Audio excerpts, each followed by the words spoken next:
Hey, hey, Chad Baby Doll, what's that? Eventually she's gonna be writing a Zip Quill, a detective story. Zip Quill will never know how right he was.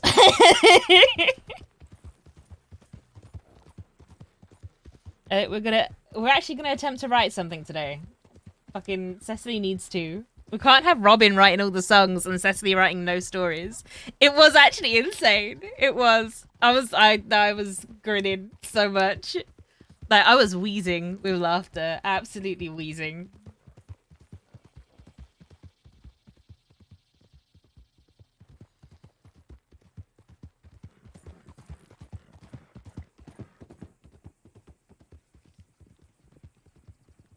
Oh, I thought I was gonna fucking go.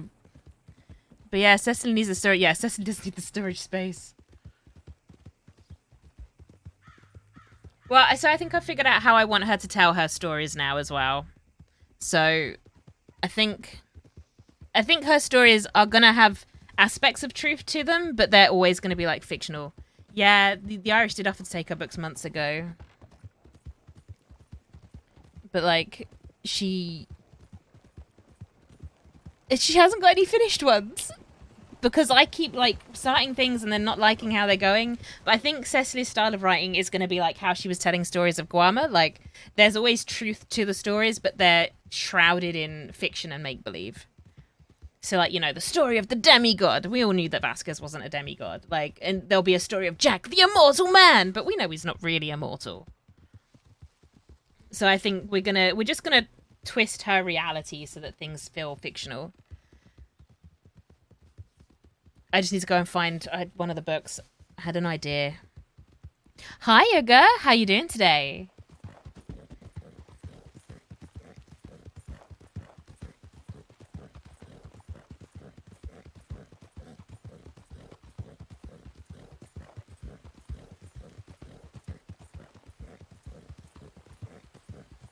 Okay, we will check telegrams. Gotta hide somewhere where no one will bother us. I know, right? Oh, my poor horse. Oh no, horsey. I'm sorry. We'll give you some carrots in a minute if I've got any. You can ask me something. Ask away. I might not answer, but you can ask me.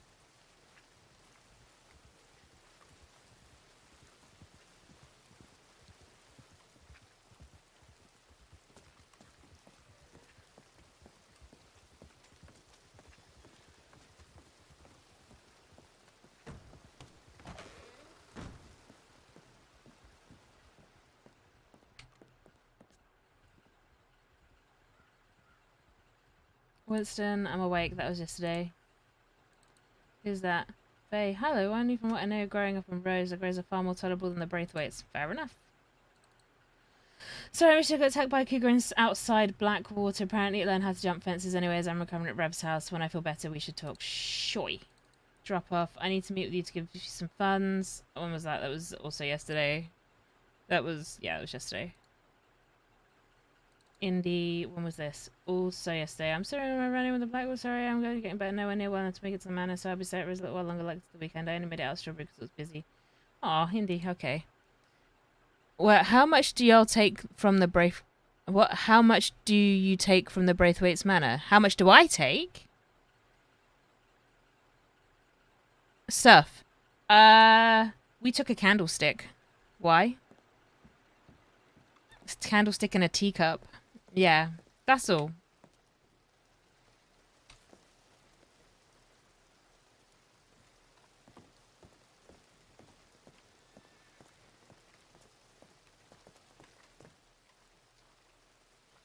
That's all so far.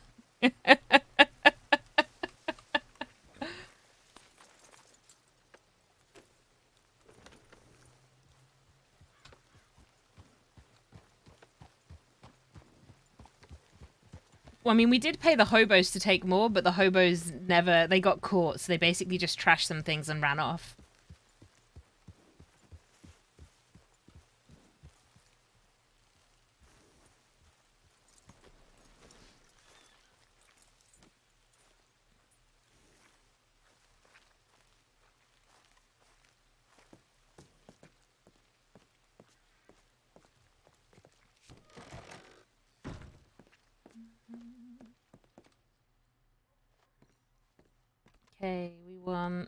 that one. It's not going to be called for Jack anymore. Oh, shit. We've got too much shit in our pockets.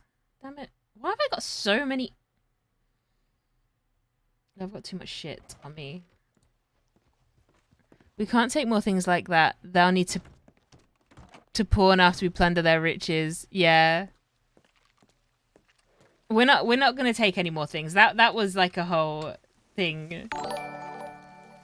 Oh, thanks for the... Oh, Joy, thanks for the gifted sub. Uga, welcome to No Ads again. We're just going to dump some stuff. Because I really don't want these weak beers. Drop. We'll always keep coffee. And we'll eat that right now.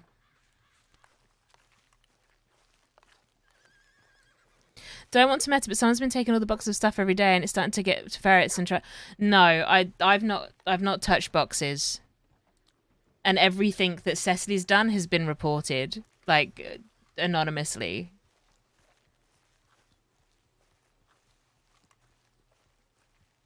But yeah, we've not. I will go through boxes, but I will rarely steal from people's boxes. Unless it's something like in Guam when we're like, ooh, what's this? I love that you're running another character that's beef with the Braithwaite family, at least is screwing with them. Gobo Monk, thank you. So, Cecily's the only one that actually has beef with them. Andy doesn't really give a shit. So that's why you don't see as much of Andy either. Andy is very much a supporting character for Zip. Whereas Cecily is actually, you know, her own person.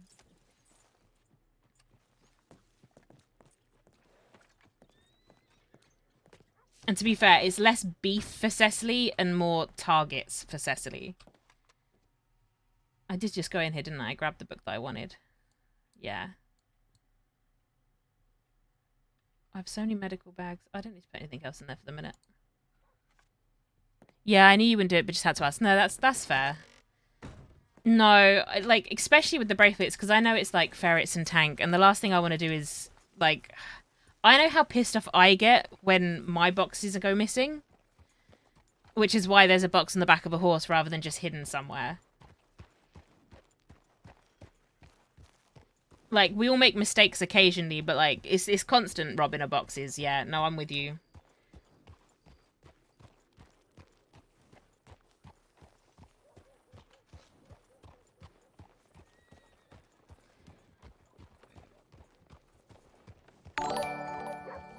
Oh, thanks. Oh, Joy, thank you for the gift sub. Well, welcome, Garbo Monk. No more ads. Where do we want to go when no one's going to disturb us to write?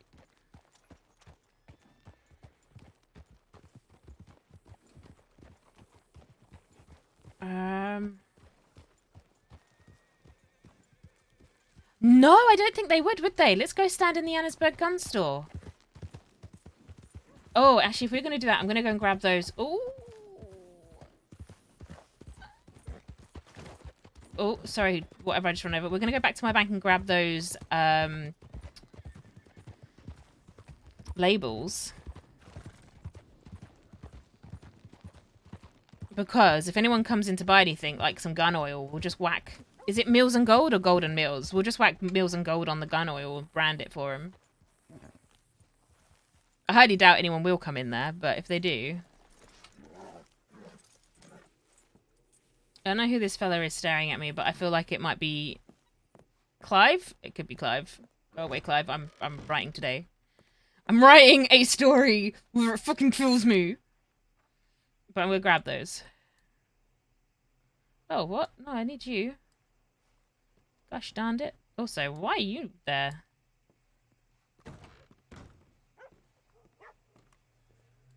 I don't know who you are. I might know who you are. I don't recognize you, though.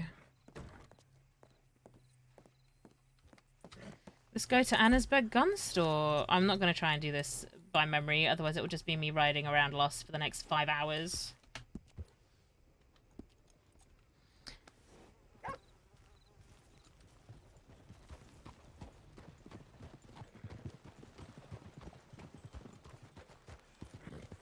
Story hype, but just one story.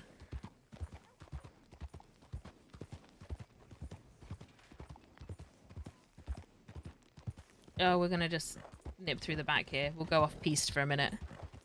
Yeah, I know. You literally only have to go northeast.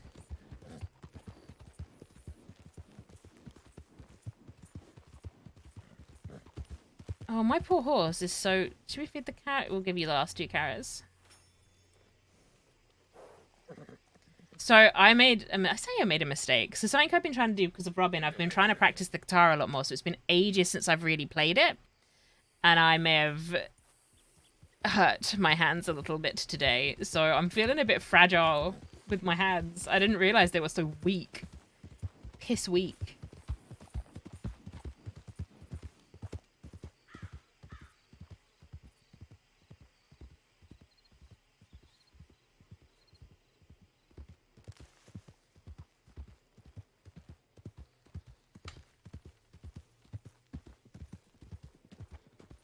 But yeah, oh.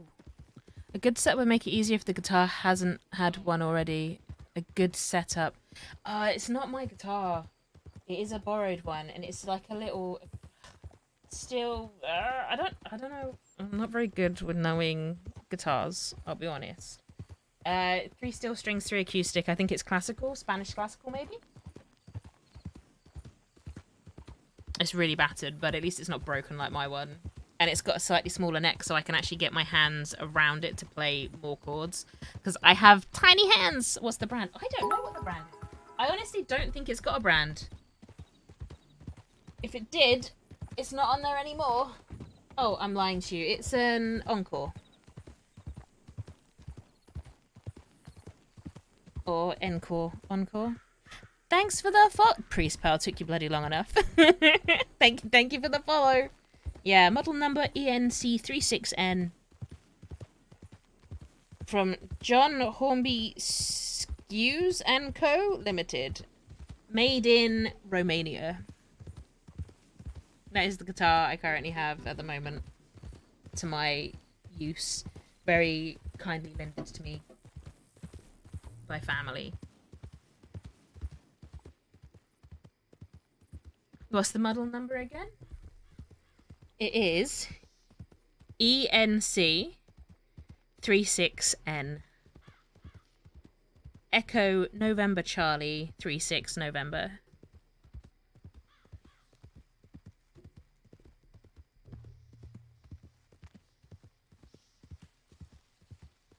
It's just me being shit and not ready for playing instruments.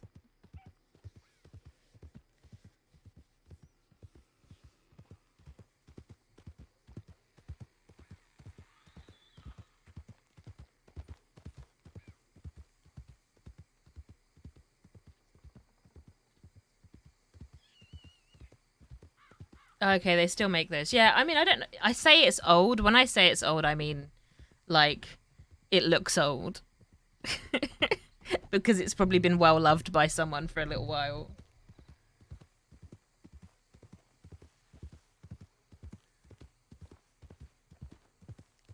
But it was lent to me by my super hippie family members.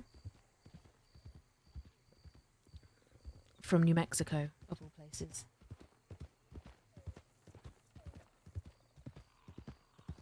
Oh no, it's dark.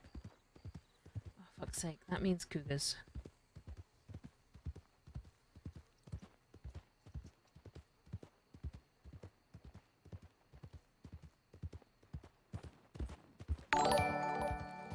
Joy! Thank you for another gift sub, Joy. Stop spoiling me. Priestpal, welcome to No Ads. Yeah, I think it's old. They're made in Korea now. Oh, yeah, mine was made in Romania. I will be honest, though, I think I need to do something with the, all the dibbly-dobs. I've lost the words again. All of the dibbly-dobs, because it's just not holding its tune. Like, you know how... it might be because it was recently restringed, actually, so maybe I should look into it that way. But no one, like, with stringed instruments, after a while, it just sort of holds its tune, or at least stays around being in the right area, whereas this one just keeps detuning itself really quickly.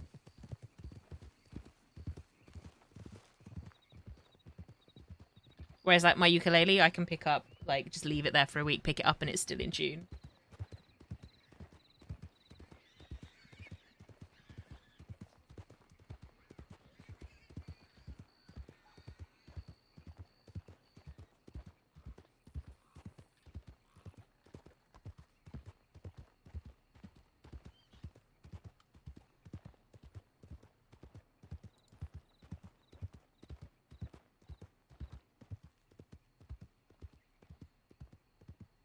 Also, what are we thinking about in the middle of the screen thing that everyone seems to do? My little book. Is it too big? Do I need to make it smaller? Hi, Joy.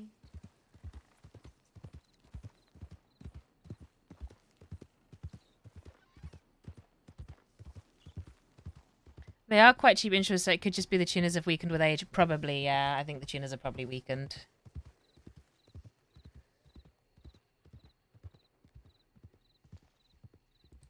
Big thumbs up from Pre-Spell. You met Robin yesterday, Pre-Spell. Pre-Spell, by the way, anyone that is interested, is who plays James Cafferty. He's our ranching buddy. Chad Baby Doll, you've given him PTSD, by the way, Pre-Spell.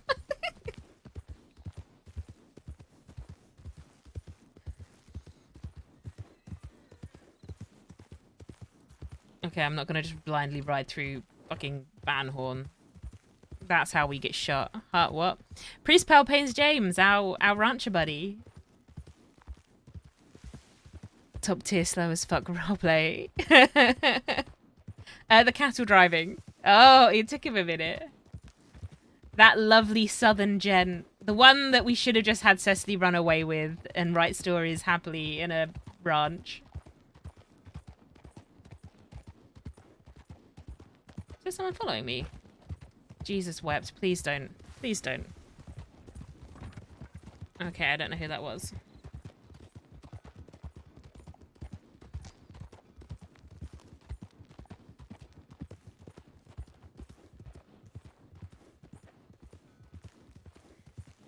Cece went down the dark path of the game, she'd step in.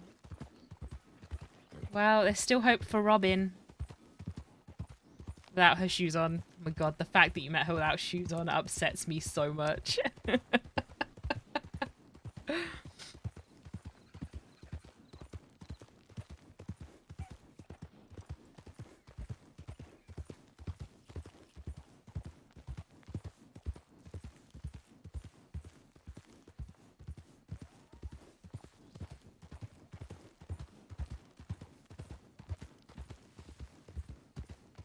Yeah, Cece's beyond saving. Not the best first impression, no shoes on to shoot straighter.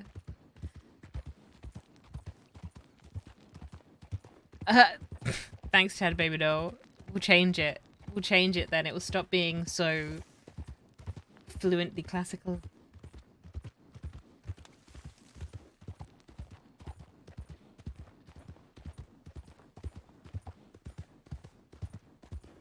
Saying that, is my gun loaded? Yeah, okay, it is. Hang on, has he got... Come to Sisika, my guide is very welcoming, I bet. We don't plan to have Cecily end up in Sisika for a very long time. And when she goes, I want it to be for a long time. Like, this is the queen of actions have consequences. She wants that consequence to be a big old long stint.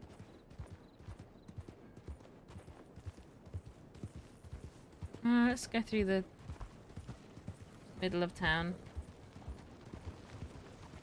Oh, there's someone that's in the gun store?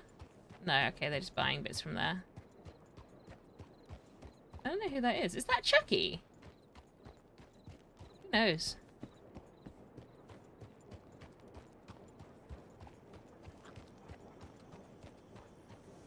Why did we go that way? Please, please. Please, horse. Please, stop that. Stop that. Or don't.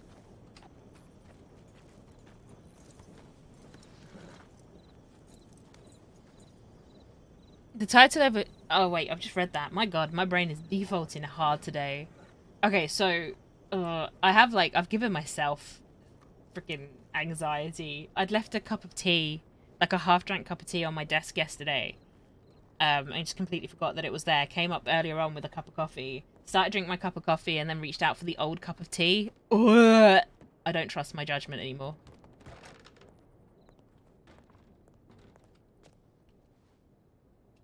Joby! Hello, my lovely.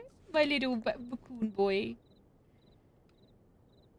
I'm looking forward to hearing your new mic, Joby. Right, what did we write here already? Oh, damn! I actually wrote loads.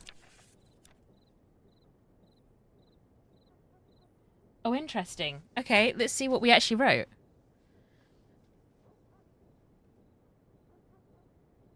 Oh. Okay, so we've got... Let's find some nice writing vibes.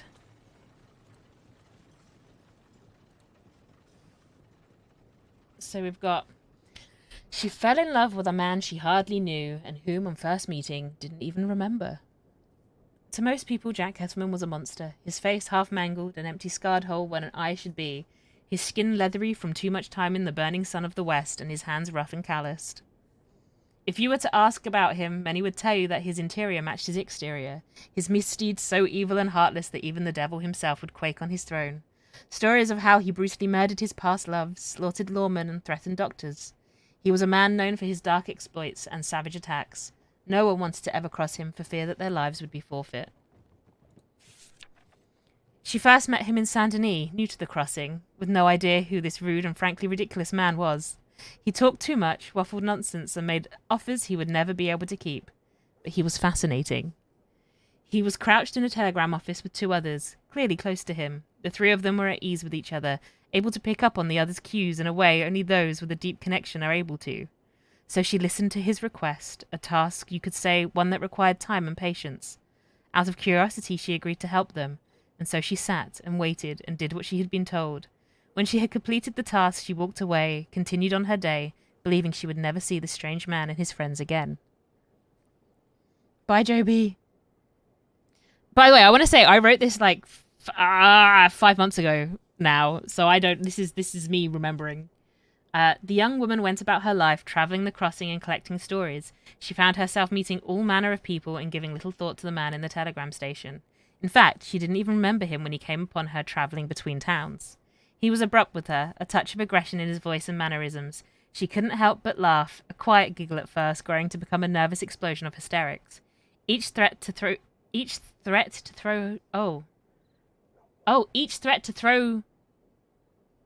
her to her death. Oh, I don't like that sentence. Each threat he made. Each insult he gave her resulted in more uncontrollable outbursts. This strange and peculiar man, so sure of himself, made her nervous. Not from fear of losing her life, but something else, something she had never quite felt before. She didn't dislike it. In fact, some might say she enjoyed it. Although his words suggested danger, there was something in the way he said them. They began to feel like less of a threat and more like he was pushing her away for her own good. He was a madman, that was undeniable, but if you were to look at him and really listen to him, you could almost hear him smiling. Not a sinister sneer, but a playful, boyish grin. He took her to see the canyons. He took her to see the canyons and across to the parts... across the parts of the crossing no one else would... Oh, I don't like that sentence either. I might not have realized... Oh, he might... Hi? Oh, he might not have realized it at the time, but Jack Kettleman had offered her an adventure. Not a sword-fighting, castle-raiding, dragon-fighting one that you read about in books. It was an adventure in life, and it grew into an adventure in love. Ah, okay, so we did write something fairly substantial. Well, that's nothing like what I was planning to. Outbursts needs to be changed to outbursts. Do we want to keep that iteration of the story, or do we want to go with the new one that I don't want my old one now. I want this one. Okay. We might tweak it, because I still want to call this story The Immortal Man. Where's my outbursts?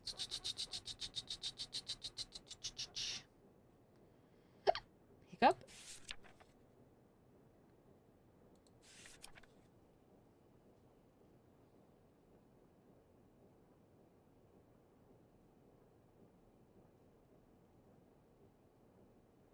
In more outbursts. There it was. Okay.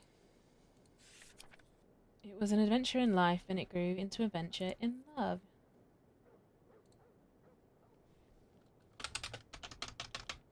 So that's kind of like the foreword almost.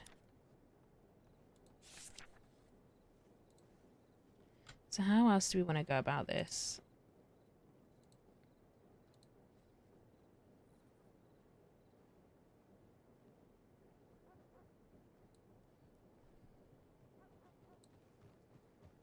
Oh, people just riding by. You're right, no one actually knows that we're, like, no one has come already. This is great. So that was all about Jack for the moment there. So let's...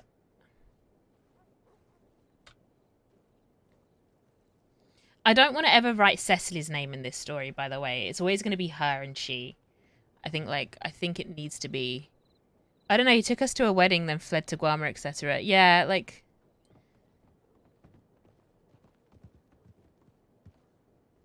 We got, like, pages. How many pages have we got to fill? Took us to a wedding. Like, again, we don't need to give all of the information.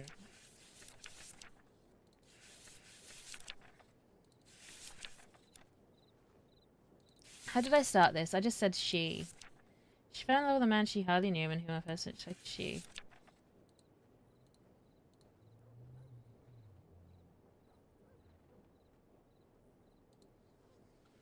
The young woman's past. Nope, don't like that.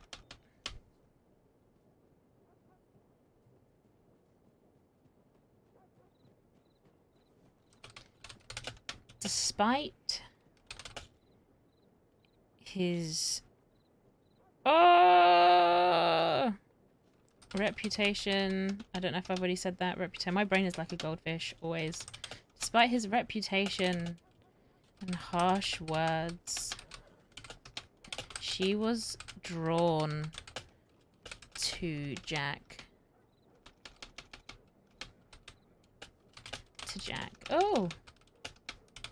Like a moth to a flame.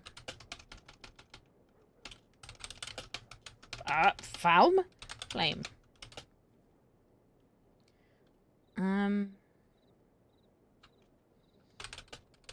She found herself traveling to far off lands. Spending more time with him.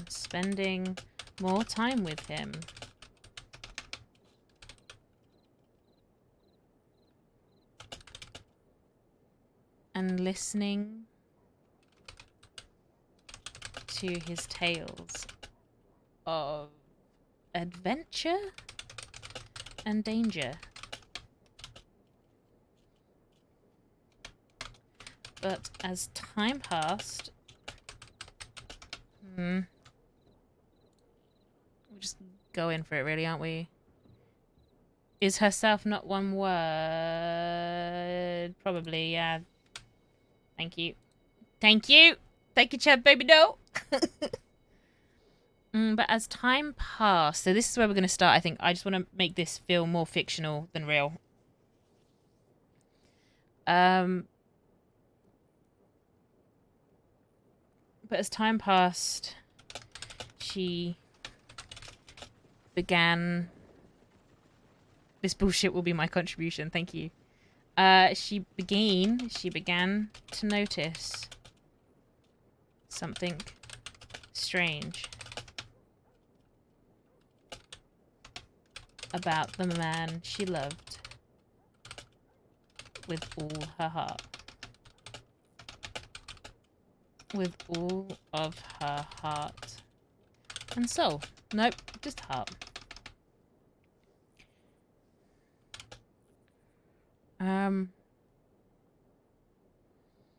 She began to hear whispers.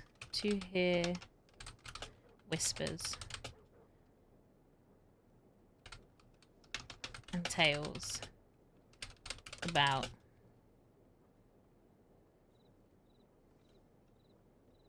she began to hear whispers and tales about the outlaw that stole her love. Whispers, thank you. he didn't steal her love, though, is it? Really, about the outlaw that took her breath away.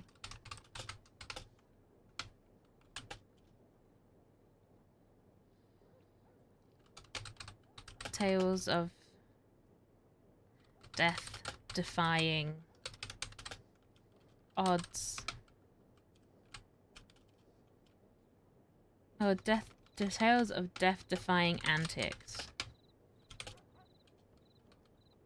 Electrocution. And holding on for life.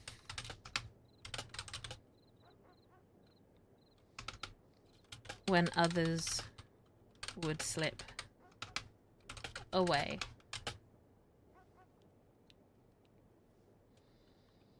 People called him immortal. People called him immortal. And the more she got to know him,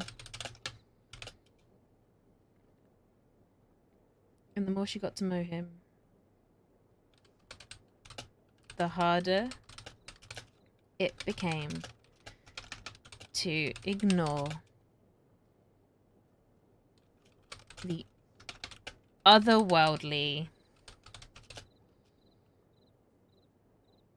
Is Cecily's name's going on these books? I don't know. I don't think so. I think we're going to change it to Ceci, like, we might call it Ceci Dubois rather than Cecily or Cece. Especially a book about Jack, I think it'll be Ceci Dubois. Because that's what he used to call her, wasn't it? This is Dubois. I don't know why he decided her last name was Dubois of all bloody things. Because then there was a character I was going to play that's last name was actually Dubois. And I was like, you fucker. Now I can't. So Seraphine's name got changed.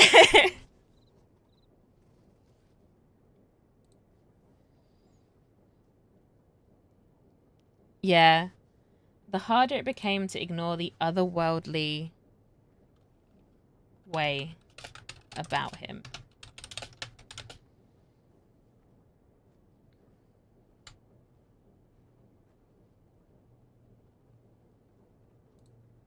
How many pages have we got? Because obviously I want to fill the book. I hate books when they have, like, empty pages at the ends. Oh. It became harder to ignore the otherworldly way about him.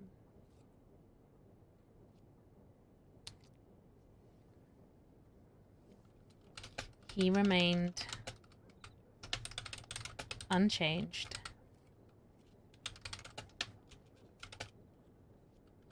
Forever. Ruggedly handsome in her eyes.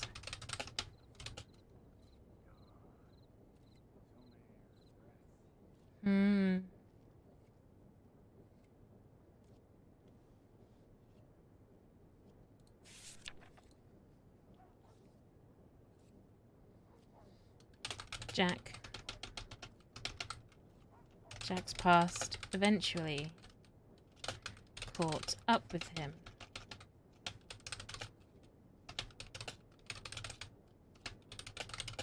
And he was taken away. Torn from her arms. That didn't happen, but we're writing that. Torn from her arms. For a very... Cecily Caldwell, any book writing speedrun.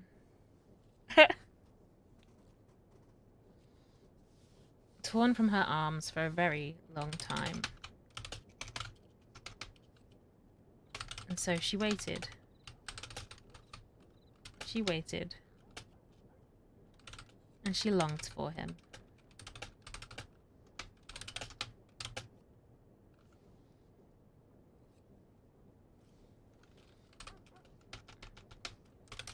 Many years passed. We're going to say many years passed.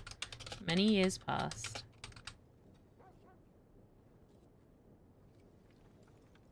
And so she waited and longed for where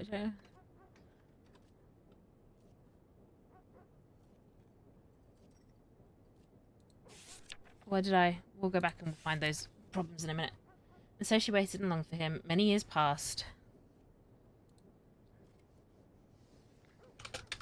before she would see her love again.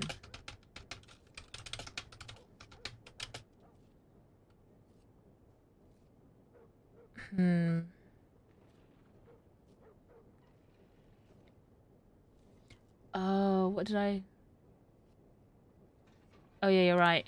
I'm spelling all things wrong today. Oh, Jesus wept. Past. I'm blaming Andy. I'm blaming my inner Andy taking over my brain. Many years passed before she would see her love again. Eventually, she found her way to him. And once more, he remained unchanged. As fearsome as terrible? No. I don't want to call him terrible.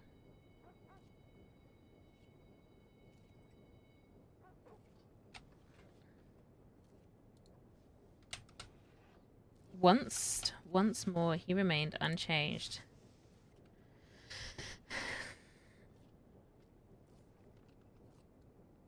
As grumpy. He was a grumpy old fucking Right, okay, no. As... No, I don't want to use fearsome. I hate that word. I've used it too many times. For sulking. As... crotchety? No.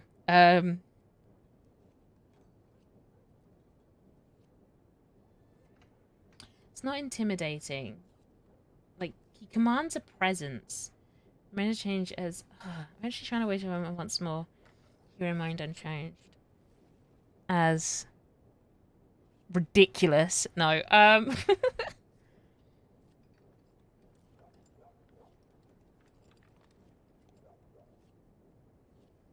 Why can I not think of the word? Rancorous. Rancorous. I don't know what that word means. I don't think I've ever heard that word before.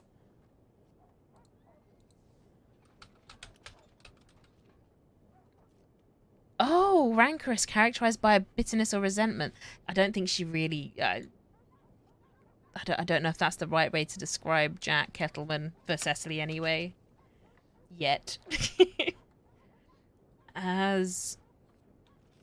Because he's... I mean, he's not courageous, is he? Menacing. As formidable.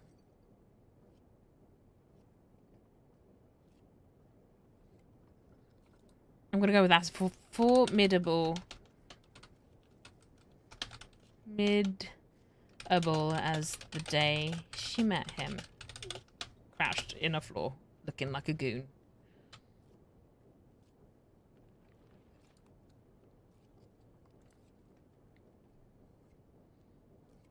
Yeah, rancorous. Cecily's more rancorous.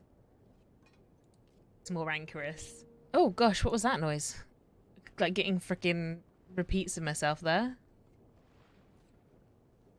Okay. What am I trying to find? There we go. Hang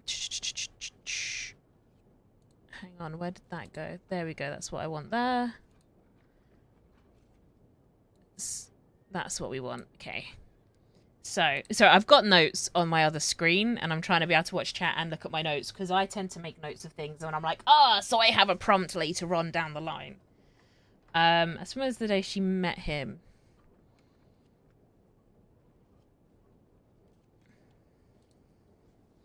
Over the years,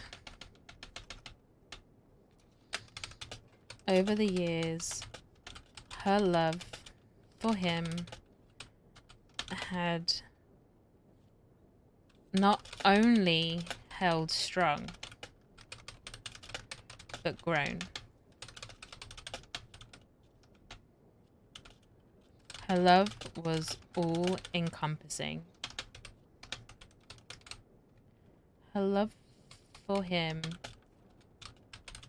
was all-encompassing.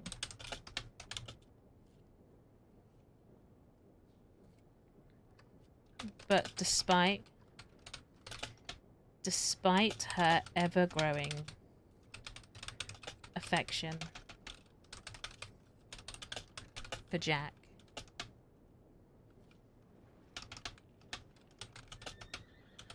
she knew deep in herself that he didn't share her feelings. Oh.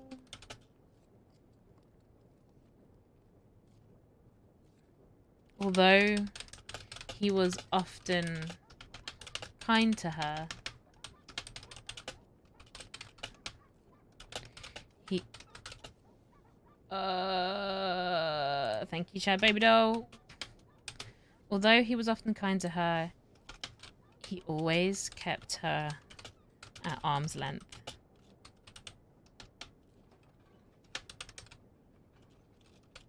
That's not how you spell length. Come on. Oh, there we go.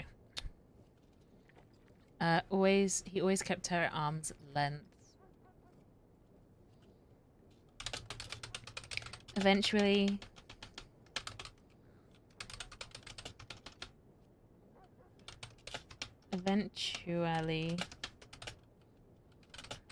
he sent her away.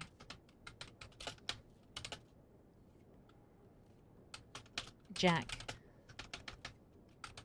had, we're going to quote him now, had no space in his heart for the woman. For the woman.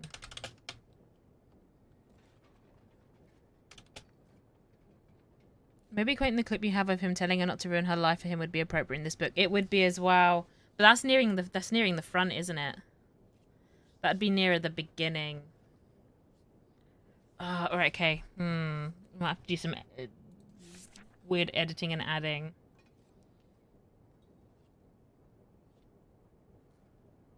Oh, no, it'd be around here, wouldn't it? Oh, I could use it. Yeah, we'll find a way to make it. We'll integrate it into the end, I think. Jack had no space in his heart for the woman. For her.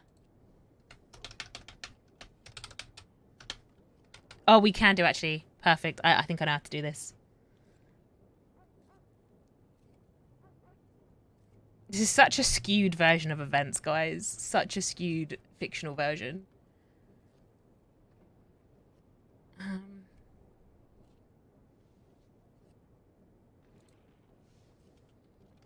She was heartbroken.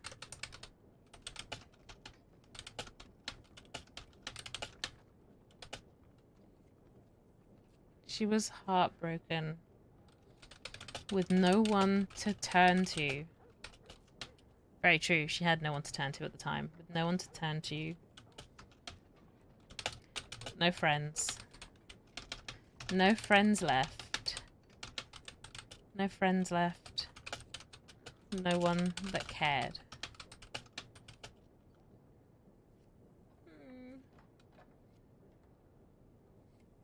I'm wondering, like, is this book going to make out Cecily to have moved on and become an innocent author, or hint at her becoming a demon? I don't know. I don't know. We'll see where it goes in the next 5 to 10 minutes, I guess. No friends left. That needs a comma. No one that cared.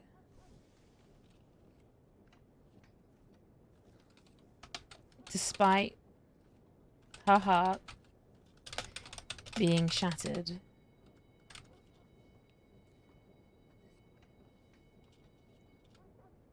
Leaving nothing but a black hole.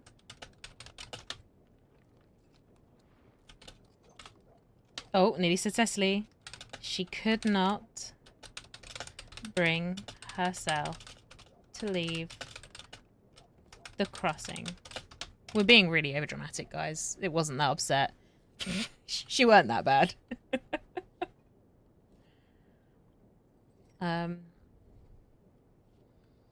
Instead, she stayed.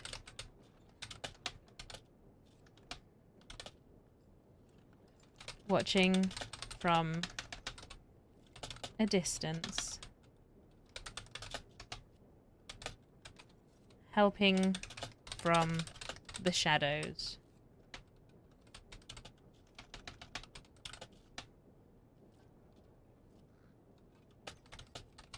And loving Jack from afar.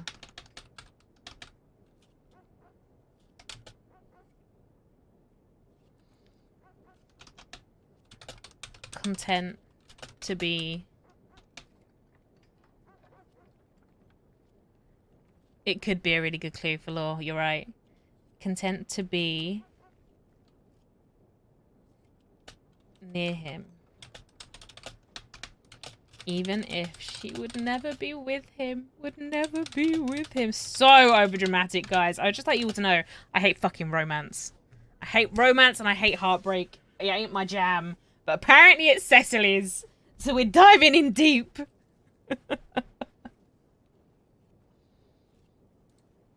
Be with him.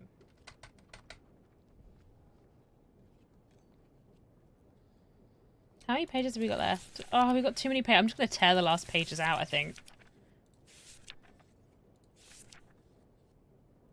I know! Right. So, my big problem is... Let's just take a break from the book for a second. Romance and stuff like that.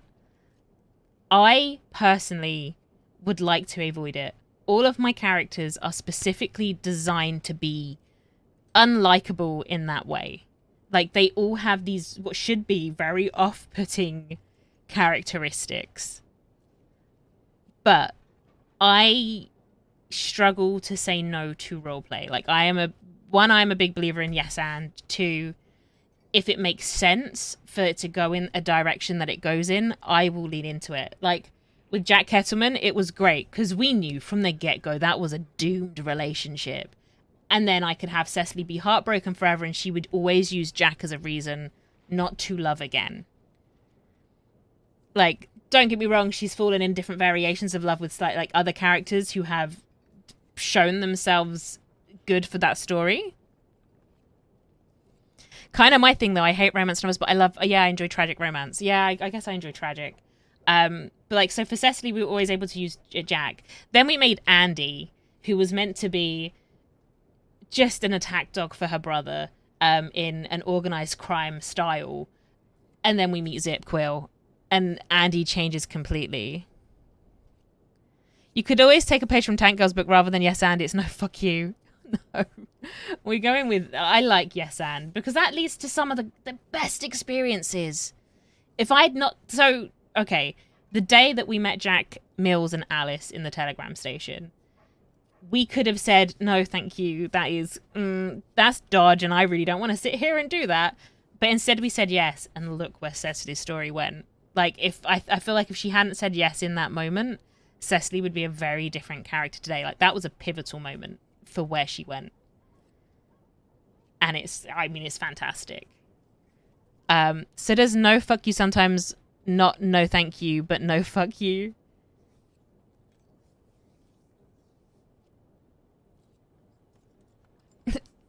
But yeah, but like, again, so Andy was meant to be, again, another character's meant to be really not lovable, but unromantically. You shouldn't be romantically interested in Andy, but no, Zip fell in love with Andy, and now I've got a character getting freaking married.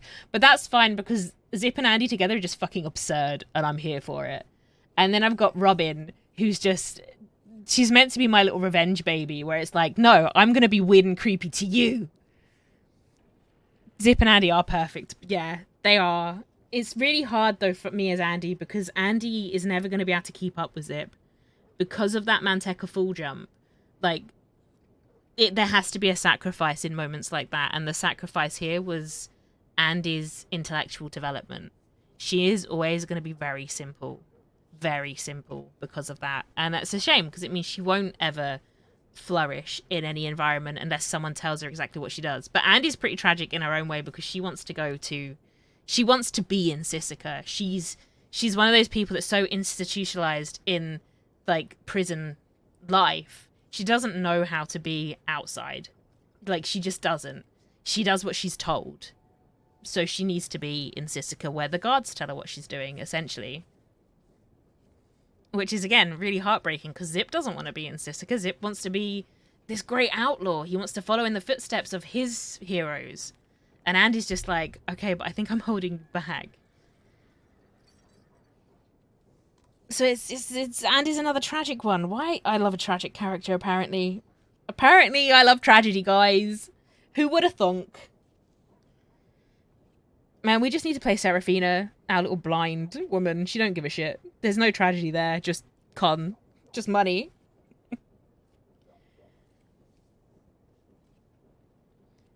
Okay, let's see if we can finish this. So, even if she would never be with him...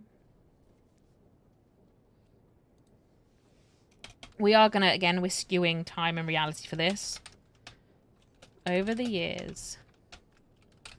But the thing with Jack is cool because it was doomed, but it also given you a way to doom any future attempts at romance. Yeah, exactly. It was like a safety blanket. It's like any future romance will probably never... Vasquez would have had a chance, but Vasquez and Cecily's relationship wasn't a romantic one. It was very much... it was more of a really good friendship that Cecily needed in the moment. Like, Cecily needed just a good friendship, and she got that, and that's really nice. And she loved Vasquez for that.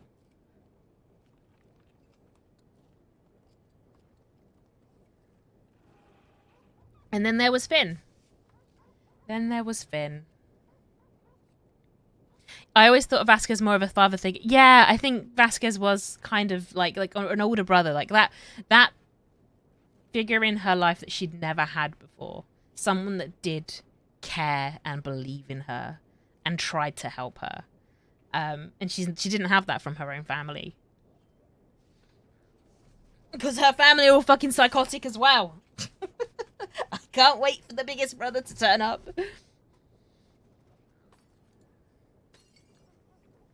Over the years...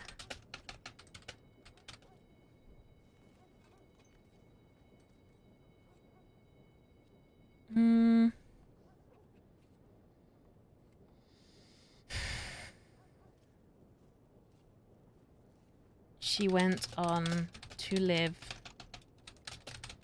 her life. Stories of Jack were forgotten. Cecily is so well educated with the people she's had around. I'm glad you started trying to run a gang. I think not trying would have been a waste of that background. Yeah, I think it would have been a waste of that background. I don't know how successful she's going to be with the gang. I think we're going to... It's so many teething problems at the moment. And it's finding what kind of gang she's going to be. I think Cecily's a heist. I think they're going to end up being a heist gang more than anything. Because this is kind of how things grow, isn't it? Plus, we want the heists. We want the big, fantastic heists. And then she'll do a stint in Sisika. And she'll come out a very different person. If we bring her out again after that. I don't think I want Cecily to die. If she dies, she does die. Like, I'm not afraid of a perma in the right moment. But I would like her to do Sisika for a long time rather than completely cut her off from ever coming back as a different iteration, like an older version of herself in the future.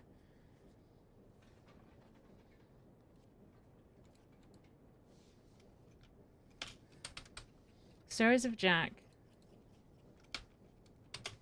were forgotten.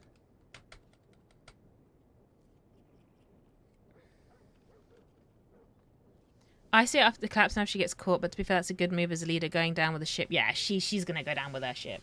She'll take the fall. She'll do her best to take the fall so no one else has to.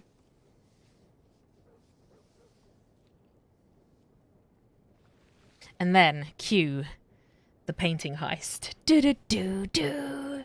No. Imagine.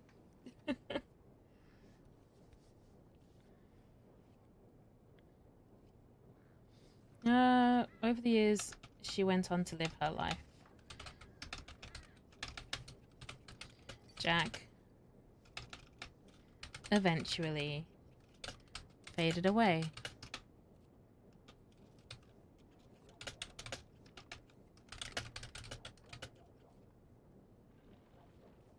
And the new world that she came to know started to forget his stories. Started to forget his stories.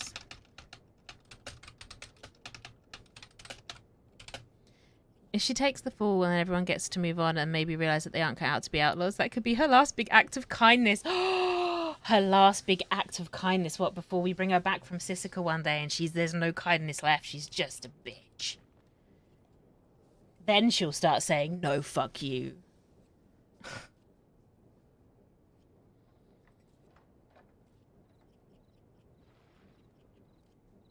Forget his stories. Like, over the years she went on to live her life, Jack eventually faded away, and the new world that she came to know started to forget his stories. The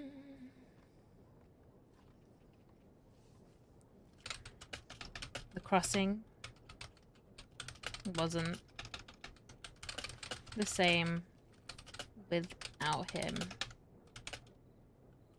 And a new generation of outlaws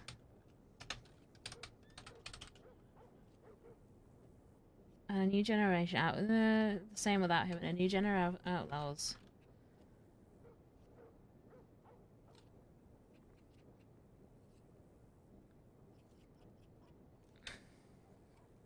A new generation of outlaws and a new age of the outlaw and a new age of the outlaw. Oh, and a new outlaw age. There you go. A new outlaw age began.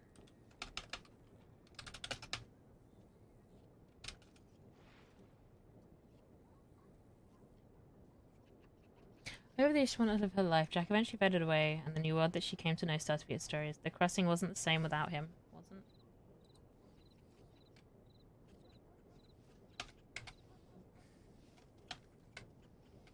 Wasn't the same without him, and a new outlaw age began.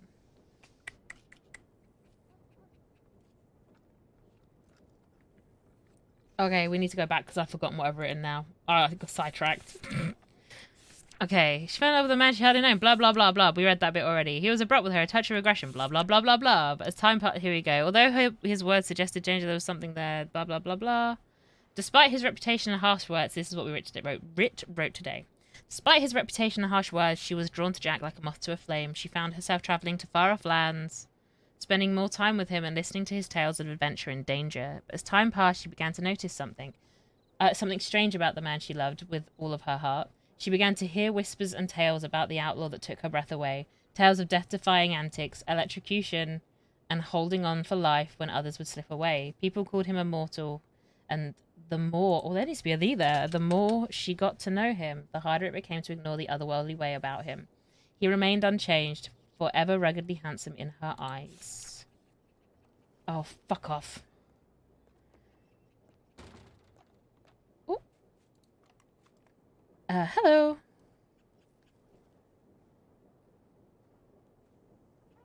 Oh, you okay? Or are you alright with self-service? Alright, thanks, darling. Well, this is why you ended up, eh? Oh, right, yes. I find it's nice to just, right here. It's very quiet. Gotcha.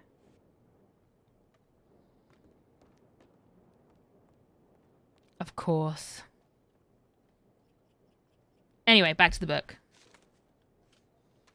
This is where I ended up. Please think that I just work in a gun shop. This makes me happy. This makes me so happy.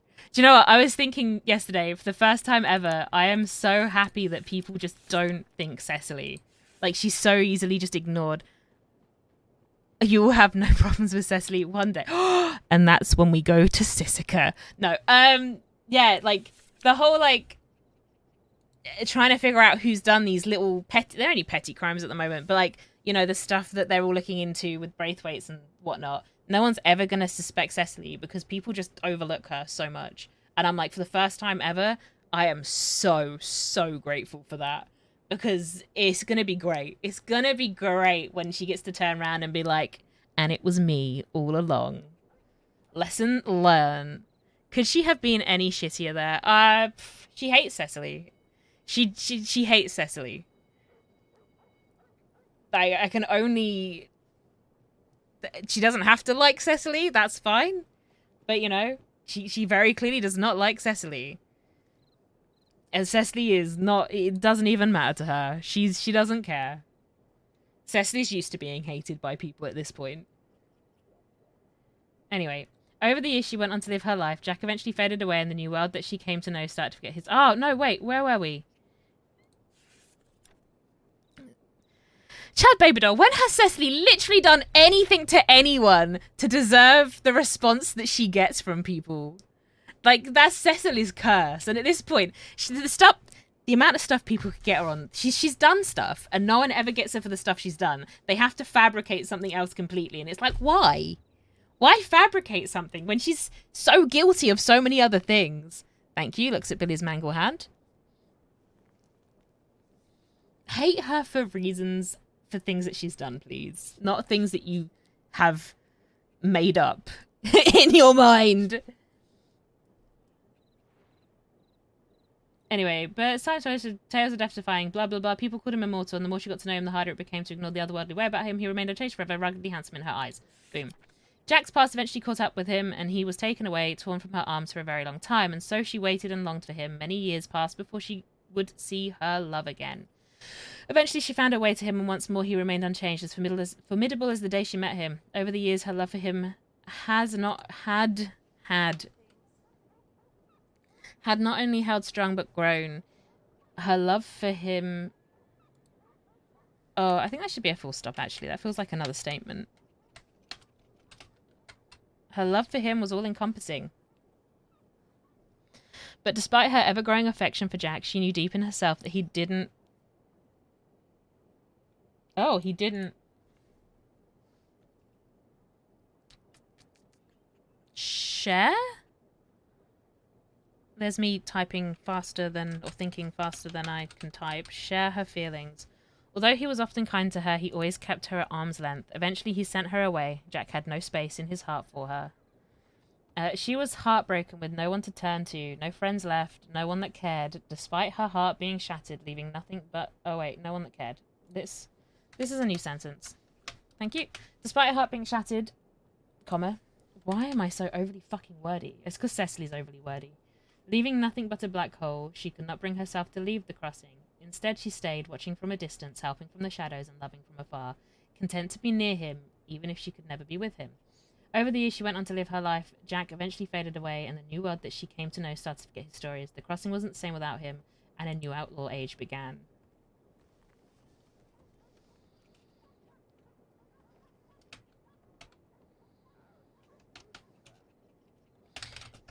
I think this would be, like, another page? Maybe? Go to another page. We might want to add more stuff there. She wandered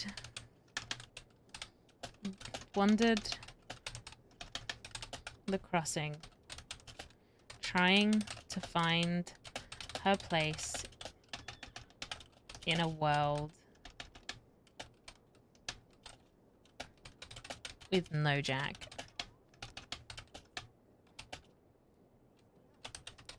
Until eventually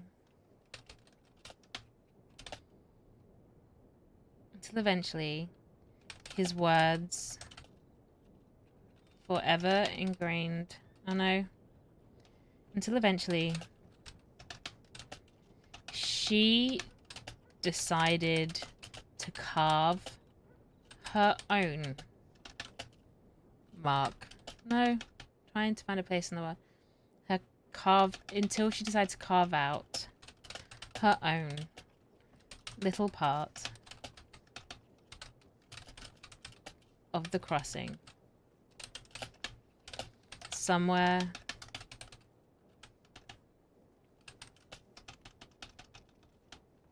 taking what she wanted. She wanted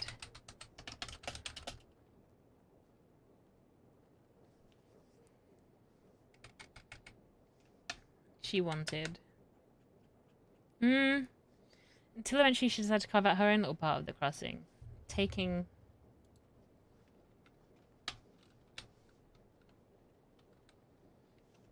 Why is that capitals? She would... Ah! Get away, capitals! She would no longer ask for what she desired. But she would take it.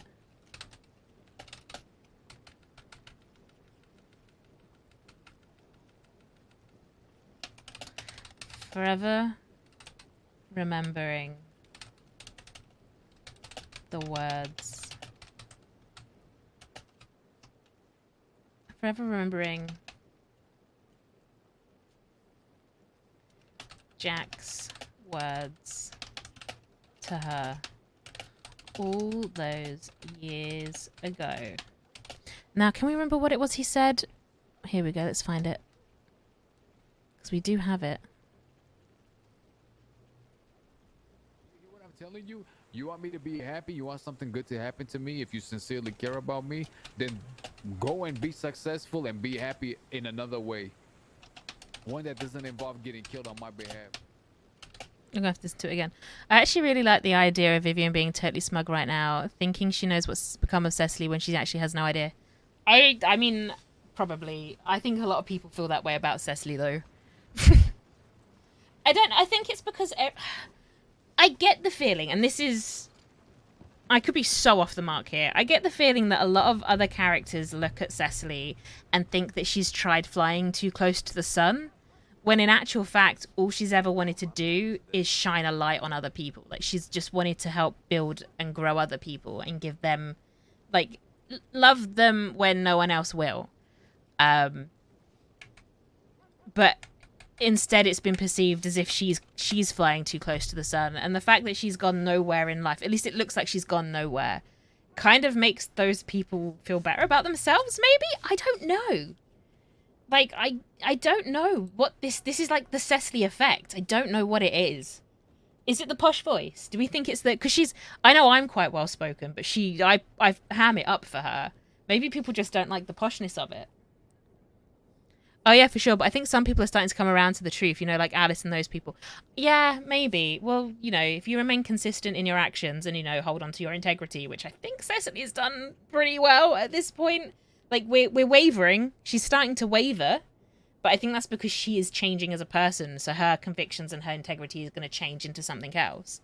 But, like, you can only deny the truth for so long. Right? Right? Well, like, you know, the hard truth of the matter was Cecily was always meant to be a criminal, let's be honest. She was denying that for a very long time. But, like, her first 2 days in the crossing and she'd already robbed a train. By accident, sort of, kind of. She was an accessory to so much. For such a long time. You hear what I'm telling you? You want me to be happy? You want something good to happen to me? If you sincerely care about me, then go and be successful and be happy in another way. To happen One that doesn't involve getting killed on my behalf. She can easily use their perception of against them if she needs to, you know. Cecily's never really cared what people thought about her, in all honesty. She's always been like... I think it's because she was created as someone that was already used to that ostracization. So for her, it's like, you can take me or leave me, it's fine. I will go and find my value elsewhere. And it's just she's been pushed into this point now, where it's like her value is what she makes of it. Anyway, you want me to be happy, you want something good to happen to me. Then go and be successful, is it? You want me to be happy? You want something good to happen to me? If you sincerely care about me, then go and be successful. If you sincerely care about me. If you One that sincerely doesn't involve getting killed on my behalf. care about me, then go and be successful.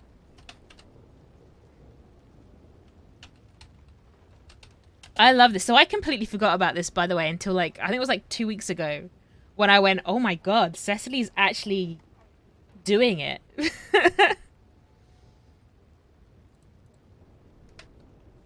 I can't spell. Successful. A shirt has one collar, 2 sleeves.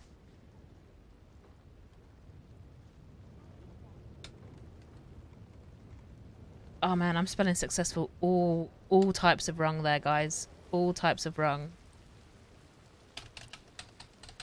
Do you ever get like, just forget how to spell? Just me? Oh, it was 2 C's. No, there's not 2 C's in successful. Is there? I feel like that's so wrong. There isn't 2 C's in successful. I'm going mad, guys.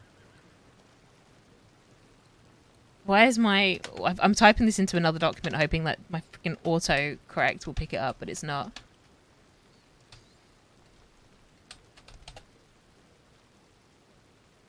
No, there isn't 2 C's in successful. I'm going mad. This is what? Welcome to Amugi Stream. This is roleplay right here. We're trying to remember how to spell words. Oh, there really is 2 C's in it. No. There can't be.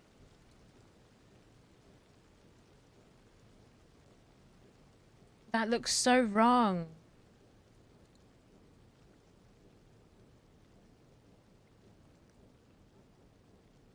I need a brain that's not mine. I'm doubting even Google right now.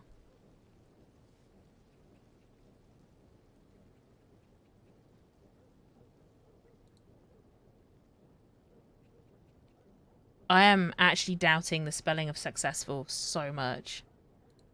Someone with a dictionary, please. Successful.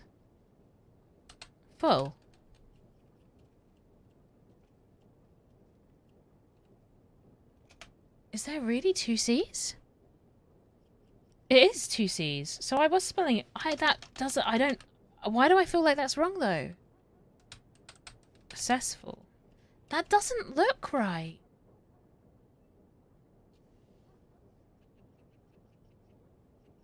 Is Google just fucking with me? I think Google's fucking with me. I don't think that's how you spell successful. I'm actually arguing with Google.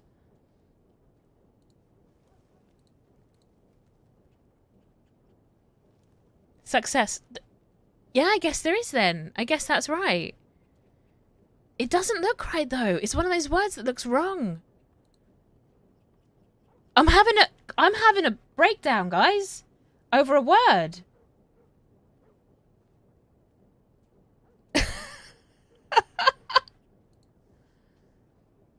Actually having a breakdown over a word. Success. It's 2 C's. Okay. We're just gonna move on from this because I'm about to go find myself a fucking dictionary, an actual hard dictionary. It's like playing Scrabble when you're like, no, that's not a word. It's me shouting at a computer. Then go be successful. What was he actually saying before I had a mini breakdown? You want me to be happy? You want something good to happen to me? If you sincerely care about me, then go and be successful and be happy in another way. And be happy. One that doesn't involve getting killed on another my behalf. way. One that doesn't involve.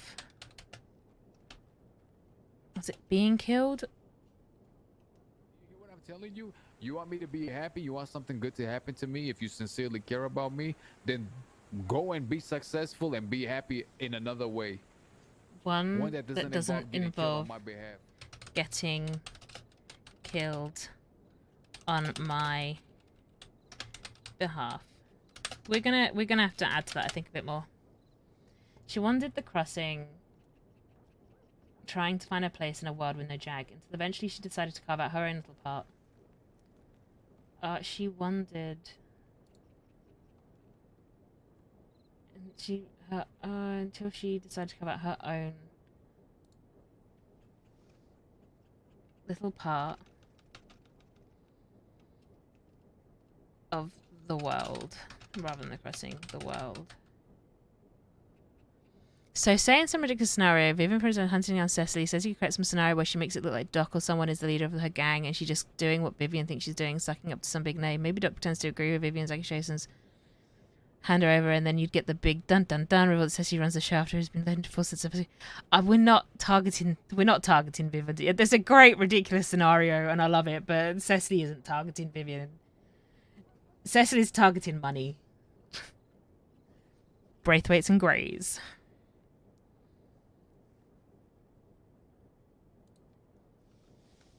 It's just an example. I know, right? It would be that is a great example. Like that kind of thing. It's that whole, see, it was me the whole time, twiddles moustache that we're gonna draw on. Cecily finally gets arrested and she's got a Jack Kettleman moustache just like drawn on with ink. Like she can use that tactic. Yeah, she can use that tactic if needed to be. If she ever wanted to really trap someone. Bit schemy, but I guess that's where we're at now. Okay, she wanted the crossing, trying to find her place in a world with no Jack, until eventually she decided to carve out her own little part of the world.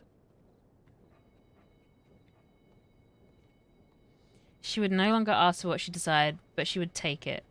Forever? Oh, but she would take it.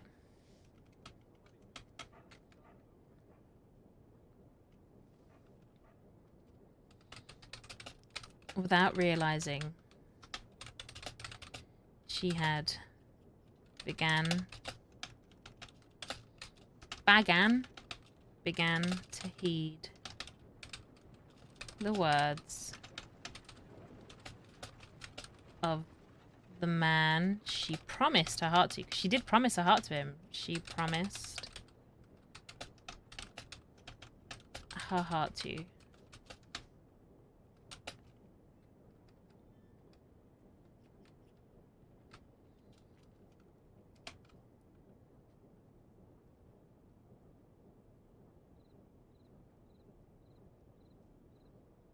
I'm sorry, but hearing people that come up with ridiculous bank robbery plans that involve tricking and gunning down a bunch of lawmen called other scheming is so bizarre to me. It's a matter of self-perception, isn't it? Like, I think every criminal is slightly schemy. We're all schemy. It's just you want to be the hero in your story, even when you're very clearly playing a bad guy. Oh, hot damn. I just realized a connection of mine wasn't working very well, and now I can hear everything so clearly. Wasn't that beautiful? I need to stop playing with wires. Without realizing...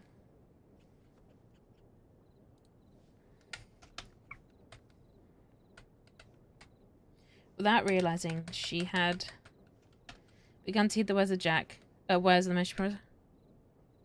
Nah, yeah, go back to spell checking. Did you not just hear my mental breakdown over the word successful? Chad baby doll, you're letting me down. Nah, man, you don't have to say sorry. I love hearing your opinions and stuff, to be fair. I love hearing everyone's opinions on things.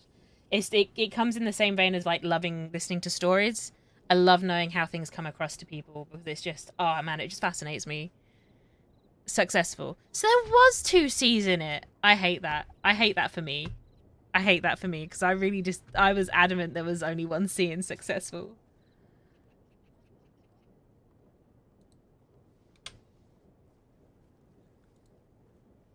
She had begun to heed the words of the man she promised her heart to. Words spoken.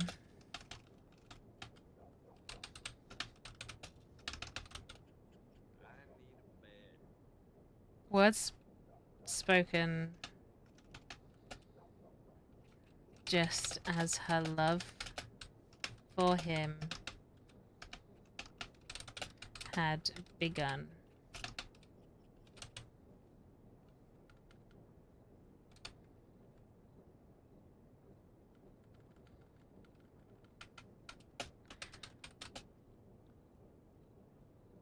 This is the one situation where my predictive won't let me down. Westbone, just as love for him had... Why do I keep writing has? It's because S is right next to D. Man, had begun. Before her life would be changed forever.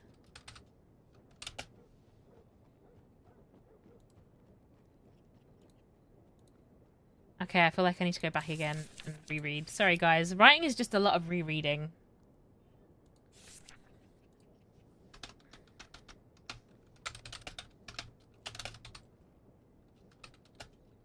The immortal...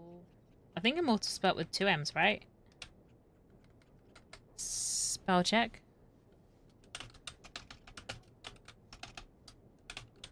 Oh, no. What? What?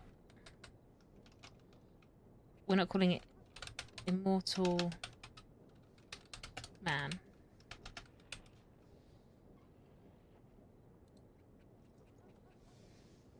By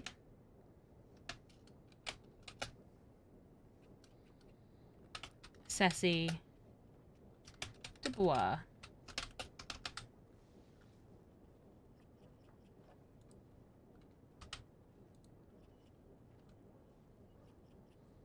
Because then if I close the book, it should show up as that, right? The Immortal Man. Immortal Man by Cecily Caldwell.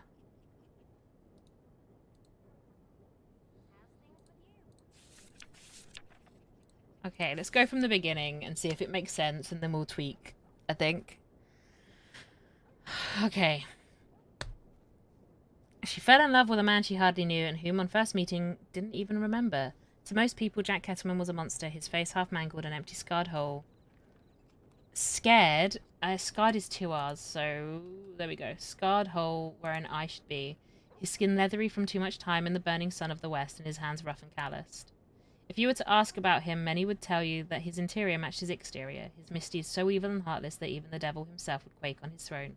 Stories of how he brutally murdered his past loves, slaughtered lawmen and threatened doctors. He was a man known for his dark exploits and savage attacks. No one wanted to ever cross him for fear that their lives would be forfeit. She first met him in Saint Denis, or Saint Denis, new to the crossing with no idea who this rude and frankly ridiculous man was. He talked too much, waffled nonsense, and made offers he would never be able to keep. But he was fascinating. Is that how you spell fascinating? F-A-C-I-N-A-T-I-N-G? Or is there an S there? We'll wait for spell check. Fascinating. Perfect, that's what I thought. He was crouched in a telegram office with 2 others, clearly close to him. The 3 of them were at ease with each other, able to pick up on the others' cues in a way only those with a deep connection are able to. So she listened to his request, a task you could say, one that required time and patience. Out of curiosity, she agreed to help them, and so she sat and waited and did what she had been told. When she had completed the task, she walked away, continued on her day, believing she would never see the strange man and his friends again. The young woman went about her life, travelling the crossing and collecting stories. She found herself meeting all manner of people and giving little thought to the man in the telegram station. In fact, she didn't even remember him when he came upon her travelling between towns. It's a true story, by the way. I thought he was another person because I'd met someone else the same day I met them who looked the same. Budget Jack, clearly. So I was like, oh shit, it's that guy. And then it wasn't. I was like, oh wait, no, this is a different guy. And I like this one. This one scares me. He was abrupt with her, a touch of aggression. Aggression. It's 2 G's in aggression, right? How do we spell aggression, Chad Baby Doll? Spell check me. In fact is 2 words. Thank you. I'm not going to tell you that I'm a professional writer right now because I am absolutely embarrassing myself.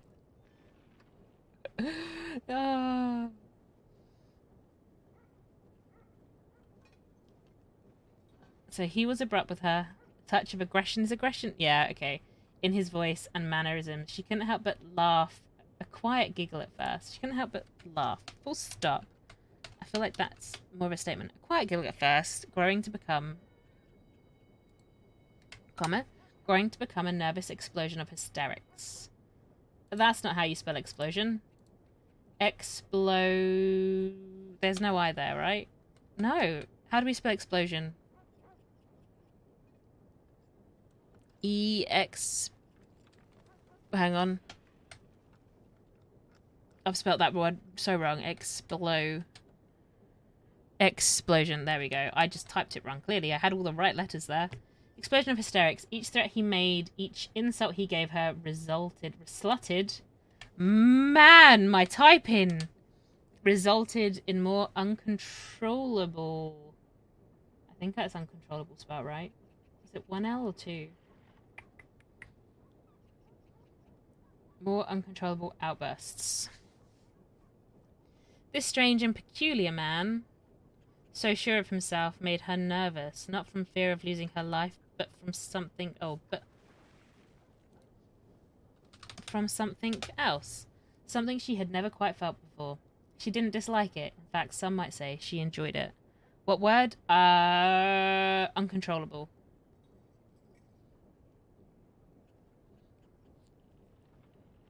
I really am just brain farting so much today. Oh, I did spell uncontrollable, right? Some might say she enjoyed it. Okay. Although his words suggested danger, there was something in the way he said them. They began to feel less like... They began to feel like less of a threat. No, I don't... They began to feel less...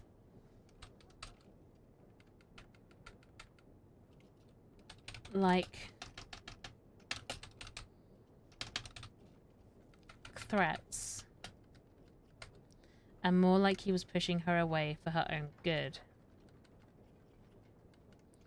Full stop. He was a madman, that was undeniable, but if you were to look at him and really listen to him, you could almost hear him smiling. Not a sinister sneer, but a playful, boyish grin.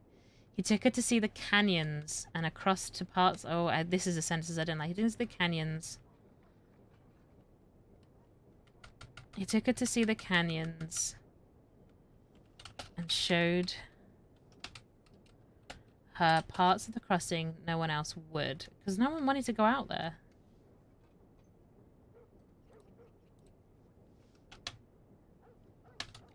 He might not have realized it at the time, but Jack Kettleman had offered her an adventure. There's no...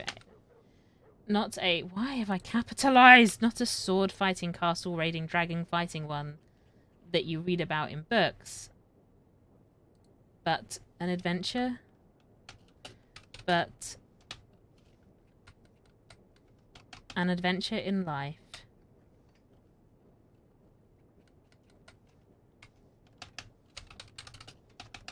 That would grow.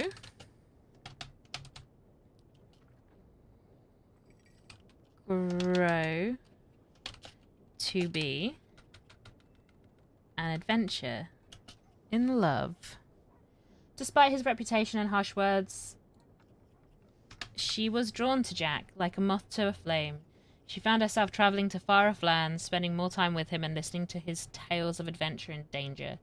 But as time passed, she began to notice something strange about the man she loved. Hang on, that's another sentence I don't think I like. But as time passed, she began to notice something strange about the man she...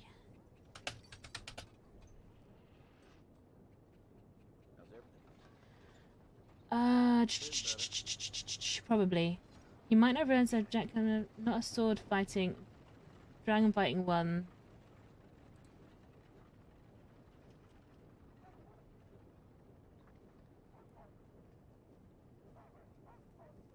Not a sword fighting castle raid. Not a sword fighting, castle raiding, dragon slaying. I want to change that to slaying because I used fighting too many times there. Slaying. Selling. Raiding, dragon slaying.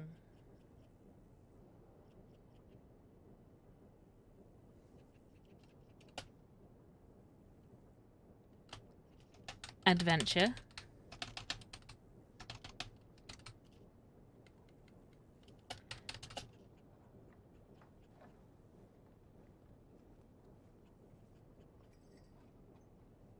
But something... Oh, change assumption.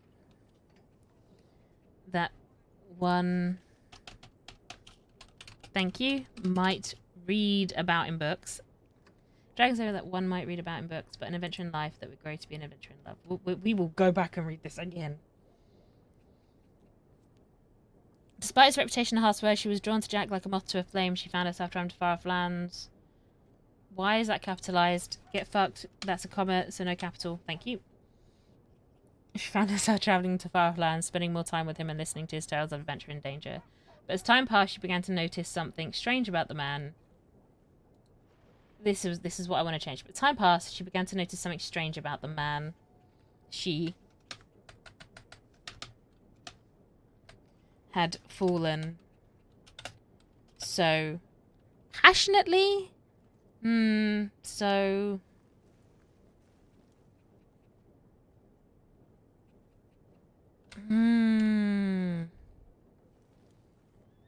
so undeniably in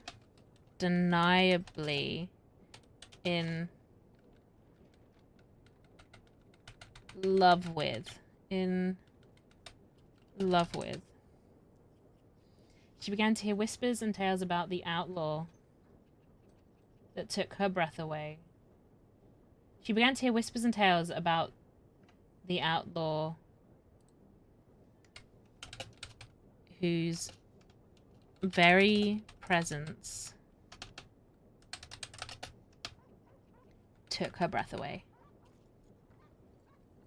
Vinny! Hi, Vinny! Is it whose or whose? Who is? Oh, yeah, you're right. Thank you. But English language is hard, guys. Whose very presence took her breath away. We'll stop.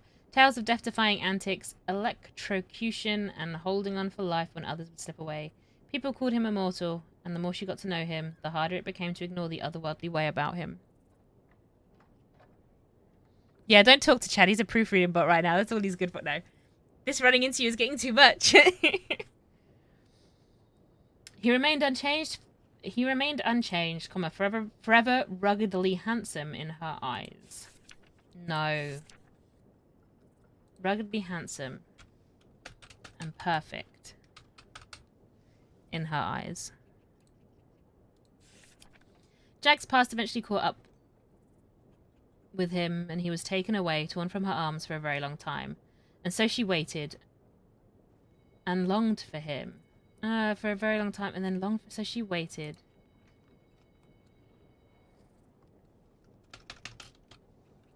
Comforting herself with her memories of him. Full stop. Many years passed before she would see her love again. Eventually, she found her way to him, and once more he remained unchanged, as formidable as the day she met him. Over the years, her love for him had not only held strong, but grown.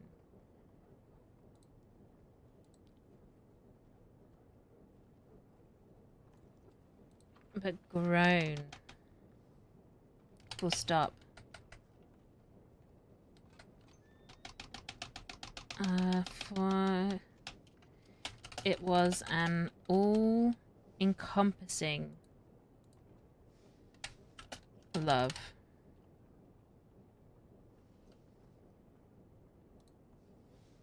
Thank you. And comforted herself with memories of him. Over the years, not only held strong but grown. It was an all-encompassing love. A burning inferno of affection. Oh no! It was a burning inferno of desire. Thank you. Desire. Look at that face.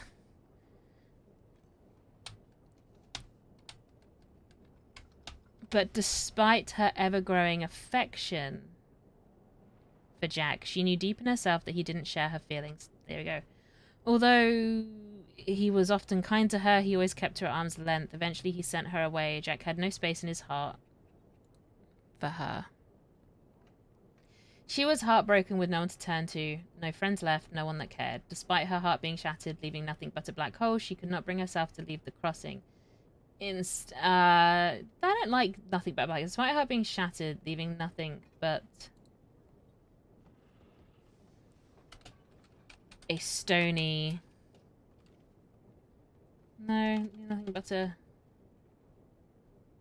Leaving nothing but stone.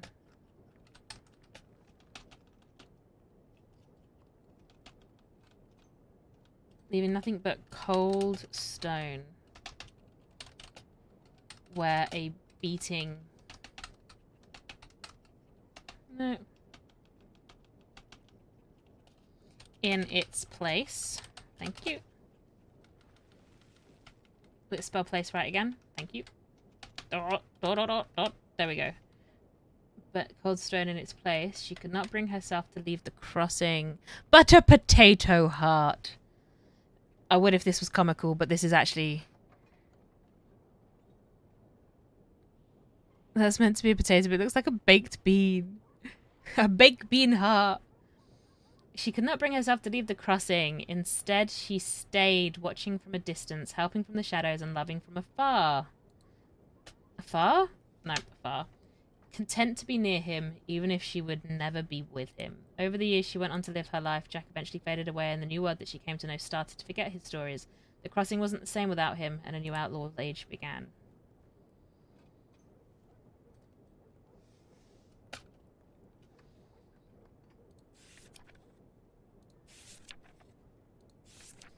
She wandered the crossing, trying to find her place in a world with no Jack, until eventually she decided to carve out her own little part. Her own little part in...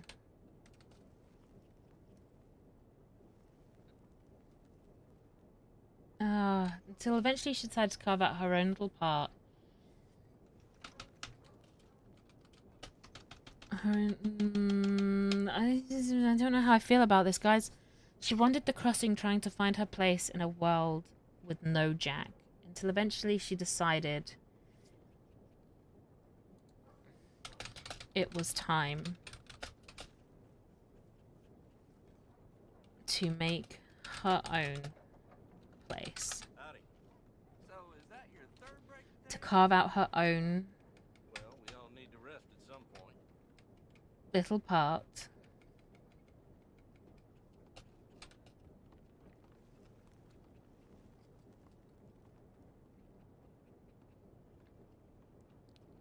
to carve out her own little part of an unrecognizable land. Because it is unrecognizable to her now. Unrecognizable land. She would no longer ask for what she desired, but she would take it. Grasping life with both hands.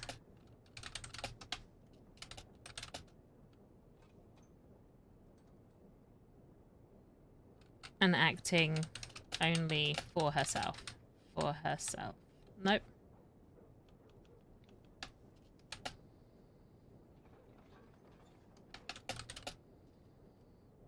Grasping life with both hands. She would no longer ask what she desired, but she would take it, grasping life with both hands. And finally, living her own story. Without realizing she had begun... Without realizing it. There's missing punctuation in the quote, question marks. So yeah, there is. We'll do it in a minute. Without realizing it, she had begun to heed the words of the man she promised her heart to so many years ago. Words spoken just as her love for him had begun, before her life was to be changed for her. Before her life...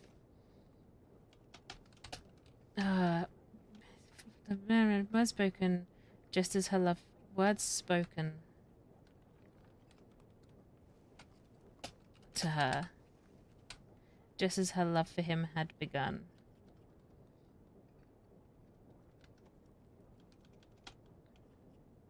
Just as her love for him had begun, and just before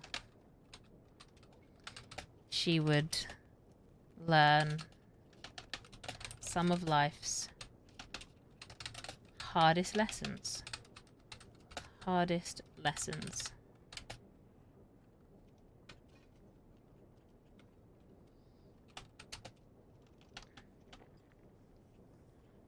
Some of life's that's right, life's hardest lessons.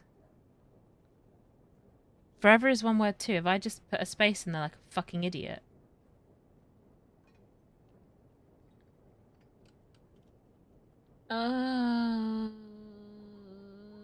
Where's forever?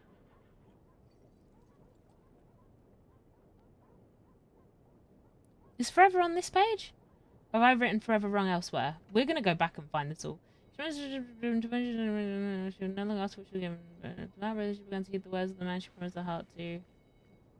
The words spoken to her just as her love for him had begun, and just before she would learn some of life's hardest lessons. I know there's I've written forever wrong somewhere, haven't I? Is it on the other page? Oh, did I decide I didn't want it? Cool.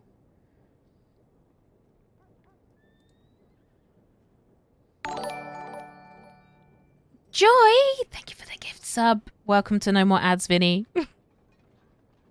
Joy. Okay. I think we're going to rewrite that quote in a minute on the other page. No one knows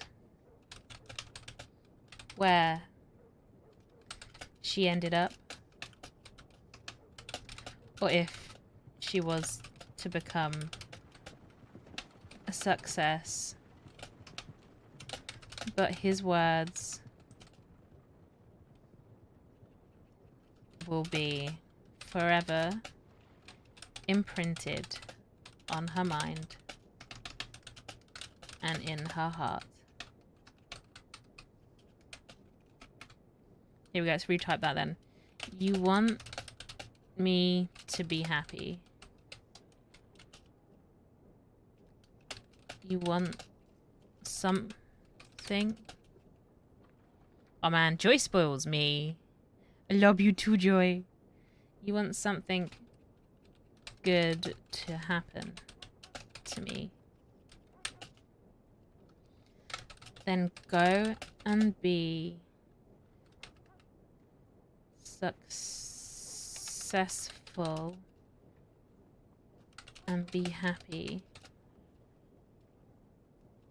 in another way. One that doesn't involve getting killed on my behalf. Full stop. Oh, there's an exclamation mark at the end there. Did I spell successful wrong again? 1L. Bloody hell. So that can go. We can put more on that page now as well if we want to. No one knows where she ended up, or if she was to become a success. No one knows where she ended up, or if she ever truly found a place to belong.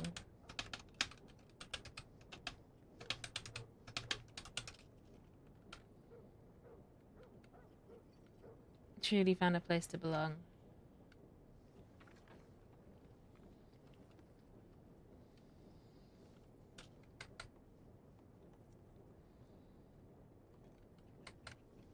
But we can be sure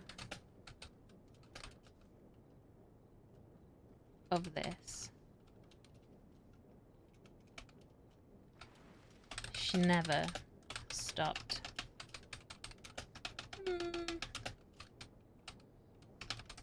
loving him. And his words said in the moments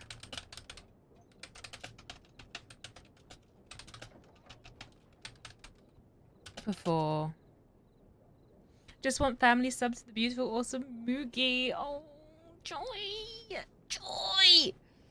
Anyway. Okay, I go back to the shadows, seeing who not to sub. Oh, joy! This is my kisses. Big blowing kisses. Okay, no one knows where she ended up or if she ever truly found a place to belong, but we can be sure of this. She never stopped loving him, and his words said in the moments before tragedy. Well, hi there. You waiting for somebody to do the work for you? Might want to get comfortable. Were Well, we I'll need to rest at some point. were forever imprinted on her mind and in her heart. You want me to be happy. You want something good to happen to me. Then go and be successful and be happy in another way. One that doesn't involve getting killed on my behalf. Oh yeah, we're manning the mill shop because this is... We went here to be like, where can we go right? And you know what? Here. Here, we can go right here.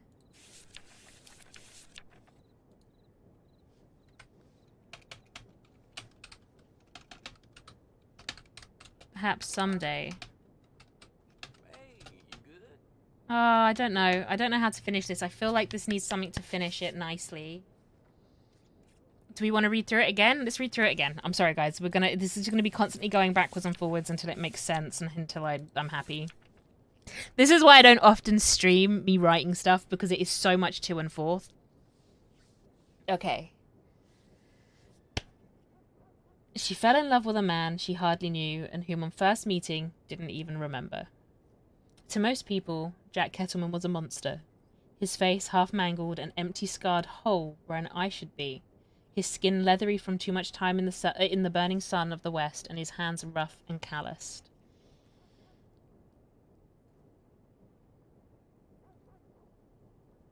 We're not where? What? If you were to ask about him, many would tell you that his interior matched his exterior. His misdeeds so evil and heartless that even the devil himself would quake on his throne. Stories of how he brutally murdered his past love, slaughtered lawmen and threatened doctors. He was a man known for his dark exploits and savage attacks. No one wanted to ever cross him for fear that their lives would be forfeit. She first met him in Saint Denis, new to the crossing, with no idea who this rude and frankly ridiculous man was. He talked too much, waffled nonsense, and made offers he would never be able to keep. But he was fascinating. Hang on. Streaming finishing a novel would be a moment. We're about to finish this one. This is about to be finished, Vinny. Okay, where is it? Where is the where? If you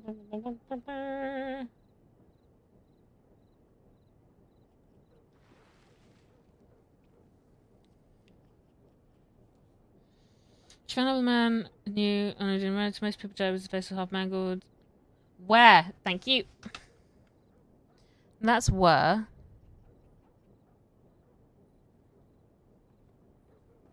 Okay, his face half mangled, an empty scarred hole where. So that is H, where an I should be. That's fine. So that was spelled right. If you were to ask him, many would tell you that his interior matches his exterior, mystery so even heartless that even the devil himself would quake on his throne. Stories of how he brutally murdered past love, slaughtered lawmen and threatened doctors. He was a man known for his dark exploits, savage attacks. No one wanted to cross him for fear that their lives would be forfeit. We spelled there right then as well. I mean, like the last page of the last page of the book. Okay, we'll get there in a minute then. She first met him in Saint Denis, new to the crossing, with no idea who this rude and frankly blah blah blah fellow was, but he was fascinating. He was crouched in a telegram office with two others, clearly close to him. The three of them were at ease with each other, able to pick up on the other's cues in a way only those with a deep connection are able to. So she listened to his request, a task you could say, one that required patience. Out of curiosity, she agreed to help them, and so she sat and waited and did what she had been told. When she had completed the task, she walked away, continued on her day, believing she would never see the strange man and his friends again. The young woman went about her life travelling the crossing and collecting stories. She found herself meeting all manner of people and giving little thought to the man in the telegram station. In fact, is two words. One word. Love you, miss you, bye. Love you, Vinny. Oh, enjoy work. In fact, she didn't even remember him when he came upon her travelling between towns. He was abrupt with her, a touch of aggression in his voice and mannerisms. She couldn't help but laugh, a quiet giggle at first, growing to become a nervous explosion of hysterics. Each threat he made, each insult he gave her resulted in more uncontrollable outbursts. This strange and peculiar man, so sure of himself, made her nervous, not from fear of losing her life, but from something else, something she'd never quite felt before. She didn't dislike it. In fact, some might say she enjoyed it. Although his words suggested danger, there was something in the way he said them. They began to feel less like threats and more like he was pushing her away for her own good. He was a madman, that was undeniable, but if you were to look at him and really listen to him, you could almost hear him smiling, not a sinister sneer, a playful, boyish grin. He took her to see the canyons and showed her part of the crossing no one else would. He took her to see the canyons of the West and showed her parts of the crossing no one else would. He might not have realized it at the time, but Jack Gutterman had offered her an adventure, not a sword-fighting, castle-raiding, dragon-slaying adventure that one might read about in books, but an adventure... full stop? But an adventure in life that would grow to be an adventure in love. Punctuation, guys. It's hard. Despite his reputation and harsh words, she was drawn to Jack like a moth to a flame. She found herself travelling to far-off lands, spending more time with him and listening to his tales of adventure and danger. Man, I wish I was telling this story as Andy. Alright, like, well, it didn't really matter that you're a bit of a knobhead. She will act super drawn to him, like, flies to shit. Sorry, I don't know why my brain just defaulted into Andy for a second there. Okay, but as time passed, she began to notice something strange. Right, yeah, drawn to him like flies to shit. Gotta love Andy. Maybe Andy should write a book. Imagine. I've spelt began as bagan so many times. Why? She began to hear whispers and tales about the outlaw whose very presence took her breath away. Tales of death-defying antics, electrocution, and a holding on for life when others would slip away. People called him immortal with 2 M's. And the more she got to know him, the harder it became to ignore the otherworldly way about him. The more she got to know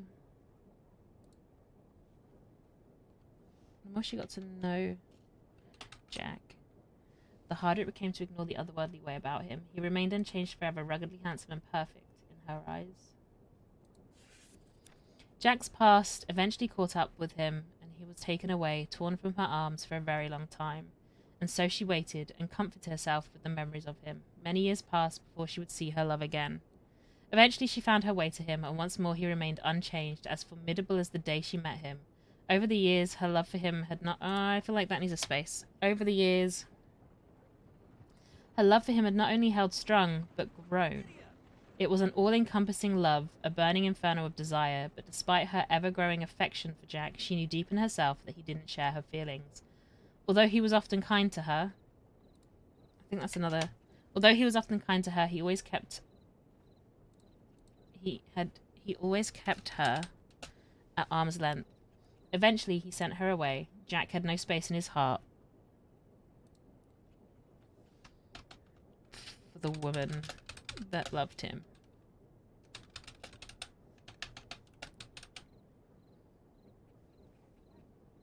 She was heartbroken with no one to turn to, no friends left, no one that cared. Despite her heart being shattered, leaving nothing but cold stone in its place, she could not bring herself to leave the crossing. Instead, she stayed, watching from a distance, helping from the shadows, and loving from afar, content to be near him even if she would never be with him.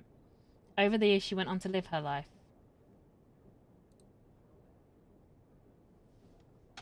And Jack eventually faded away. Over the years, she went on to live her life.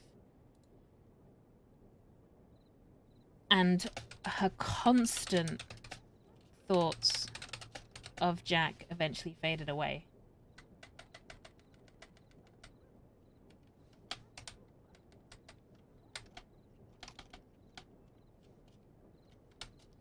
The new world that she came to know... Oh, the new world that she came to know started to forget his stories. Started to forget the stories of his great heists.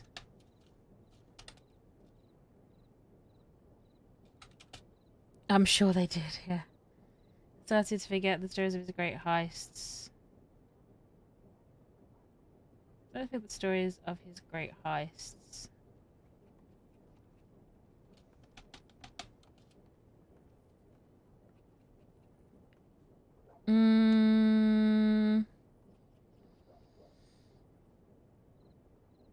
stories of his great heists, his dangerous, no, his death-defying. No, I've already used death-defying in the story.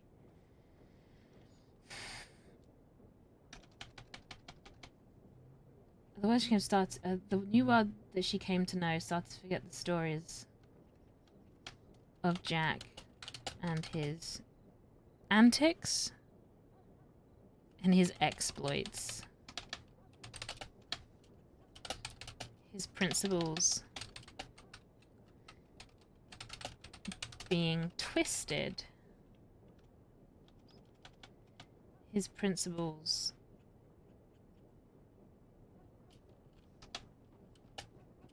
twisted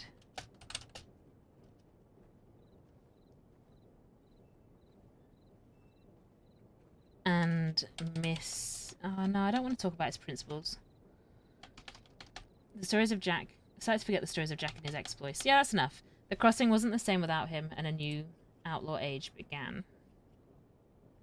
Yeah, she's finally writing. We might actually finish this in the next, hopefully, fucking 30 minutes. She wandered the crossing trying to find her place in a world with no Jack. Until eventually she decided it was time to make her own place. To carve out her own little part of an unrecognizable land. Oh, I want to change that. No longer would she ask for what she desired. No longer would she ask for what she desired, but she would take it. Grasping life with both hands. Seizing. Oh, seizing. I can't spell seizing, so we're just not going to put that in there. And finally living her own story. Without realizing it, she had begun to heed the words of the man she promised her heart to so many years ago. Words spoken to her just as her love for him had begun, and just before she would learn some of life's hardest lessons. No one knows where she ended up, or if she ever truly found a place to belong, but we can be sure of this. Seizing, thank you.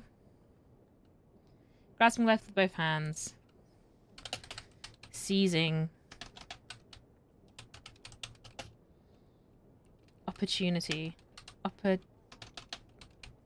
Opportunities. And finally living her own story. Without realizing it, she had begun to heed the words of the man she promised her heart to so many years ago. Words spoken to her just as her love for him had begun, and just before she would learn some of life's hardest lessons. No one knows where she ended up, or if she ever truly found a place to belong, but we can be sure of this: she never stopped loving him.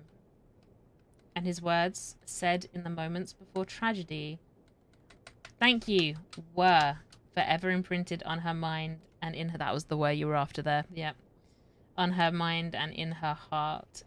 You want me to be happy. You want something good to happen to me. Then go and be successful and be happy in another way.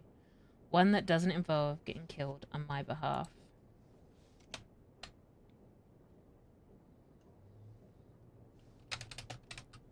The words of an immortal man.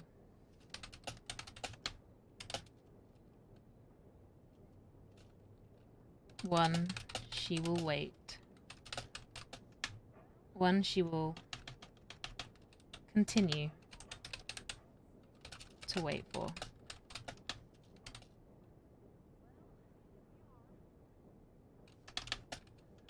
Wait for as long. She's alive? No, I feel like... Hang on.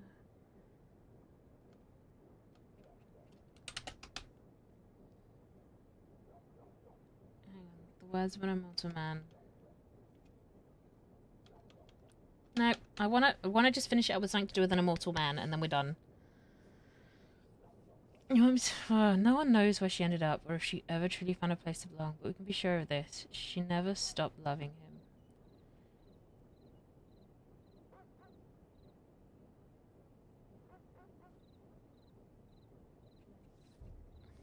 Full stop. She never stopped loving him. His words, said in the moments before tragedy, were forever imprinted on her mind and in her heart. Well, hold on. You want me to be happy? You want something good? His words said, "The waiting for the thing at the end could be really good for him or any law that get hold of it. It'd be a great line of questioning." Oh, her waiting for him. Oh, I suppose. Yeah, you're right, actually. Oh. We're writing, so we're kind of writing a story, like a book, less so now for it to be like, oh, finally she wrote a book, but actually to almost leave clues in some ways and open up other avenues for people if anyone was to get hold of the book. Which they will, because we're going to go and drop it off with the Irish and hope it doesn't get lost forever. Remind me to screenshot all of this. I need to screenshot all of this so it's not gone forever. You want me to be happy. You want something good to happen. No one knows where she... Exactly, it makes it more than a book. Yeah, exactly. That, and I love that. I love that. No one knows where she ended up or if she ever truly found a place to belong, but we can be sure of this. She never stopped loving him. His words, said in the moments before tragedy, were forever imprinted on her mind and her heart. You want to me to marry you.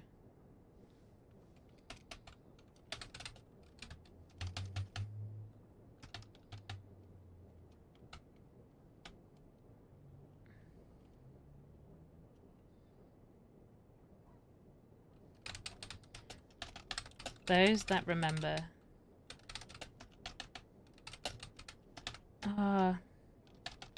We want to make it sound like a little bit of a fairy tale ending, don't we? On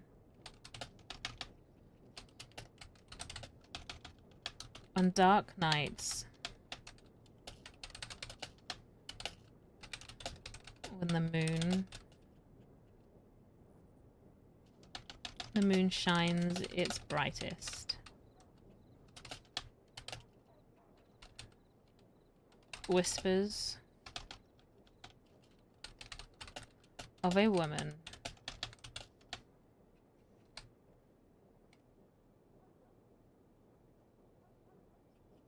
Oh my god, imagine. She'll be like, guys, it's a story. It's just a story, guys. Dark nights when the moon shines its brightest. Whispers of a woman.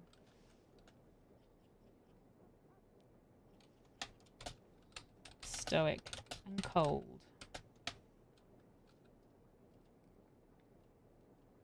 On dark nights when the moon shines its brightest.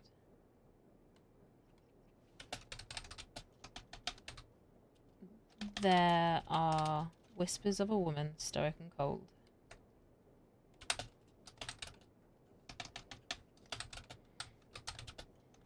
She stands strong, like the very stone. As she stands strong. She stands strong as the stone in her heart, in her chest. As the stone in her chest. Waiting for an immortal man. Oh, does it not? It doesn't fit on that page! It doesn't fit on that page! It's fucking... Motherfucker. I'm so angry. Okay, right.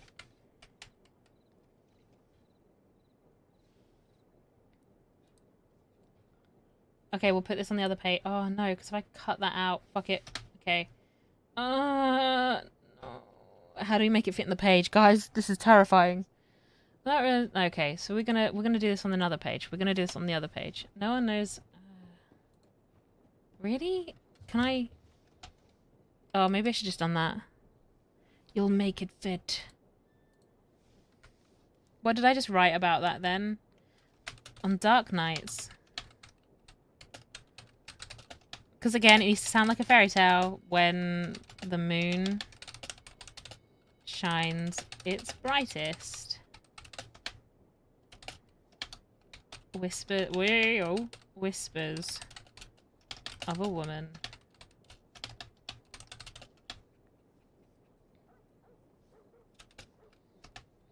Cold. And what do you want, fella? Come on. Yes, what thought? Cold and stoic. When the moon shines its brightest, whispers of a woman, cold and stoic, can be heard. A woman. As a woman whose mind. Nope. A woman.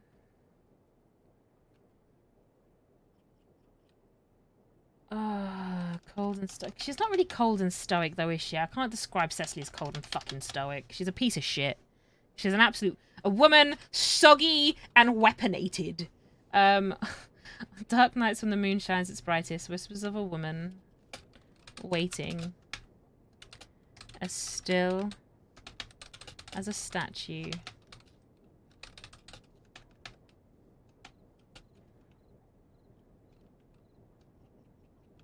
Waiting. Oh no, we're gonna put a twist on the stone heart thing. Okay, shines its brightest, whispers of a woman waiting. Her love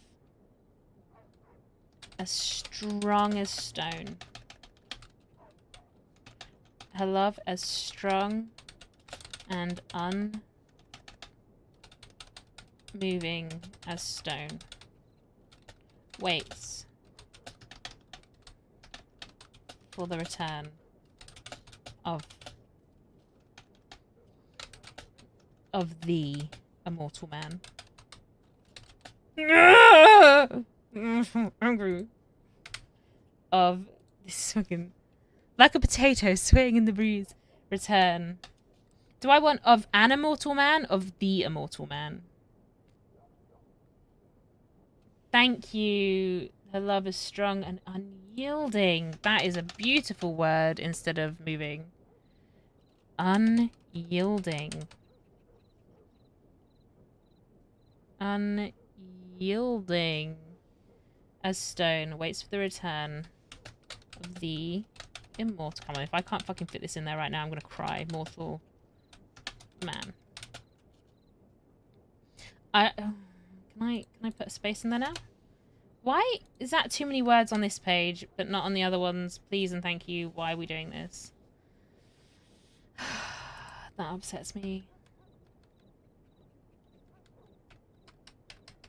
Because I really need this to space down. Because can I write more down here? I can't. What is this? Why have I just hit like a thing there? What? Why is that not letting me... This is... I hate these books. I love these books, guys. Don't ignore me. I'm being stroppy. Can I write that again? Will that let me write that? This is so angry and juicy. Oh, I know why. I know why. There we go. There we go. She fixed it. She fixed it. She was just being dumb. She's just being dumb, guys.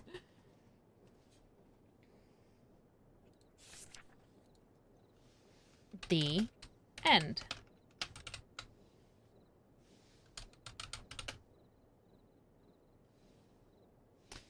The end. Question mark. Should always be a question mark. The end. That can go in the middle. I can go there. Like that. Like that. Oh, up one.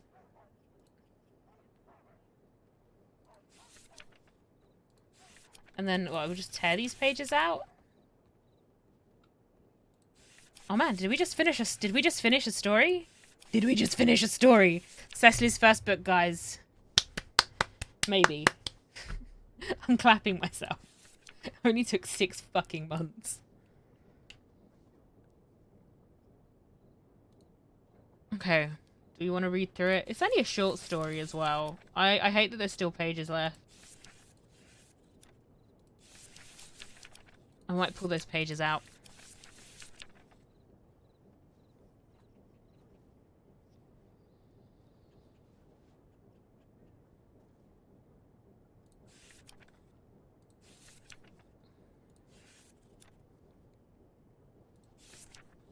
She fell in love with a man she hardly... We have to do it in, like, the really, like, dramatic voice, don't we? She fell in love with a man she hardly knew. and whom on first meeting didn't even remember. To most people, Jack Kettleman was a monster, his face half mangled, an empty scarred hole where an eye should be, his skin leathery from too much time in the burning sun of the West, and his hands rough and calloused. If you were to ask about him, many would tell you that his interior matched his exterior, his misdeeds so evil and heartless that even the devil himself would quake on his throne.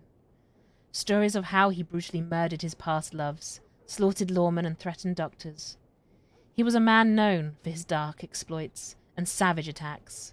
No one wanted to ever cross him for fear that their lives would be forfeit. She first met him in Saint Denis, new to the crossing with no idea who this rude and frankly ridiculous man was. He talked too much, waffled nonsense, and made offers he would never be able to keep. But he was fascinating. He was crouched in a telegram office with 2 others, clearly close to him. The 3 of them were at ease with each other, able to pick up on the other's cues in a way only those with a deep connection are able to. So she listened to his request, a task you could say, one that required time and patience.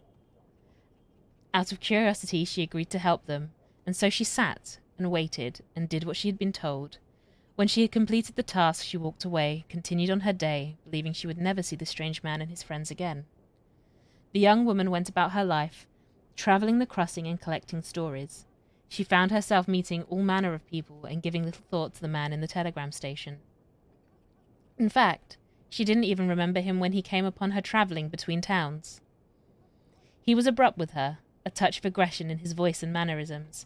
She couldn't help but laugh, a quiet giggle at first, growing to become a nervous explosion of hysterics. Each threat he made, each insult he gave her resulted in more uncontrollable outbursts. This strange and peculiar man, so sure of himself, made her nervous. Not from fear of losing her life, but from something else. Something she had never quite felt before. She didn't dislike it. In fact, some might say she enjoyed it.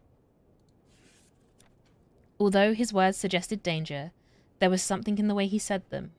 They began to feel less like threats and more like he was pushing her away for her own good. He was a madman, that was undeniable. But if you were to look at him and really listen to him, you could almost hear him smiling. Not a sinister sneer, but a playful boyish grin. He took her to see the canyons of the West and showed her parts of the crossing no one else would. He might not have realized it at the time, but Jack Kettleman had offered her an adventure. Not a sword-fighting, castle-raiding, dragon-slaying adventure that one might read about in books, but an adventure in life that would grow to be an adventure in love. Despite his reputation and harsh words, she was drawn to Jack like a moth to a flame. She found herself travelling to far-off lands, spending more time with him and listening to his tales of adventure and danger. But as time passed, she began to notice something. Something strange about the man that she had fallen so undeniably in love with. She began to hear whispers and tales about the outlaw whose very presence took her breath away. Tales of death-defying antics, electrocution, and holding on for life when others would slip away. People called him immortal, and the more she got to know Jack, the harder it became to ignore the otherworldly way about him. He remained unchanged, forever ruggedly handsome and perfect in her eyes. Jack's past eventually caught up with him, and he was taken away, torn from her arms, for a very long time. And so she waited and comforted herself with memories of him. With her memories of him. Comforted herself with the memories of him. Many years passed before she would see her love again. Eventually, she found her way to him, and once more he remained unchanged, as formidable as the day she met him. Over the years, her love for him had not only held strong, but grown. It was an all-encompassing love, a burning inferno of desire, but despite her ever-growing affection for Jack, she knew deep in herself that he didn't share her feelings. Although he was often kind to her, he always kept her at arm's length. Eventually, he sent her away. Jack had no space in his heart for the woman that loved him. She was heartbroken, with no one to turn to, no friends left, no one that cared. Despite her heart being shattered, leaving nothing but cold stone in its place, she could not bring herself to leave the crossing. Instead, she stayed, watching from a distance, helping from the shadows and loving from afar, content to be near him even if she would never be with him.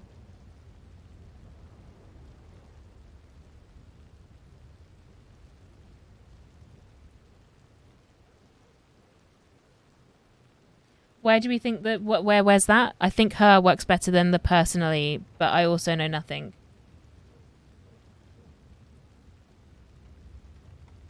Where is this? Where is this? This is why we read through it. We're checking it. We're making it make sense. Are we talking about here? Jack had no space in his heart for the woman that loved him? Oh.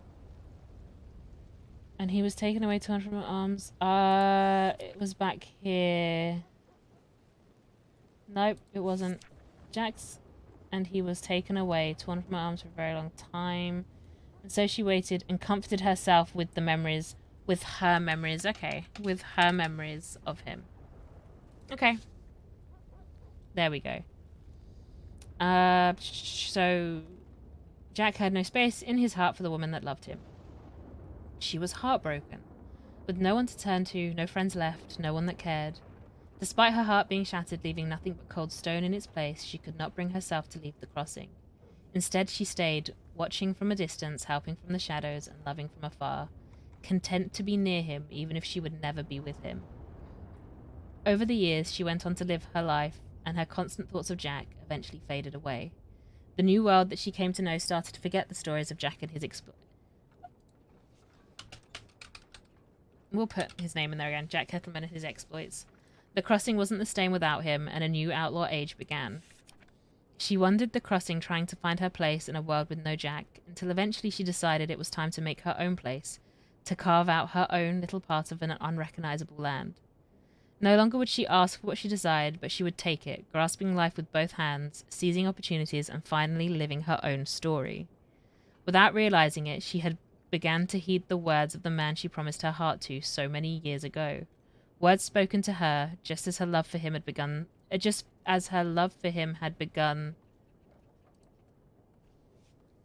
to take root in her heart, and just before she would learn some of life's hardest lessons. No one knows where she ended up, or if she ever truly found a place to belong, but we can be sure of this. She never stopped loving him. His words, said in the moments before tragedy, were forever imprinted on her mind and in her heart. You want me to be happy. You want something good to happen to me, then go and be successful and be happy in another way. One that doesn't involve getting killed on my behalf. On dark nights, when the moon shines its brightest, whispers of a woman waiting. Her love as strong and unyielding as stone. Oh, hang on. Oh, this is why we read through it.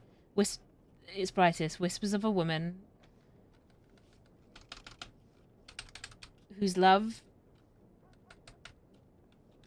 is as strong and unyielding as stone, waits for the return of the immortal man. The end? Question mark? There's an in fact, it should be in fact. Okay, let's go back. I use in fact way too much. In fact. There's no in facts on this one. In fact.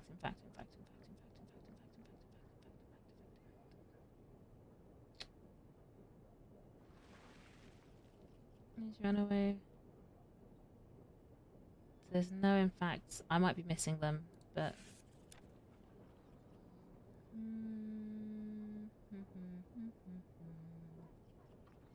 It's like first or second or third page. Okay, we'll go this way then.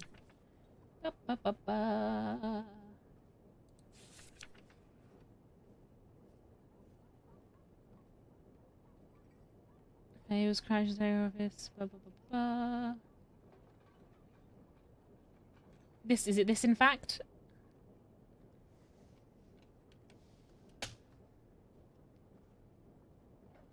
Because there's a couple in facts possibly like that.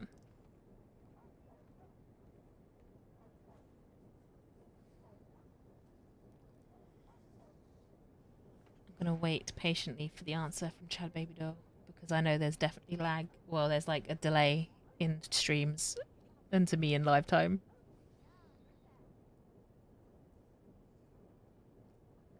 Which always makes it fun where you're playing games where like there can be audience participation. Okay, is it that in fact? This one?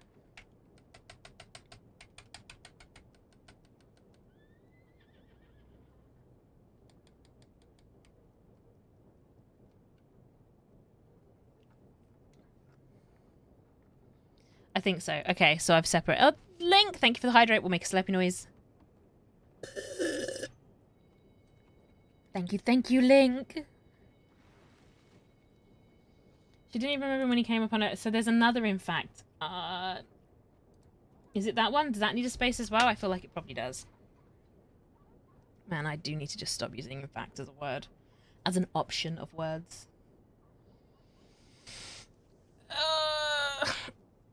Do we call it? Do we call that as a finished book and then just tear out the last pages?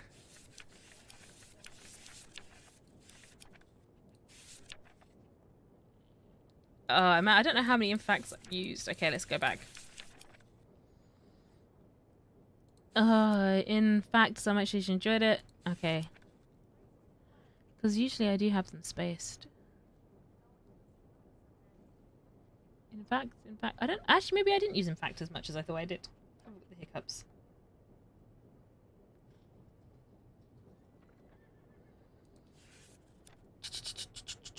I actually don't think there's any more in facts in there, so that's probably fine. Finish book, tear out pages, perma, poor Cecily. Boom, dead, gone. Lincoln, we have plans for Cecily now. She's gonna end her days in Sisika. That is the plan. Slow burn, but it will happen. And I can't wait. It's gonna be amazing. Like, the thing is, what's gonna happen is the descent is it like how does it end? How does the book end? It's the ending of the story.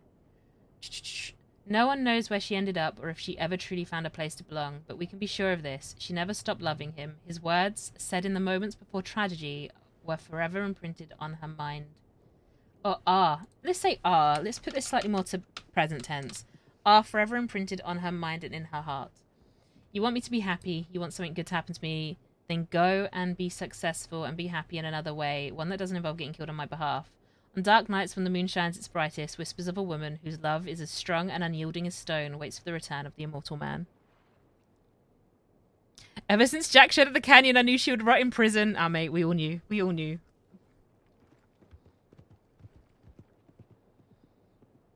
Oh, Vinny! The end, question mark. And then we'll just remove these pages. There's such a waste of pages. Okay, well, kindling for a fire. Blech. One. I don't want to do like.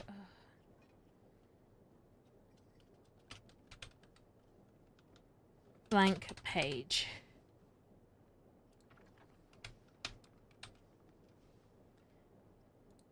Confirm. How many of these are going to fit in my pockets? Drop, so someone knows that someone's been here writing if they come and find it.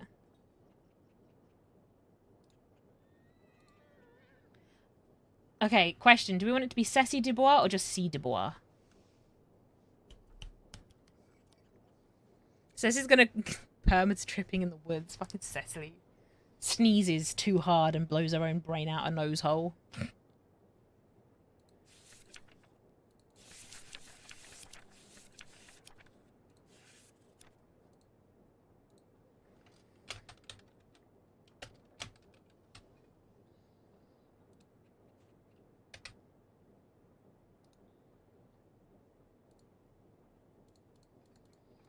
Because then, when we finish tearing pages, we'll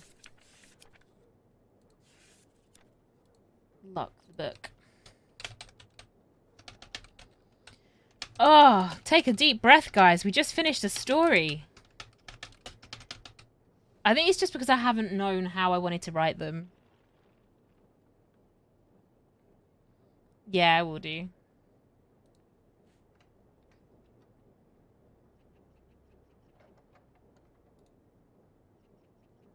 Drop. Drop.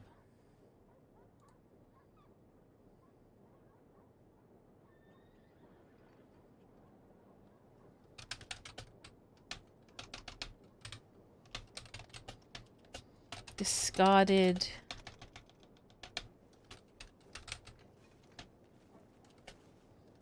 Empty.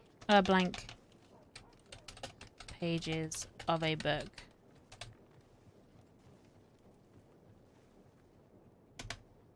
Oh, I need to stop. It's not plural. Man, I love details. I hope, like... I hope I don't leave too many, like, and it becomes obnoxious, but... Here's what it is. Read. I'm gonna leave that page there at the end, but tear out this one. Blank page. Tear stained.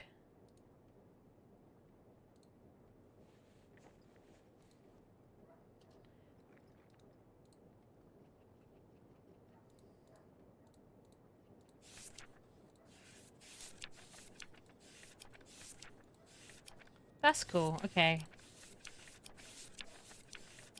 Okay, question. Last time. C. Dubois or Ceci Dubois? I feel like C. Dubois, actually. C. Dubois.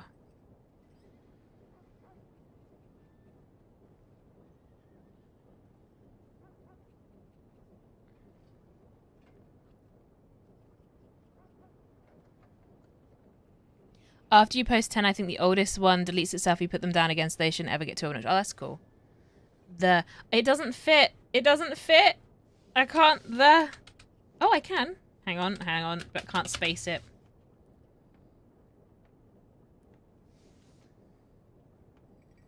I wonder if I can put it...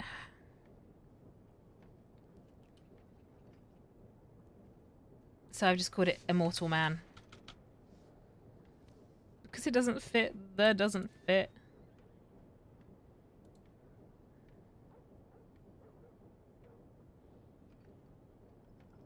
There was a correction of my message. Oh, okay.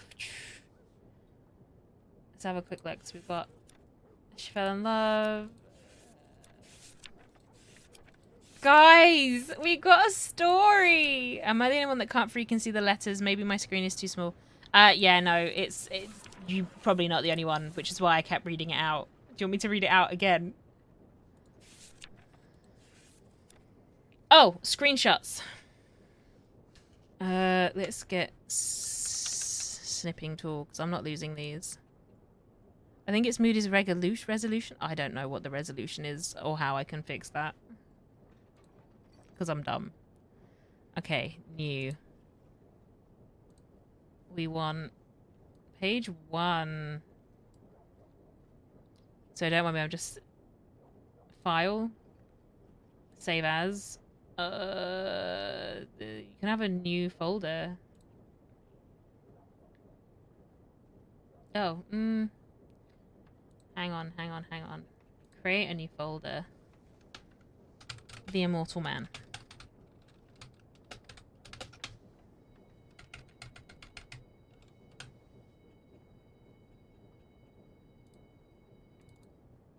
Okay.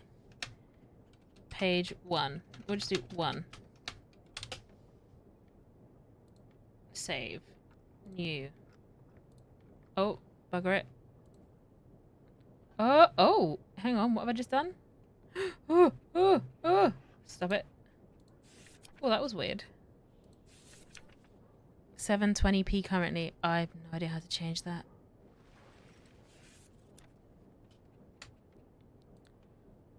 New. This is pages 2 and 3. File. Save as.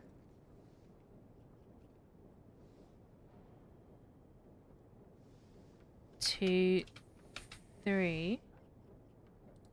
Wait, where did the first one save? I'd be so sad if it didn't. Oh, what? Oh, the first one didn't save? What did I do? Interesting. So we'll do it. We'll go back and grab that first page again then.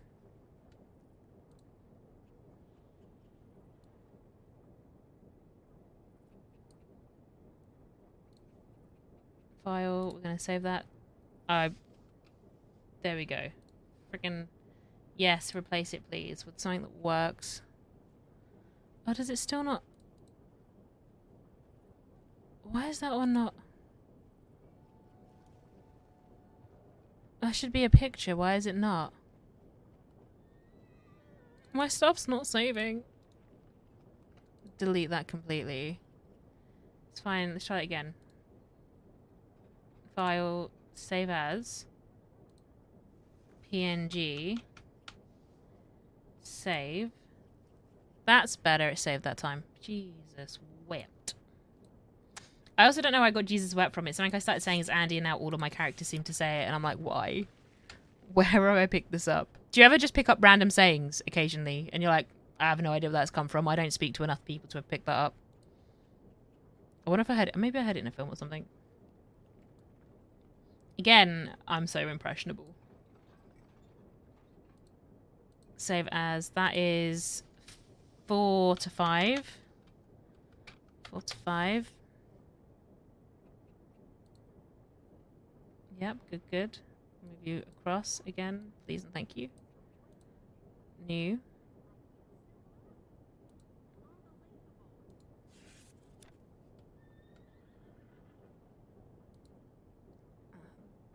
Riveting content from Miyagi right now as she copies and pastes things.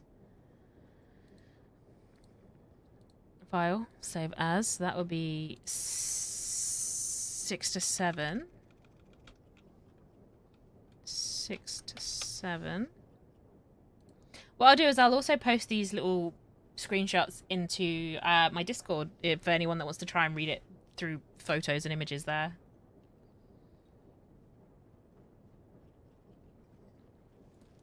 Which... does this work if I do that? I end up using sayings from characters on World. Told my mum love you the other day. Love you. Yeah. Oh, I had to fight hard the booby, like Peppo with his, like, putting booby at the end of everything. That one I had to fight hard not to pick up because I was like, I refuse. I refuse. But the yes is one that I started doing. I kept yesing people like that for such a long time.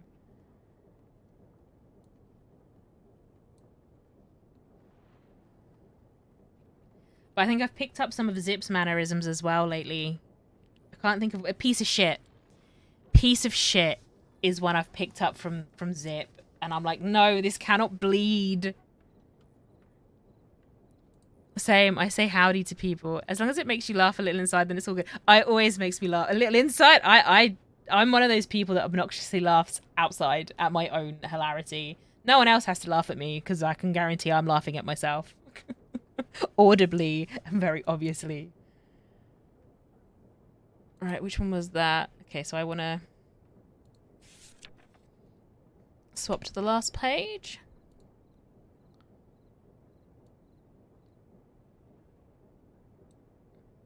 File, save as. So that'll be 8 to 9.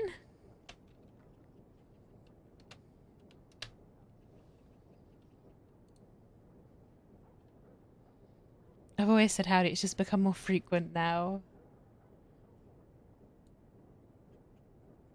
Then I just save that, and then we want...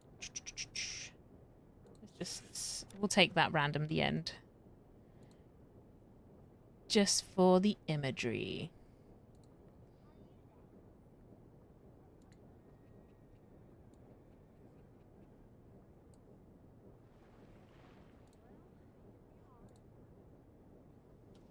And then it's a 10-page book, which, to be fair, considering it's a short story in a game, I think that's good. I like a man who takes his work seriously. You're about to break my concentration. And then we'll lock it. So how you been? Locked. Now, Really not too bad. no one can edit it.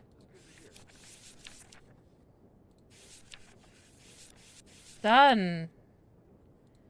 Done, guys. We did it. Oh, my pages are gone, so I'm glad that I actually put the detail down. Yeah, I've just been screenshotting it, Chad Baby Doll. Just been screenshotting it. I'm going to post them up into Discord later. Oh, she's hungry, is she? She's not eating. Of course she's not eating. She was too busy starving away. She wrote a book. Man, we're coming here to write all of our stories, guys. This is the best place. We saw one person, to be fair. That's fine. Oh, that's another person, is it? What we're going to do, though, is we're just going to rest up here for a second. I'm gonna lean back. Because not only was Cecily hungry, but I really need to go and use the bathroom.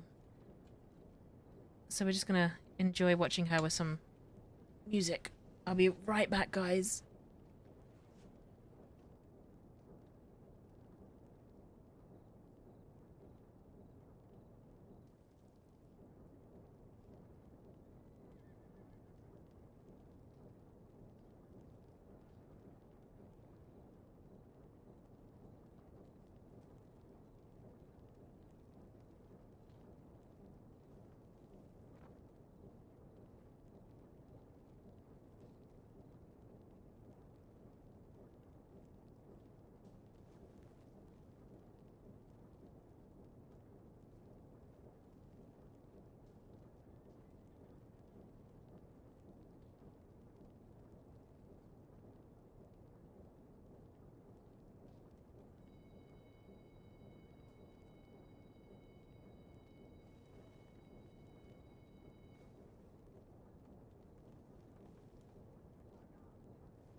What's that? Such great music. The Coyote book is almost finished, but I think we're going to have to go to the manor to go pick that up. So we'll head there in a minute when it's light, because, you know, Cecily's scared of the dark. I say Muppet a lot more now. Cougar. Anyone else hear a cougar in the middle of town would be great if it attacked her in the store. Nah, I would PK. Fucking hell, Moogie. Chaos in the streets, yo. Gunshots. Did I just come in like, wait, what? I'm out of breath. Moogie! She's safe. Someone else was shooting it. Gunshots. That'll be someone fighting it. You can't perma to a fucking AFK attack. I have done in the past. I have done in the past. Is it still out there being a shithead? Clearly. Because people are still running. I don't have anything to fight it with other than a shitty Catwoman.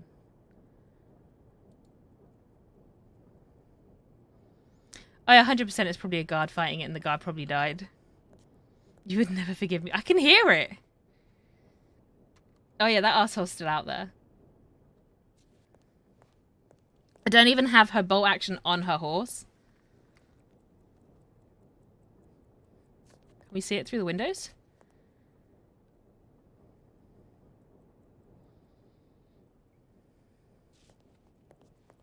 You can climb a lot of the roofs here. That is true.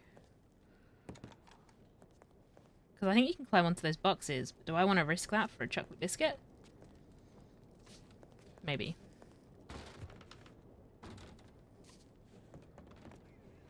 I thought it was a ladder just then. I got really excited. Can I climb up onto this one? Oh, is it gone?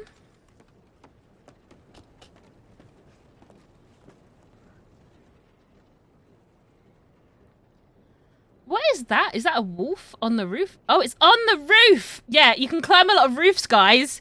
Why don't I just climb onto the roof with the fucking thing on top of it? It's on the roof of the telegram station. Fucking cat. I was gonna make a runner for the telegram station roof as well just then. And I don't want to start firing my gun in the middle of town because it will set off all of these guys. I bet it's friendly. Oh, should we go pet it? I had a cougar go jump a fence. I legit trust nothing. Yeah, I've had wolves run into a building and get me before, and I'm like, well... Why is it on the roof?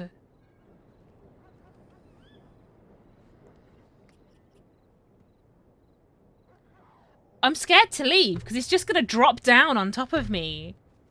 We live here now. Cecily, telegrams law for the first time. Cougar attack, help me. I am but a humble author. Save me from... Maybe you could cleaver it. Have I got the cleaver still? I do. I think no matter what we do right now, it's going to upset locals, and I... Oh, maybe I do have the bandages for it. I just... How long until daytime? Fucking forever until daytime, okay.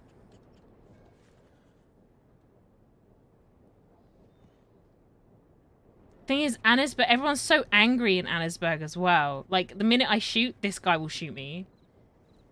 So it's just going to become a murder massacre spree, and I don't think I've got the weaponry for it to fight a cougar and locals.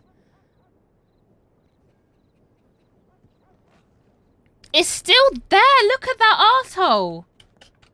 Oh, girlie, you could have just... Do you reckon we can bait it down with something? That is the cougar, right? Yeah, look at that little arsehole! I don't even have my bow on me. I think it's in the bank or something. Absolute shitlord of a cat right there. Go on, fuck off, jump. Jump down and go and attack someone else, you arse. But you can bait it down. Yeah, just bait it down with myself.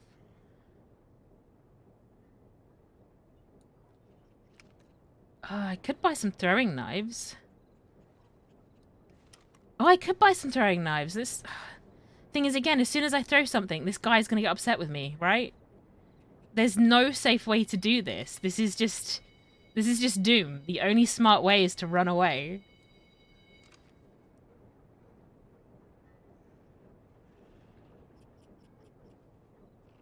And now I can see that arsehole. You could always not bait it down and, you know, leave. Yeah, we're not leaving at nighttime, remember? Cecily's scared of the dark.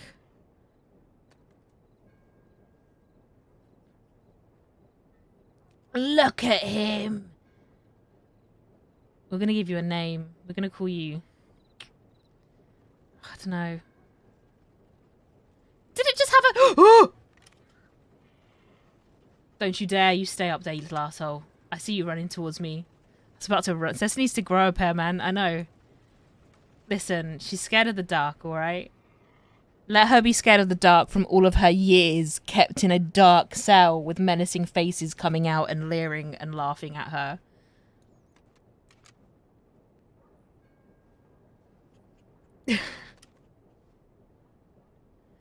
Oh man. Fine. Fuck off, cat. Right. I'm actually going to buy some throwing knives whilst we're in here, though.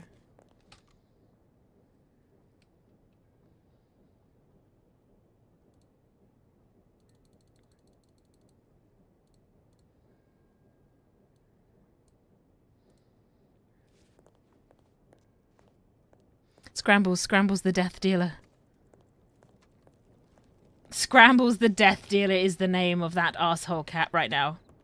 He's still up there. He is still up there. Oh, what? I could have got you with the knives just then. Now I can't see him. Bollocks. Okay, let's get better view. She misses again. Come on, you can do this. Where are you? Oh, there's loads of people riding into town now. Maybe they'll fight the cat for me. Or not. Fight the cat for me, please. Fight the cat for me.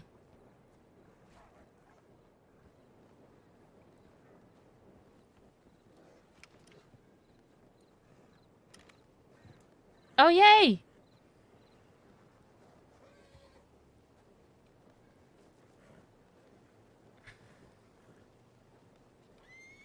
Why? That's like so many lore. Are they gonna kill the cat?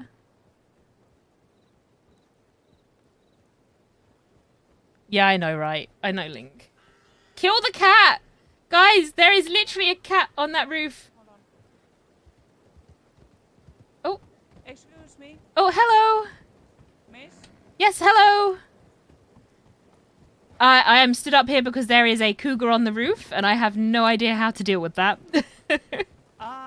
Yes, it's rather dangerous. Can I just quickly ask you, have you seen any people coming through yet? Not that I've seen. I've just been out here hiding to write because I know it's usually quite quiet here. Okay, I would suggest Moving trying to out? get out of here. Yes. And the roof cat will leave me alone? Just, do you have a horse? I should do, unless it's been scared off. Am I alright to wait until morning? I'm not that fond of travelling at night time. Oh yes, of course. Unfortunately, we have to leave. I would love to say it help you. Oh no, but it's fine. If you have the patience to just wait it out, then you can just ride. Oh, perfect, thank you. And 100% that cat will just stay up there and he's not going to try and eat me at any point? Yes. Okay, great. I have lost so many books to that cat. Yes. No, it should be alright, but stay up there until daytime. Oh, Sorry, great. but No, we'll that's go. okay. Good luck. You take care. Okay, so the cat's not gonna... it's not that dangerous as if you're the getaway horse. Listen, it's not snitching if it's on this arsehole. Mr. fucking Scrambles. I'm watching you. Yeah, they know about you, you jerk. So he's trapped up there, basically, is what they're saying. Oh. That means there's another one. So there's criminals clearly in the area. Interesting. Oh, thank you. They killed one. I'm going to just sneak inside and do what we do best. The cat is dead. Oh, thank you!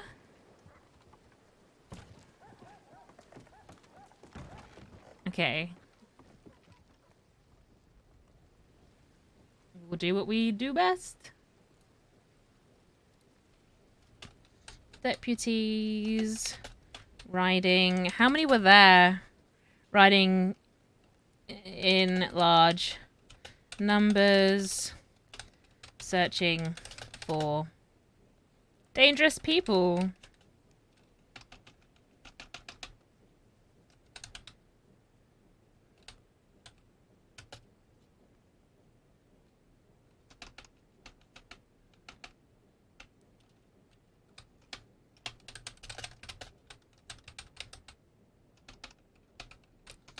Dangerous people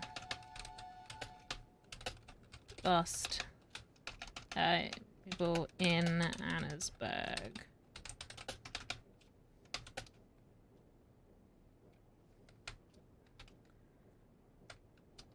Quote, in Annesburg.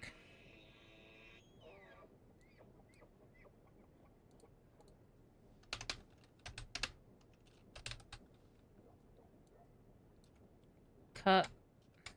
Full stop. Try it again so we don't look absolutely... So we'll send it to this one because we can remember his off the top of our head.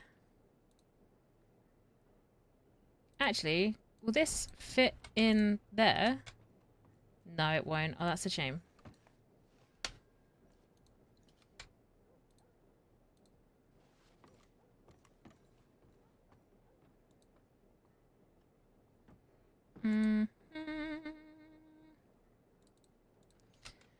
Bum bum.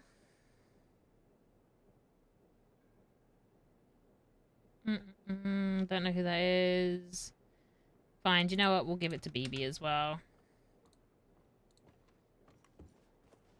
Probably this guy that they were looking for.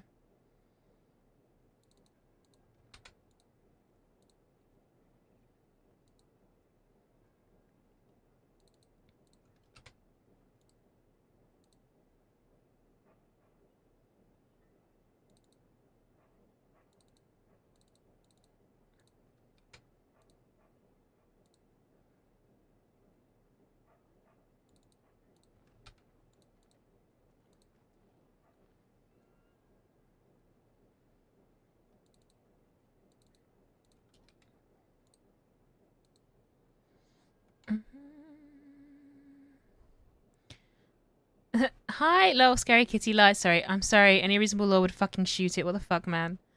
That cat's jumped me so many times. Facts. 3 at least deputies. There was a large number of them, so we're just sending a large number.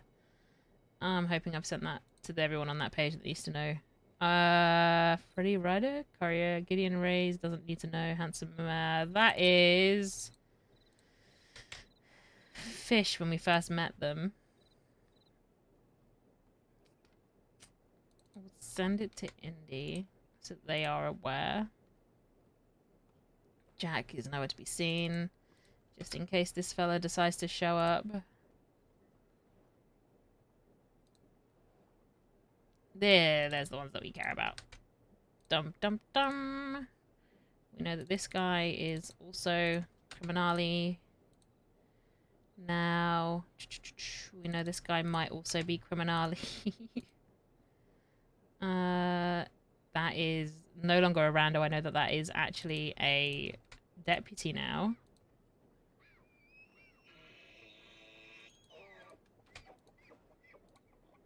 Man, I spend so much money on telegrams.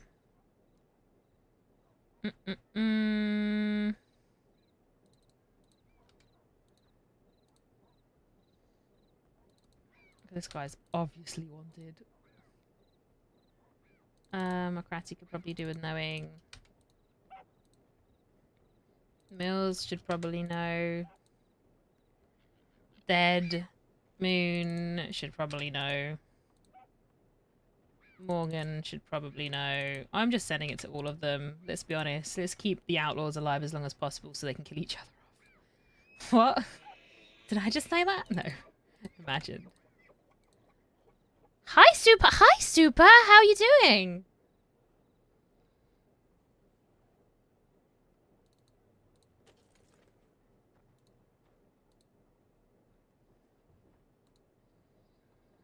Them boys was down at the saloon fighting and breaking windows again. What's happening to this place? This guy really waiting for me, right?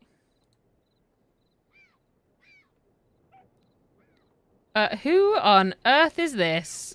Fucking Danger Mouse wannabe lookalike. I'm gonna go back. Oh, is he really? Oh dear, well I didn't know that. Do I have Pip's telegram?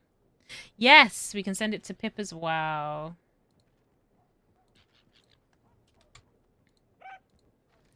TR 637.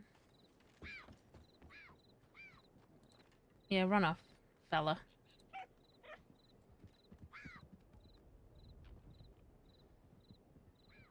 They may have done Chad Baby Doll. I have the memory of a fucking sieve, so I'm sorry. They might have done. I might have been too worried about other stuff. Okay, is it light time yet? Because I want to go and get our other book. And then put this one in storage until we can figure out how to hand it off without people... I don't know. Oh, God. The hiccups again.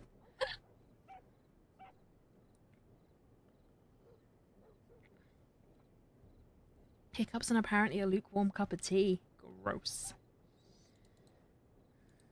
I wouldn't have said it if I didn't think Indy told you, but also could be wrong, so apologies. They might have told me. I'd have to go back and look. So I don't worry, you don't have to apologize for that.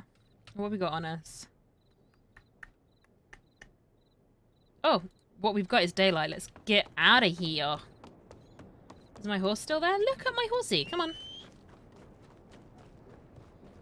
I thought you had a light for Cecily. A light? She's got a lamp, but like, that's not going to help her with the fact that she's actually dog shit scared of the dark. She's okay when she's with people. It's just when she's on her own.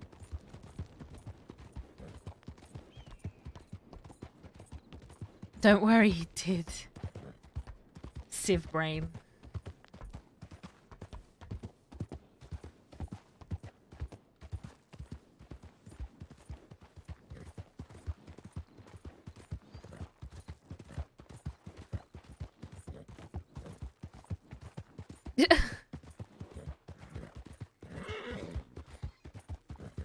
Chad Baby Doll, you saying because I said something mean in that moment could be literally any time. Oh, do you know what we're gonna do? We're gonna put Moriarty away. I'm gonna swap.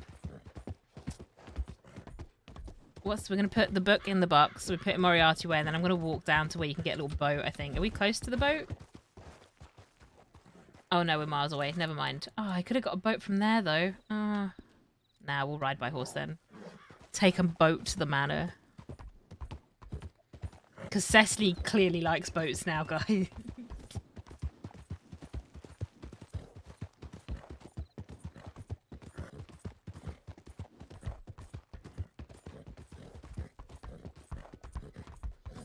I love the author thing though. Like when people are like, "What are you doing here?" She's like, "I'm here to write because it's quiet."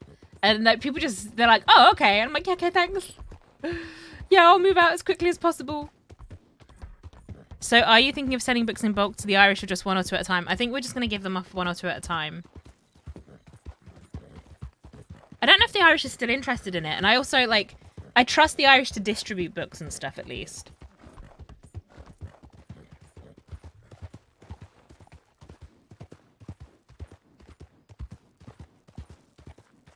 But I think with this book especially, because it's about Jack Kettleman and because, according to Zip Quill, Cecily is known for 3 things.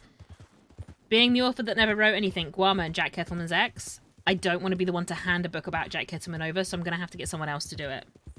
Especially as all my other books will be written by Cecily Caldwell. I reckon the Irish would be perfect. They know what to do with RP props like these. Yeah, exactly. But yeah, I think every other book that we write will be written by Cecily Caldwell, and this will be the only one we write by C. Dubois.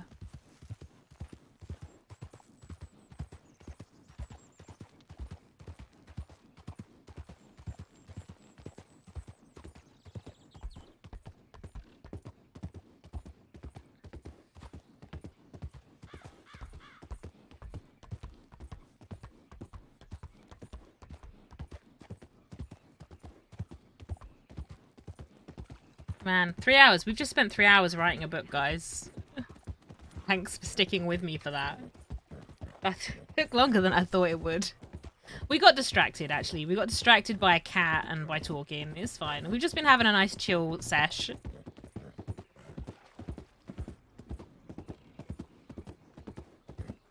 It was great. Well, I'm gonna go pull out the Coyote book next, I think. Because, like, we can do the whole heist stuff, but I don't, like... There's only so much sneaking into someone's house and robbing random items you can do. Like, you just don't want to do it in such a short time, right? Like, be like, every so often, sure, but not, like, relentlessly. Pacing. Maybe we'll go shopping for a new outfit. I think I need another outfit. Similar-ish to this one, maybe.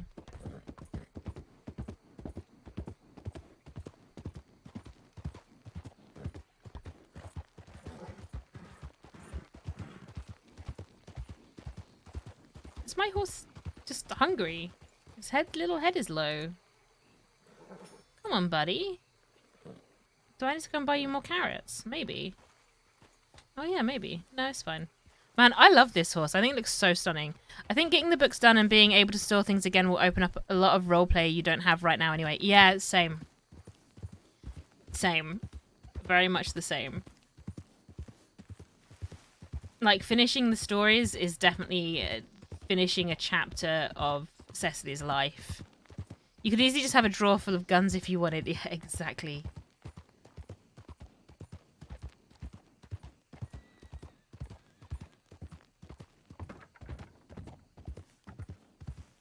Sandney. Don't we love you?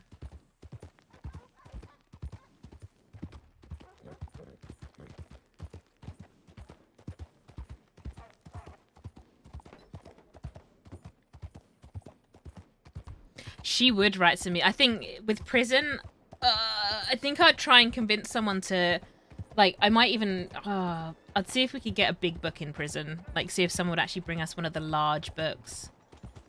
Because she would write some prison stories, yeah. I think writing and being an aspiring author is always going to be, like, a big part of who Cecily is. It needs to be. Like, that's something we can't let go of. Oh, there's nowhere to hitch the horse. Okay, fine. I'll be that arsehole for, like, 5 seconds. Oh! Floor has been swept. Aww.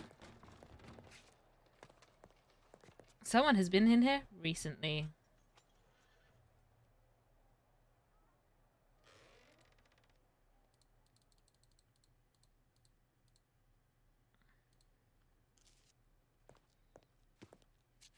Writing books, maybe doing interviews could maybe be a way to access the room that has the painting. Yeah, exactly.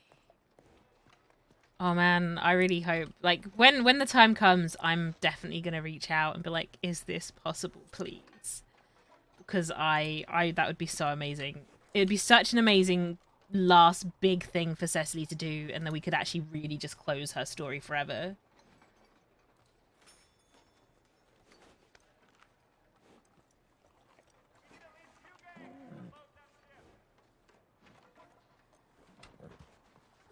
Because all good stories come to an end.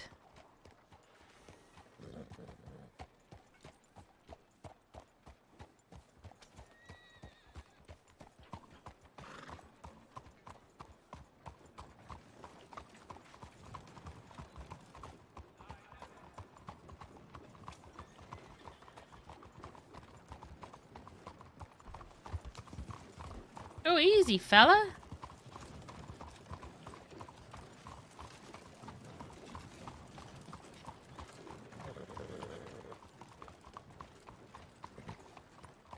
I think let's head back to the manor.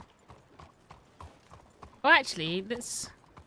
I don't know, man. I think Snippet would be a great return rather than a... Oh, a great return. Oh, okay. Okay. Comes back scarred and haggard. I want to, like... I want to age her up at some... Oh, no! No, no, no! I wanted to go into the box! Come back! I was joking. I didn't mean that. I'm sorry, Horsey. I was just joking. I wanted to get in the box. I pressed the wrong button. Oh, fuck. Fucked it. Okay. Tell the telegram. No, to the stables. I just wanted to get in the box. Sometimes we just do things on default, like autopilot. It's not my best look.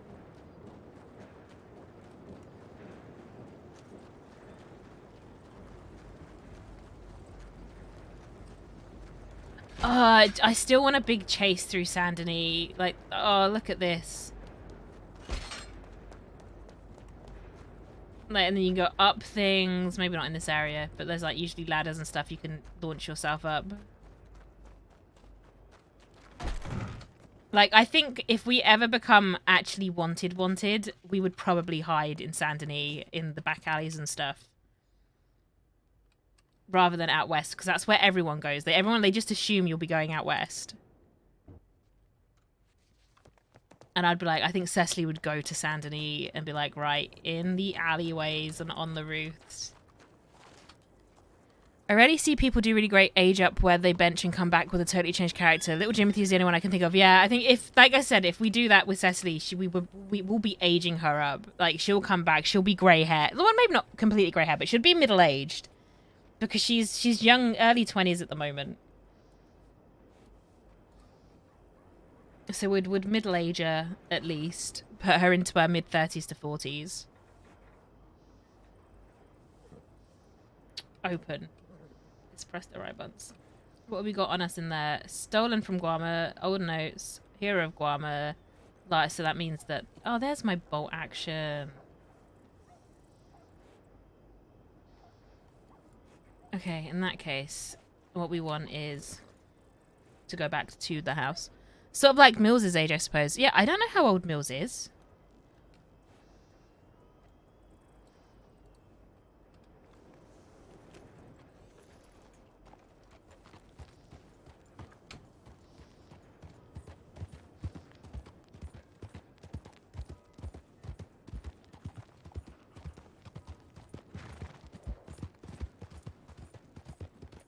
But that would be fun. Like, bring her back aged up. Like, I think one thing I'd want to avoid, though, especially with Cecily, is I don't want it to become an immortal character. Younger than Jack, but older than Alice, I believe. Yeah, maybe. Oh, yeah, I don't know. I never really are. Like, I guess we've never really paid much attention to it. I've always assumed Alice is, like, somewhere in her 20s, and Mills is probably somewhere in his 30s. But they're, like, close, if that makes sense. Jack, we've just gone, is an old man. He's just this old, rugged, nasty old man that we love. I mean, Cecily still loves him, but like, I think Cecily has grown out of that stage of her life. Like, she loves Jack. I have no idea what will happen if she ever sees Jack again.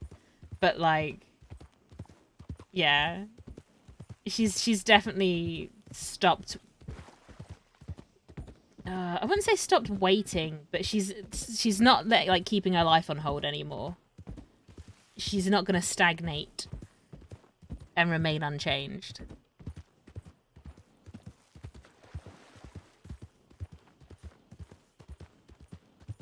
This was one way to get to the manor.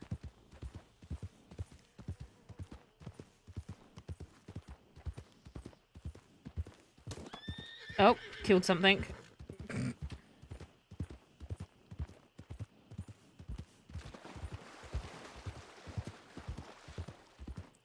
Cecily has never been in a gang war, never been to Sisika. I don't think she meets the requirements of an immortal character. No, exactly.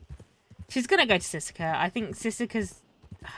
So especially on Cecily, I don't have that much interest in gang wars. Especially as for her, she's not one that wants to do big... It's like, why would she want to go to war with the people that she fucking fell in love with as characters from her favourite stories? Kind of thing. She's too much of a fan. Like, she idolizes them a bit too much to want to go to war. Like, she will if she has to. If it gets pushed, but she'd never be the one to push it.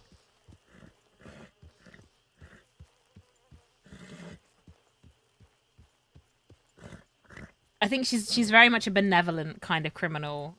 Until she kills someone.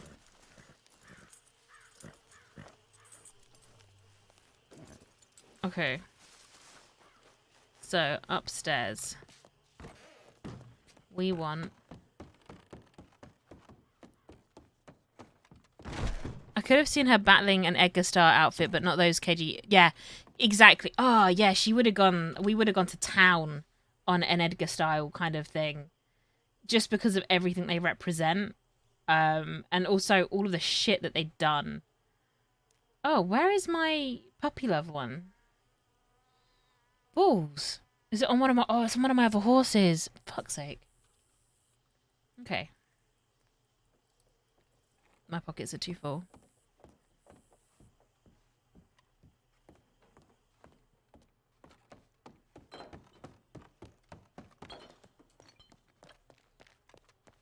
Yeah, I think it's on Watson.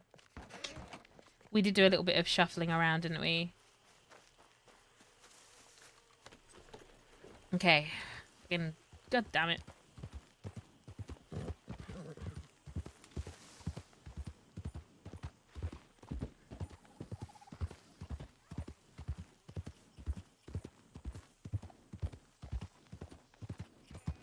To the stables.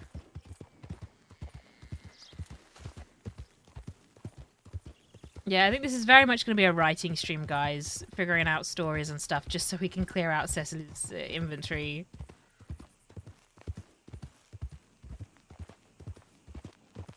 And storage space.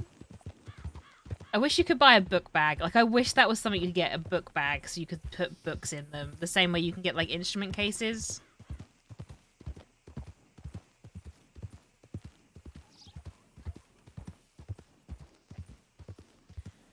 But I don't ever see Cecily running in a hunter party looking for enemies. She's far too cunning for that. Oh, thank you. Yeah, I don't think she... This iteration of Cecily, I wouldn't see do it. I don't know. Like, if she does end up going to Sisika for a big thing, which... I'm going to be really sad if she gets sent to Sisika for something really mundane. Because we haven't managed to evade law and do enough big crime to get it worth something. But, like... I do really want to see her end up in Sisika, and then if we bring her back when she comes out a bit more older, it's like she comes out slightly more hardened and slightly more bullheaded, I think is what would happen in Sisika. She'd come out a bit less giving a shit. I've just gone right past the stables. It's because I'm so used to riding round the back end rather than going into town. Because Cecily tries to avoid law if she can. Like, she'll talk to them. And she'll be friendly, but she tries to avoid them. Talking of law.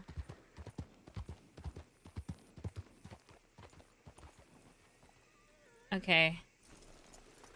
We're gonna need to take the box off to go to Winston. Go on, come over and say hello. No, don't then. She can always admit to those 3 murders. They were murders after all. It was unprovoked. Yeah, true. She could always admit to them. There'll be more, don't worry. And there'll be actual... There's going to be stuff, I think.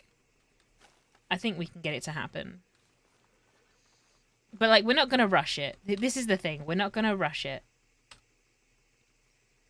Because right now, with Cecily being, you know, with the manor, Cecily's story isn't just her own anymore. It's kind of a shared story with the people of the manor. So we have to be really considerate of that. Watson? My dear boy. Yeah, the slowdown has been great. Yeah, I didn't even realize a lot of, like... I guess because with Cecily, the only clear goal we had was to write. So the fact that her story has gone in this way is fantastic. And it's constantly changing. Because it's trying to find out who she is. Like, this is... Cecily's story has stopped being a story of someone that wants to write. But actually, it's become a story of self-discovery. And I'm actually all here for it. I am all here for it.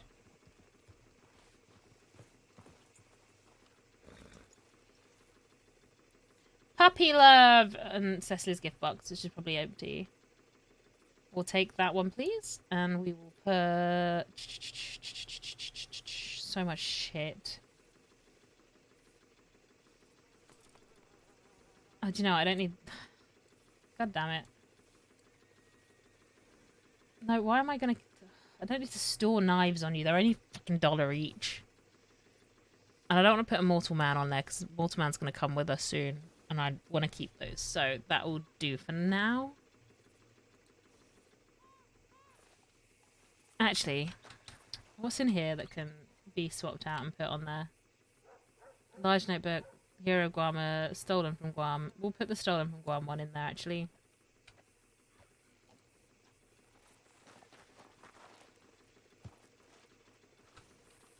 See, it's going to be so good to just be like...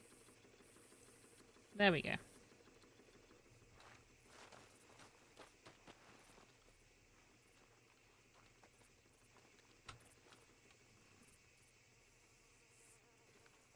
Like, she has a goal right now, but she isn't telling everyone she meets and making them be like, well, she keeps mentioning it, but it isn't happening. Like Moon talking about his bank job for the entire time. Oofed. Oofed. Chad, baby, no. Well, so the thing is, she doesn't... The difference is Cecily isn't trying to make a name for herself. not in that sense. Like, she's not trying to put her mark on the world. She's trying to find her place in it. It's a different kind of thing.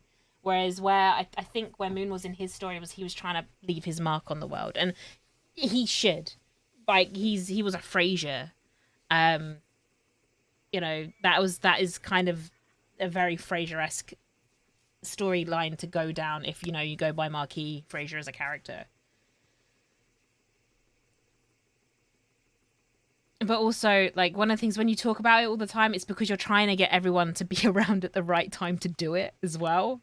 And it's like dropping hints like, yeah, we're going to do the bank job. And you're like, come on, guys, be around for the goddamn bank job. Like, I get it. Man, I get that. There's a whole vibe and feeling. No, I don't want to put Puppy Love in there. We'll put Hero Mortal Man in there, though, for a second. And we'll pick that up. Actually, do you know what we're going to do? We're going to take the bolt action out, because that would have been bloody useful earlier. Which means we'll put something else in the crate. Yeah.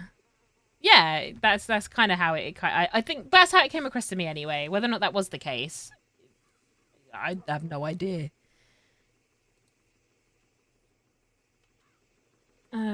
Horse. Swear to God, if I've just pulled my horse into a roof. No, we haven't.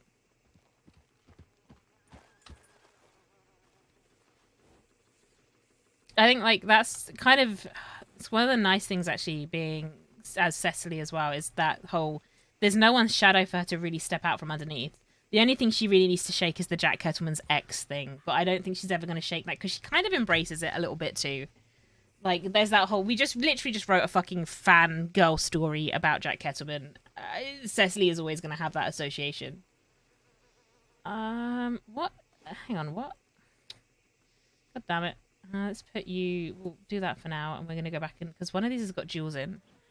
I don't know what happened with his gang, but I would have thought when Indy and everyone left, he would have been like, okay, I can be this outlaw figure now.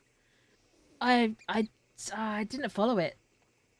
Sadly, like, we still see some of them, and I know that Indy still talks to Link and stuff. I think it's just the ebb and flow of stories and things.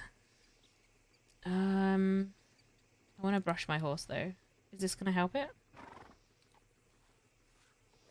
So, yeah.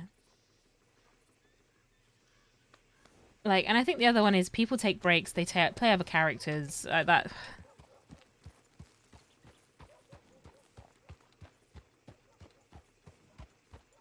Okay, back to the manor, because that's where we keep all the gems. And I've got a couple of gems on me right now.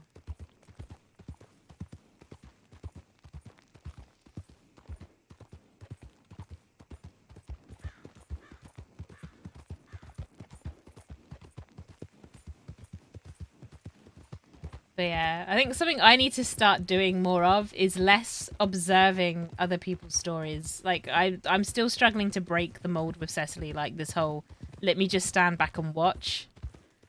And it's because I want to stand back and watch. So the other one is I can't sit in people's streams and watch their stuff unfold, because then that's the whole meta thing. So the only way I can watch it is if I'm there as Cecily. Or one of my other characters, but mostly there is Cecily. And I do find I still step back a lot from a lot of things, a lot of the action, just to observe and enjoy it and, like, consume these tales that are being told. I hate it. To be fair, guys, I just need to stop doing this altogether just so I can go and watch everyone's streams. You're making progress now, though. That's true. We are. We're getting used to it, like, coming out of ourselves a bit more.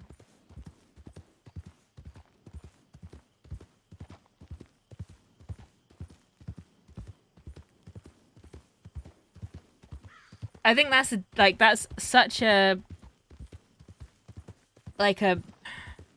merit to the fact that it's the role players you have around you that enables that to happen too. And I've been so lucky to come across some fantastic characters and fantastic role players. Like, some just Moogie fangirl session again, guys. Like, every character I played on has been so lucky.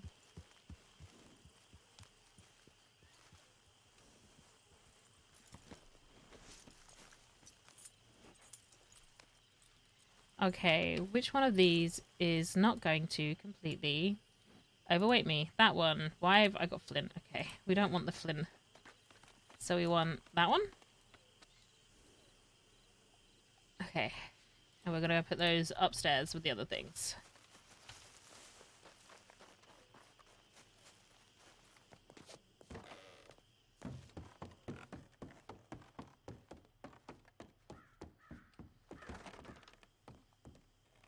Don't get off the box.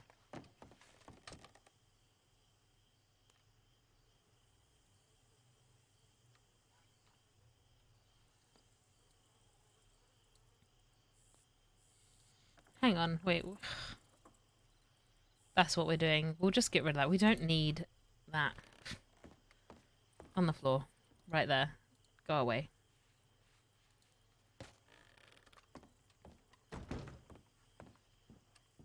And think about her going to prison and coming back out. She can return as this tough supporting character if you want. She doesn't need to lead again, but her views would likely be seen as more valuable because they come from experience.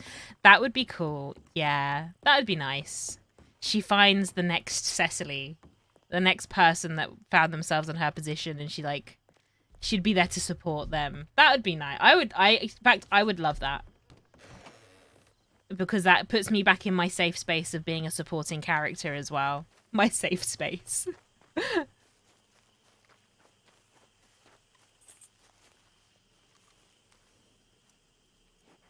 Kind of like, so I've been watching Shadow and Bone lately on Netflix. Kind of like Bagra. I want Cecily to become Bagra. I want her to be this old woman that is just there to be like, and here are my teachings. But like a badass old lady.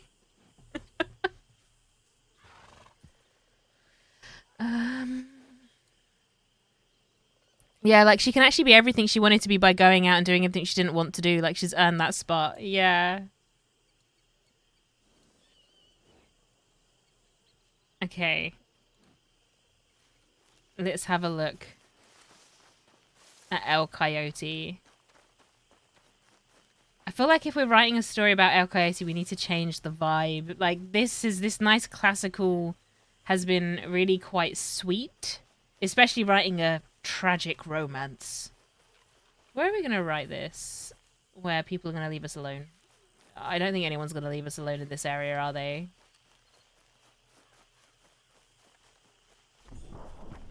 Blast the south. That's exactly what we're about to do. But it's finding the place we want to do it. That feels nice. Nice and picturesque. Well, I mean, we could do it over... Oh, no, because that's where people see us. We're taking the horse with us. Okay, horsey, where are we going to go to write this?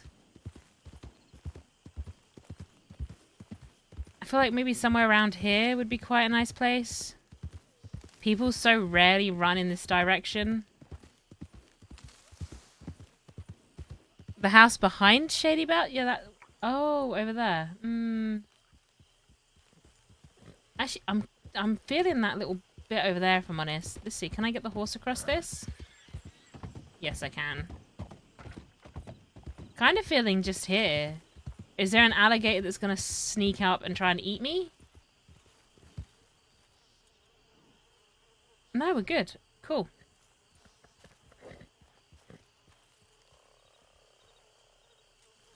Just beware alligator. That's what I was thinking, but I can't see any.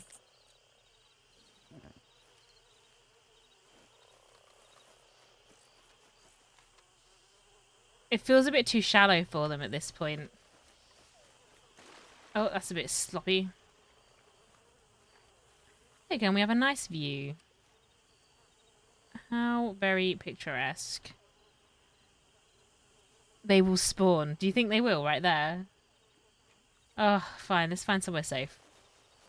Because we aren't going to be paying any attention, and I refuse to get eaten mid-fucking book, right?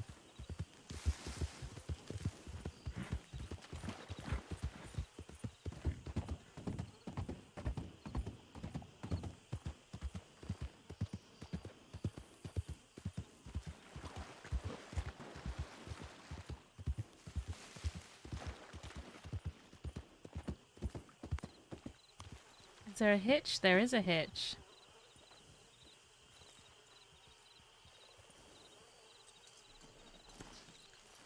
Oh, this game. I say this every time. It's so pretty. Woo! Something just made me jump and it was just water. Because the horse made a noise. Oh, my life.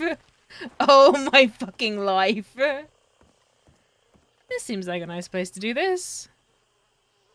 Okay, let's just, for a second, whilst we prepare for some El Coyote writing. Why are we writing? We're guys. My name is Mugi. And I have a problem. I am a Grigori Peppo fangirl. And apparently I'm writing another story today about another one of his characters.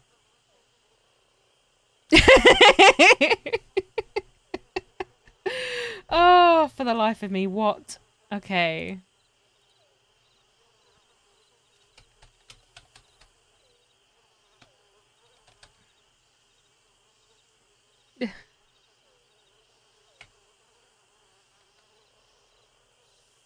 Kind of want like...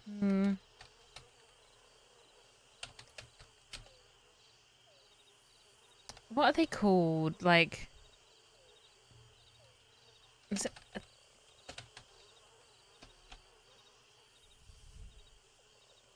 This is what we want. Tell a novella.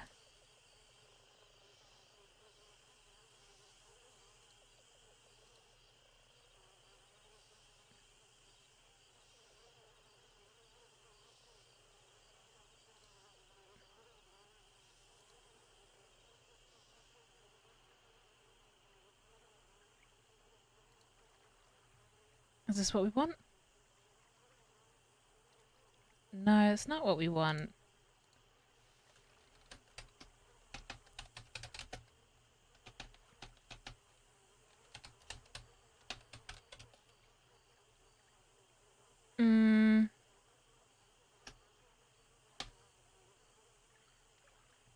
No. It's not the vibe I want.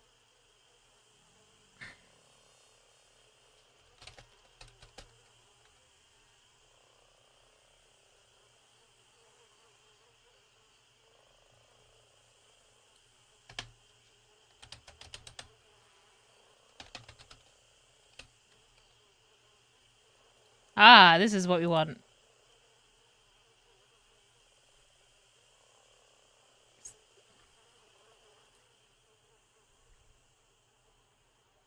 Is this what we want?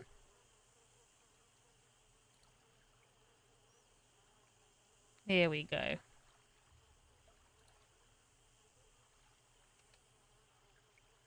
Okay, what we got for puppy love? Do I want that? Here we go. The Lost Love of El Coyote as retold by Cecily Caldwell.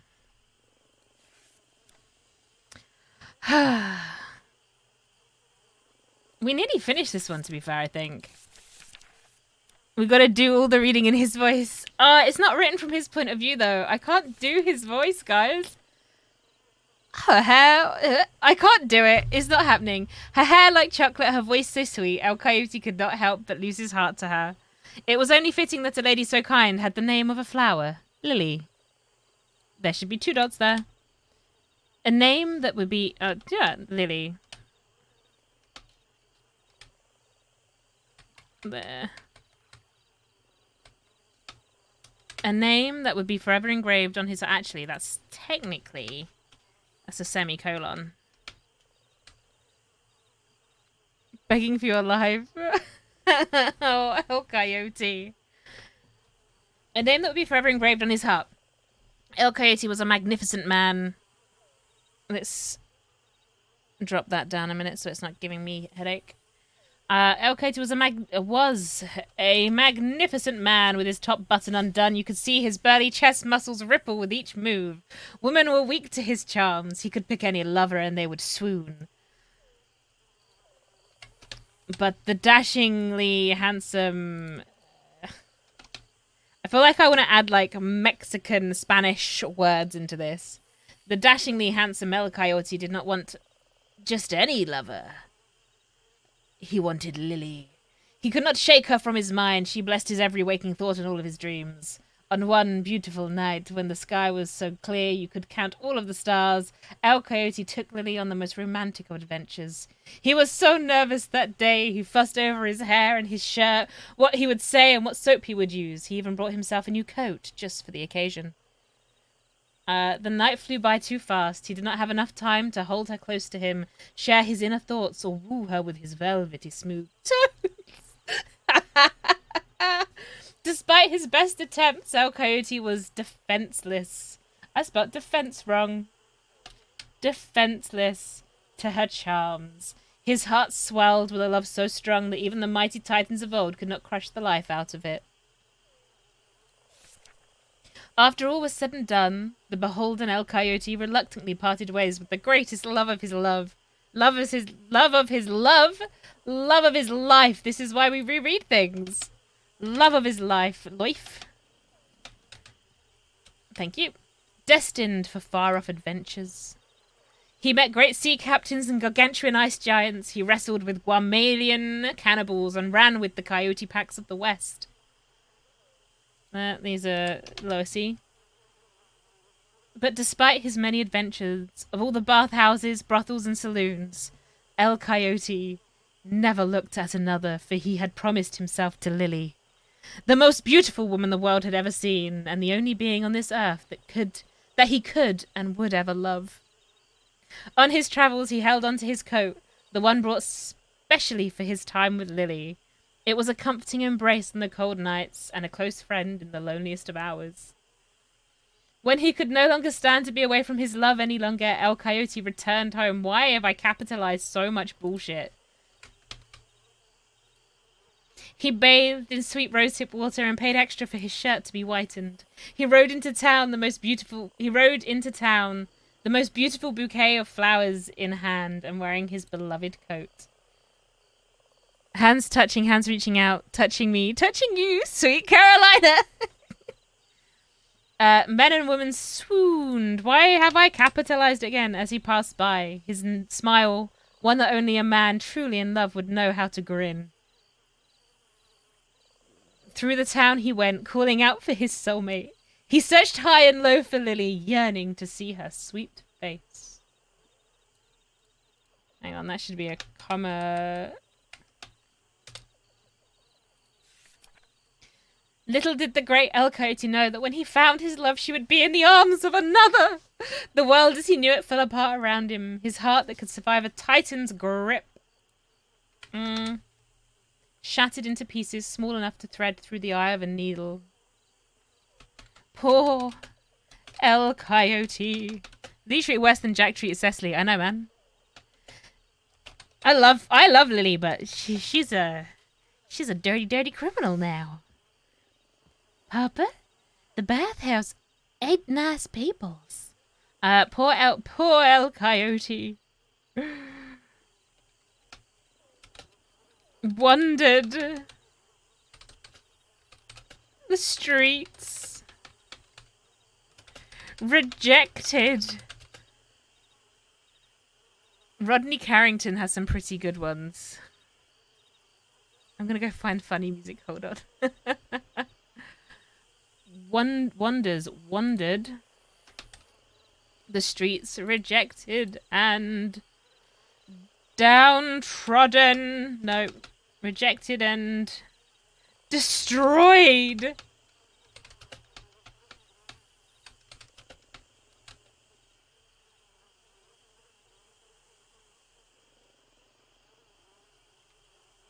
With nobody. I'm literally making this one up. We don't know if this is what happens. With nobody to turn to. No mama. No mama to hold him. To hold him. He loves his mama, remember. Hold him close.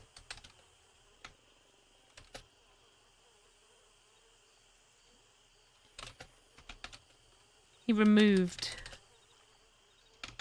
his jacket.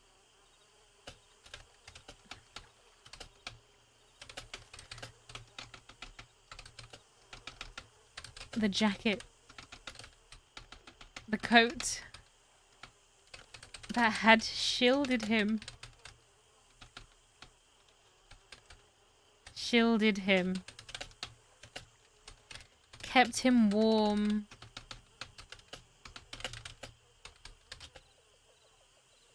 Yeah, exactly. The coat that had shielded him, kept him warm, and provided him with such comfort and happy memories of his moments. This is just retelling of Lockjaw Jim. Yeah, this is retelling of Lockjaw Jim's retelling. Yep, this is exactly that. That's why it's called a retelling.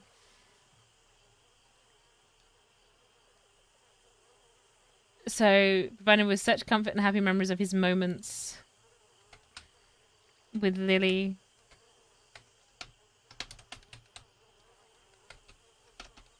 And the coat that had shielded him kept him. This has to just be so overly dramatic.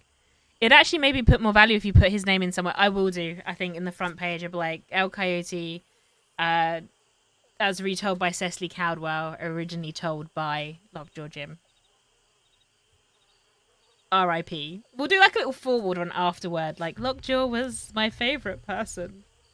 I miss Lockjaw, guys. I loved him. Cecily, I am the moon and you are the sun. Man, I can't even do his voice. I just loved him. Cecily. Nope, still can't do it. I just sound like a weird demon person attempting it. With such comfort... Hang on. Poor El Coyote wandered the streets, rejected and destroyed. With nobody to turn to, no mama to hold him close, he removed his jacket. The coat that had shielded him kept him warm and provided him with such comforts and happy memories of his moments with Lily.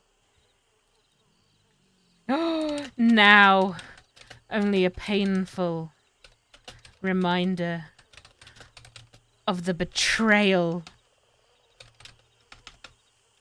he felt. Oh man, never was there more wordy blood on that. I love Lockjaw Jim, and I'm so happy that we have Chucky in the manor because it's a Sword of Power character, and I fucking love Sword of Power. Oh, I'm an aggressive fangirl. I know. I'm sorry. I can't help myself. Aggressive fangirl. Now only a painful reminder of the betrayal he felt every time.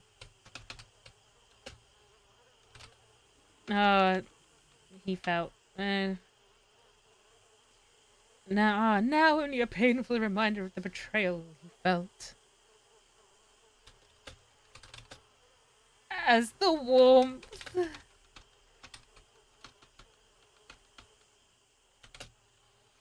it no longer provided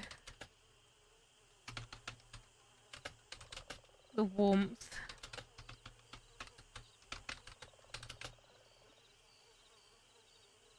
it once did.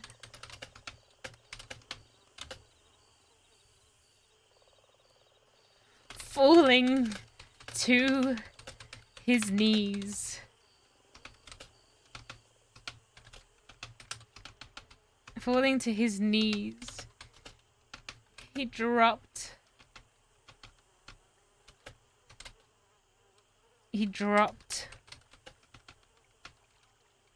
the coat into the Valentine smudge.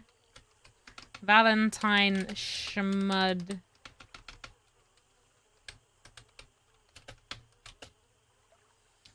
Falling to his knees, dropped the coat into the Valentine schmud. Raised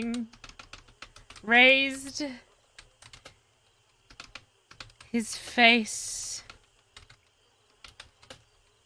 to the heavens. His arms outstretched. And he howled. Wait, falling to his knees, he dropped the coat into the Valentine schmud, raised... This is... Raised his face to the heavens, his arms outstretched.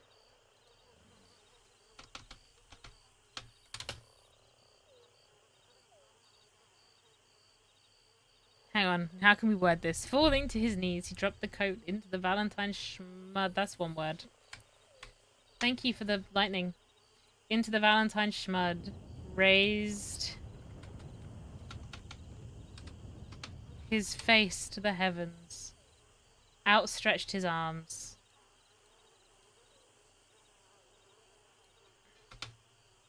Raised his face to the heavens. Held his arms open. And yielded to the skies. Yeah. And howled.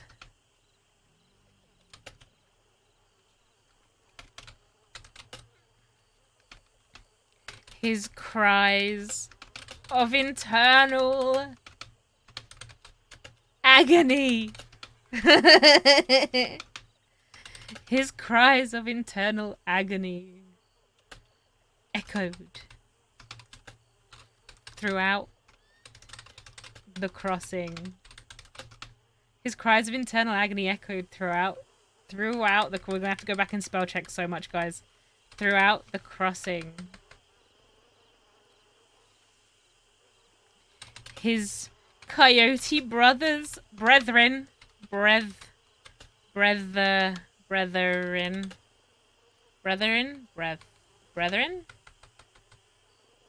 how do you? Brethren. Spell check pad, baby? His coyote brethren joining him.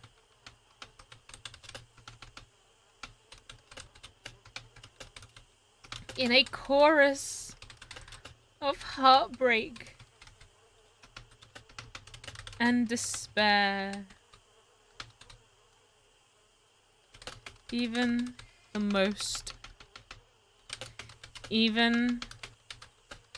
most heartless, even the most unfeeling wardens of Sisika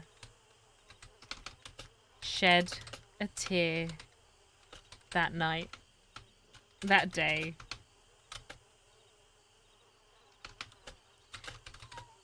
As the pure, unadulterated? Is that what I want as a word? Unadulterated or unfiltered? Unadulterated? Yeah, unadulterated is the word I want. The pure, unadulterated emotion swept across the land.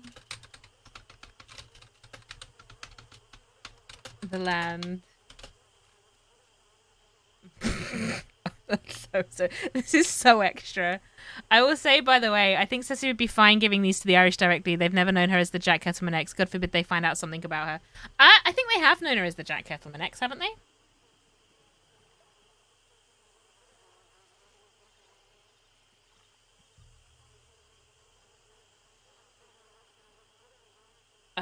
His cries of internal agony echoed throughout the crossing. His coyote brethren... Oh, okay. Crossing. Full stop. Nah, they thought you were with Finn and then that one deputy. Oh, right. Yeah, okay. That makes sense. His cries of internal... We've got to write one about Finn as well, actually. Finn gets a storybook, guys. Finn has earned himself a storybook.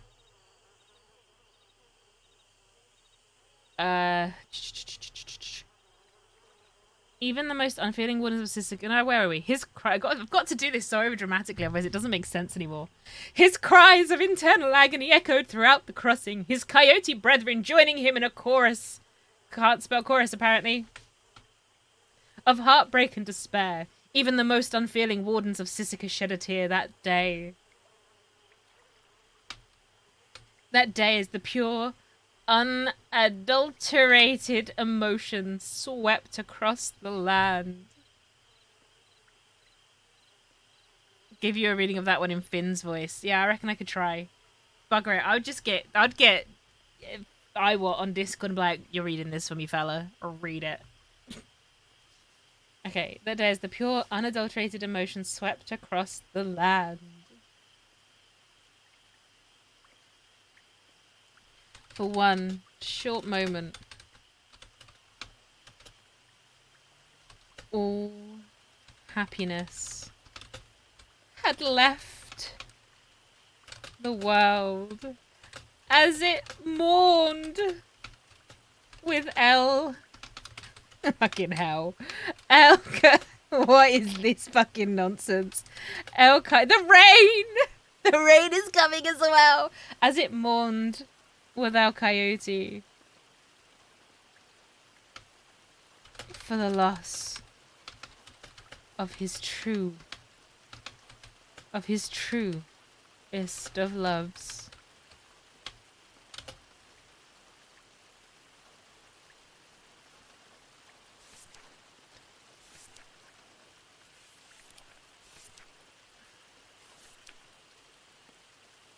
This is exactly the style a novel about Coyote would be written in. It needs to be. Oh,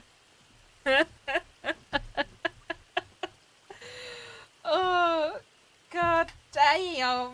Gosh damn, guys. Okay. Stretching out the fingers as my brain takes a minute to think again. So we're going to end up with at least 2 finished books today, which is great. But yeah, I feel like everything needs to be absurdly friggin' outwardly over-exaggerated for Coyote. Ugh, his cries of internal agony echoed throughout the... Okay. I'll go for the loss of his truest of loves. How many pages do we have left? Oh, we haven't... I think we can add more, you know. Oh, I don't have that many pages left in this book. Okay, so this has got to be a short story, guys. It's a shame we never got to a detailed retelling of Wesley Shields' love life. That would have been a great book. Wesley Shields is still alive. We can but try. We can but try.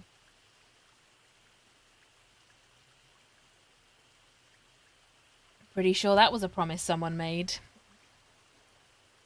How many pages? 1, 2. Okay, so we'll continue on this page then.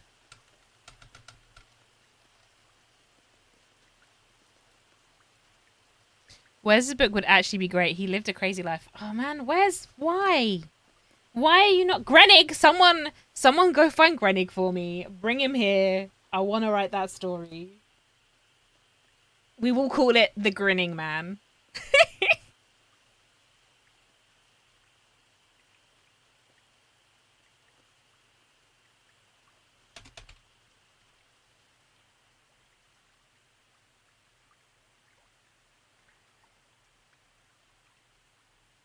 No one knows if El Coyote ever found love again. But to this day he roams the crossing. Badge on his chest. Serban to the people.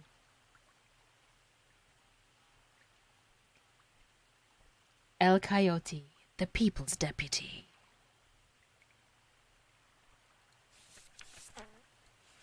Right, I kind of want to change some of this up a bit. Oh, hang on. Did I...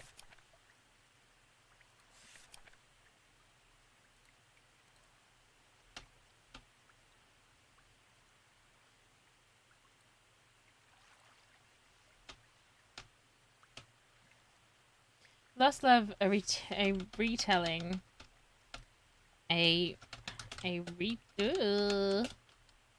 Retelling.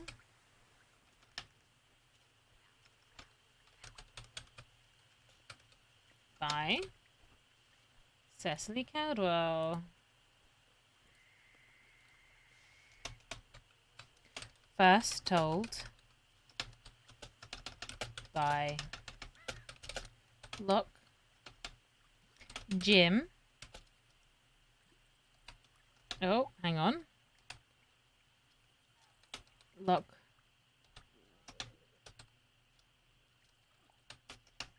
Oh, I'm gonna spell his name wrong. Lockjaw. Shit, was it Munson or Munson? Sword, where are you? I need to know how Jim's last name was spelled. I'll get the spelling. Hold on. Thank you.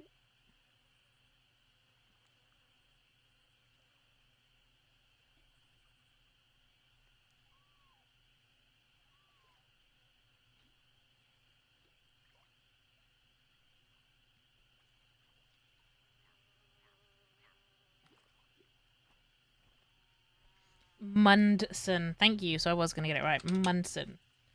First told by Jim Lockjaw Munson. May he rest in peace, forever remembered.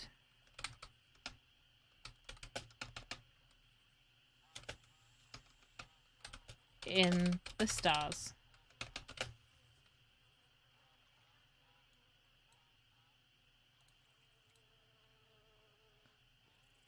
Oh my god, Thank you. Thank you.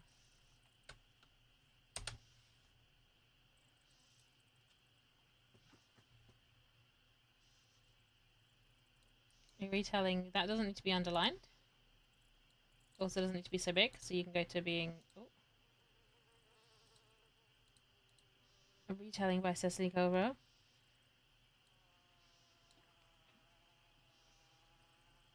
That needs to go to that one. Space. First told. You get... First told by...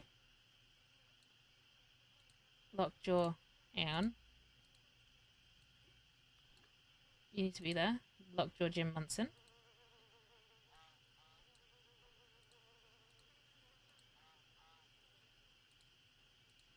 May he rest in peace forever. Remember. Oh, may he rest in peace. Forever remembered in the stars.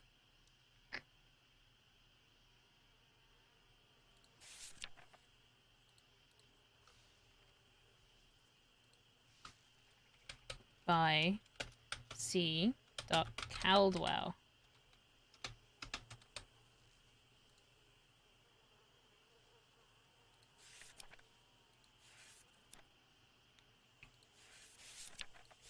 Nearly there. Right, okay, we've got to wind this up in those pages. What have we got so far, guys?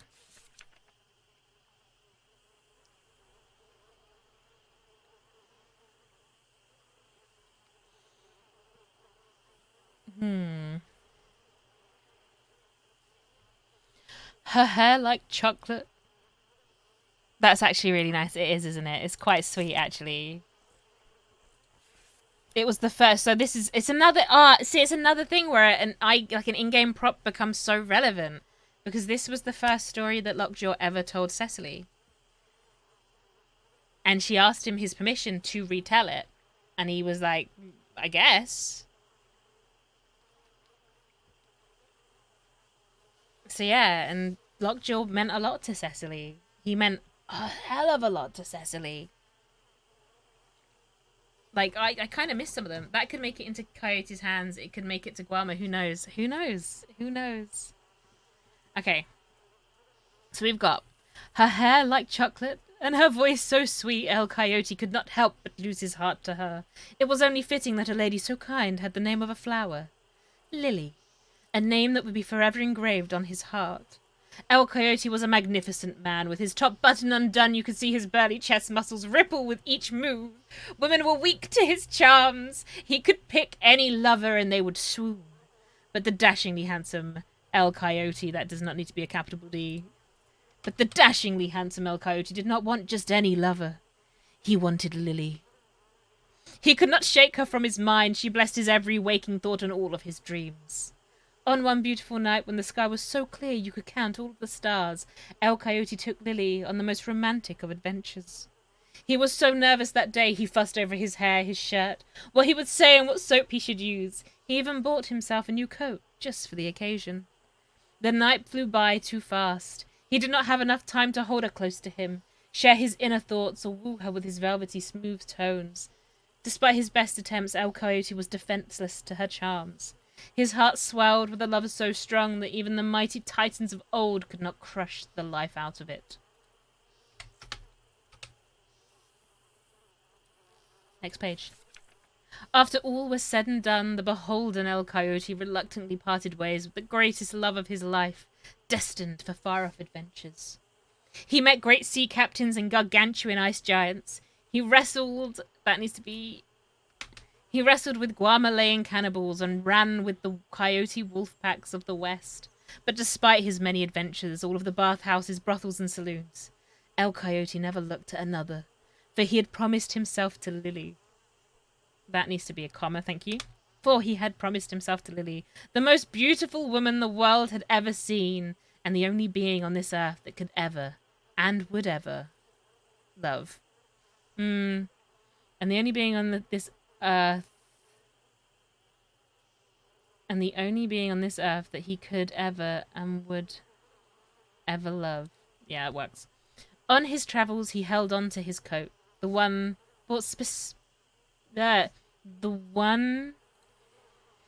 he had bought. Oh, why are we suddenly going? Nope. We don't want you to. There we go. It's better. The one he had bought specially for his time with Lily. It was a that can be a full stop. It was a comforting embrace on the cold nights, and a close friend. Because it finishes. Thank you. And a close friend in the loneliest of hours, when he could no longer stand to be away from his love any longer. El Coyote returned home. He bathed in sweet rosehip water and paid extra for his shirt to be whitened. He rode into town the most beautiful bouquet. He rode into town with the most. Thank you. With the most beautiful bouquet of flowers in hand, and wearing hand. Hang on, we need to change this. Proudly wearing his beloved coat. If it's a full stop, capitalize the it. Where's the it? Man, where's my full stop? Oh yeah, thank you. He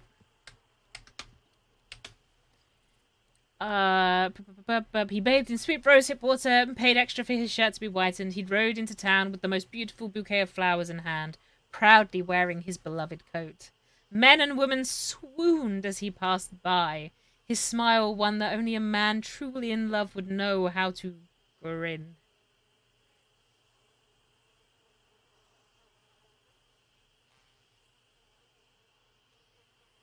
Through the town he went, calling out for his soulmate. He searched high and low for Lily, yearning to see her sweet face. Little did the great El Coyote know that when he found his love, she would be in the arms of another. The world as he knew it fell apart around him. His heart that could survive a Titan's grip shattered into pieces small enough to thread through the eye of a needle. Poor El Coyote wandered the streets, rejected and destroyed, with nobody to turn to, no mama to hold him close. He removed his jacket. The coat that had shielded him kept him warm and provided him with such comfort and happy memories of his moments with Lily. Now only a painful reminder of the betrayal he felt.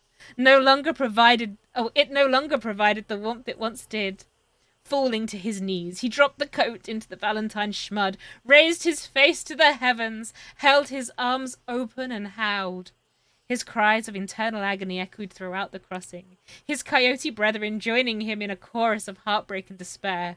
Even the most unfeeling one. I'm laughing so much.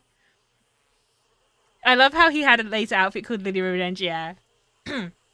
Sorry. His cries of internal agony echoed throughout the crossing, his coyote brethren joining him in a chorus of heartbreak and despair. Even the most unfeeling wardens of Sisika shed a tear that day as the pure, unadulterated emotion swept across the land. For one short moment, all happiness had left the world as it mourned with El Coyote for the loss of his truest of loves. El Coyote! Bad. I'm cracking myself up.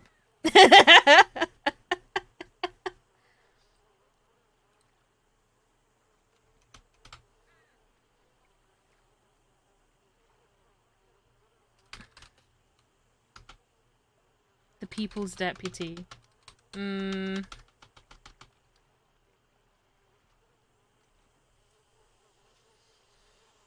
Scarred by the harsh reality of heartbreak. No, of scarred by the harsh reality of love El Coyote turned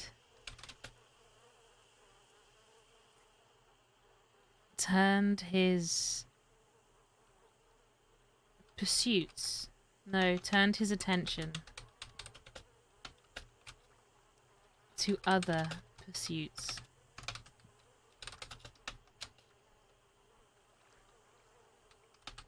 Pursuits? Turned his attention to other pursuits.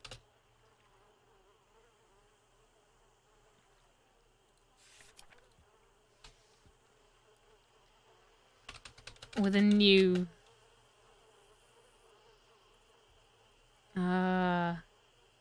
purpose. With a new purpose. With a new purpose and new dreams. He became the people's deputy. Oh god! I've just made this the origin story for why he tells everyone he loves them.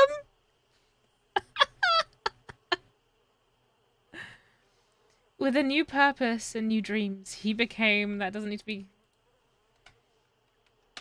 He became the people's deputy.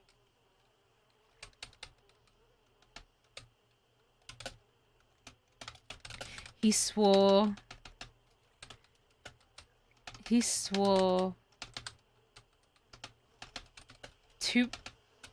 to protect the citizens of the crossing.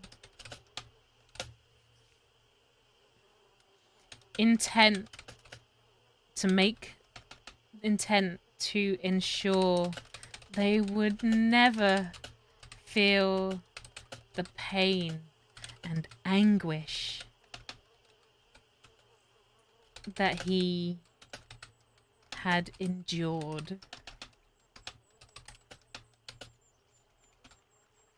No man, woman, no man, woman, child or horse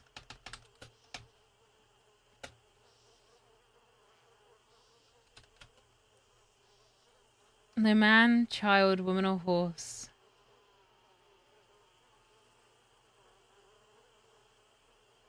would have to experience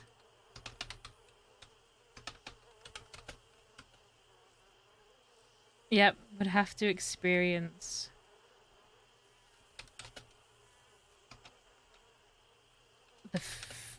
the feeling of being unloved.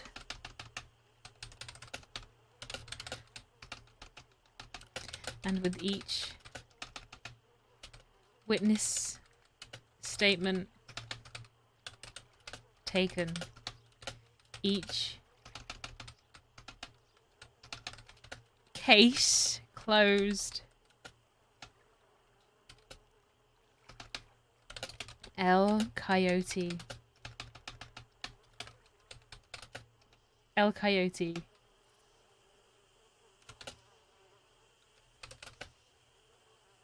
the servant of the crossing,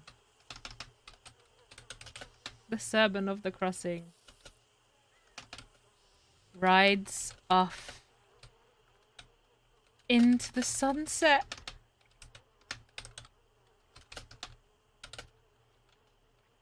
As his final farewell carries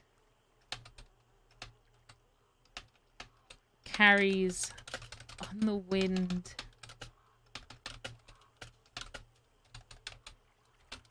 I love you. I spelled farewell wrong, thank you. Carries on the wind, ... I love you.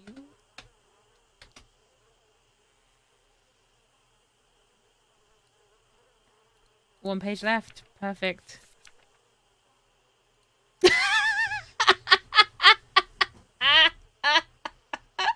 The absurdity.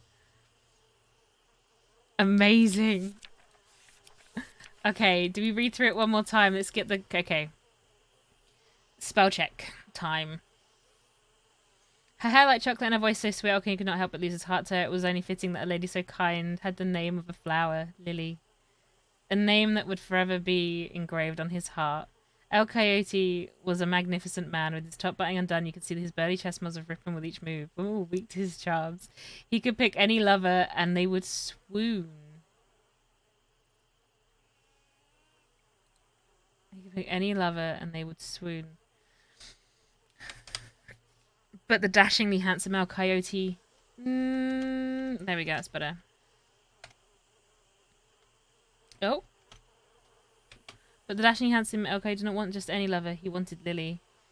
He could not shake her from his mind. She blessed his every waking thought in all of his dreams. Oh, you liked it? Where did I put the exclamation mark? Swoon?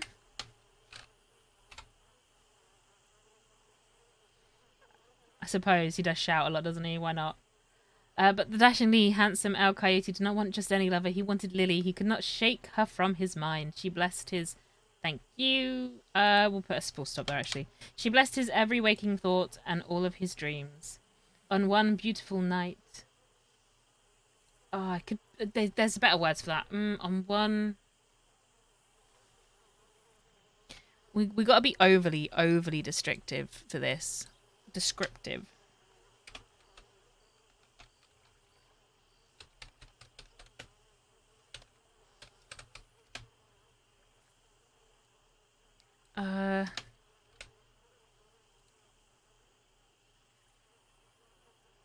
Oh, alluring night. Oh, alluring. Why not? I think of turn of the century books when I see these getting... I think of turns when I see these getting overused. Yeah.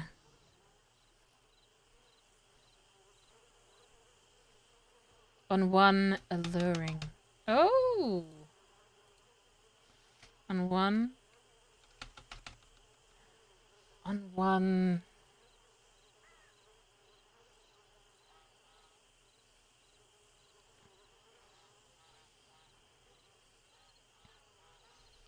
Enticingly.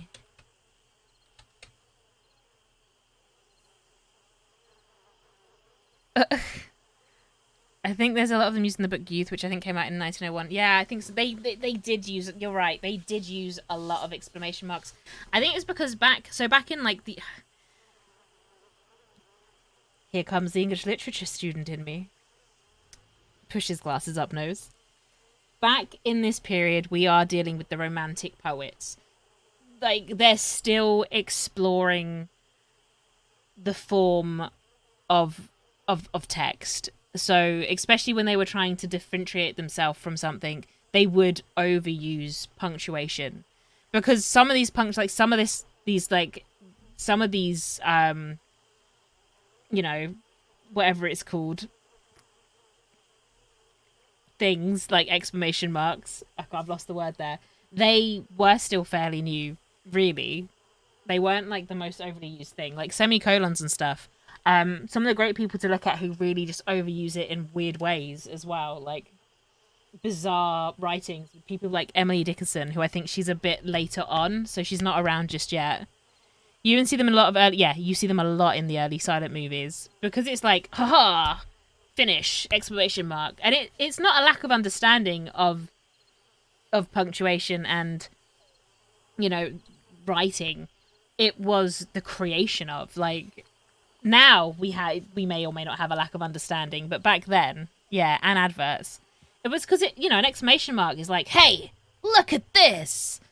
Yeah, silent movie, the man's twiddling his mustache and it's like, ha ha! Exclamation mark. No one will save you! Exclamation mark. Twiddle mustache. Someone's firing shots off. I swear to God, if you shoot me right now whilst I'm finishing my book, I will kill you. Yeah, it was replaced by people just fucking yelling all the time in video. Yeah. Okay, what we got? So her hair like chocolate, her voice is sweet. Okay, you cannot help but lose his heart to her. It was only fitting that a lady so kind had the name of a flower, Lily, a name that would be forever engraved on his heart. Elcote was a magnificent man with his top button undone. You could see his burly chest muscles ripple with each move. Women were weak to his charms. He could pick... that should be... He could pick any lover and they would swoon! Exclamation mark. But the dashingly handsome Elcote did not want just any lover. He wanted Lily. That gets an exclamation mark as well. Now we're overusing. He could not shake her from his mind. She blessed his every waking thought and all of his dreams. On one enticingly seductive night. It needs to be seductive. Enticingly seductive. That's the same thing. Enticing and seductive is the same word, right?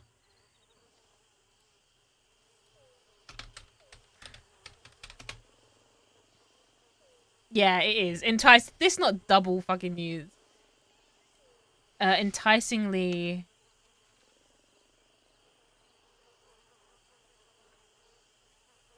romantic. Is there another word for romantic that isn't just romantic? Because we've got to be really... We want to be really fucking over with this. Passionate. Amorous. On one enticingly amorous night. That's the word you want. Because if we're going to go... We're going full telenovela a bit with this. And it is so over-dramatized and mysterious. On one enticingly amorous night. So overly sexualized. Amorous. More... night.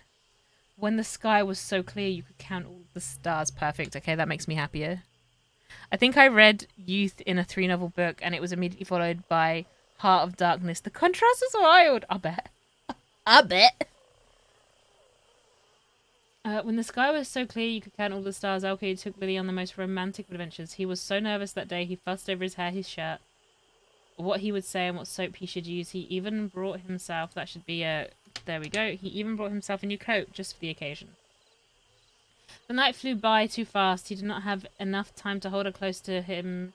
He did not have enough time to hold him close to share his inner thoughts or woo her with his velvety smooth tones.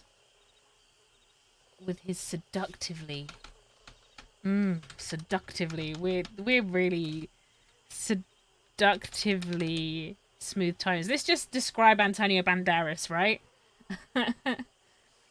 Despite his best attempts, El Coyote was defenseless to her charms. His heart swelled with a love so strong that even the mighty titans of old could not crush the life out of it. After all was said and done, the beholden... That's a comma. The beholden El Coyote reluctantly parted ways with the greatest love of his life, destined for far-off adventures. He met great sea captains... Capitans. Oh, capitans. Yeah, we'll take that. He met great sea capitans and gargantuan ice giants. Explanation mark. He wrestled with Guamalayan cannibals and ran with the coyote packs of the West. But despite his many adventures, all of the bathhouse, brothels, and saloons, El Coyote never looked at another, for he had promised himself to Lily, the most beautiful woman the world had ever seen, and the only being on this earth that he could and would ever love. On his travels, he held on to his coat, the one he had brought specially for his time. The one he had bought...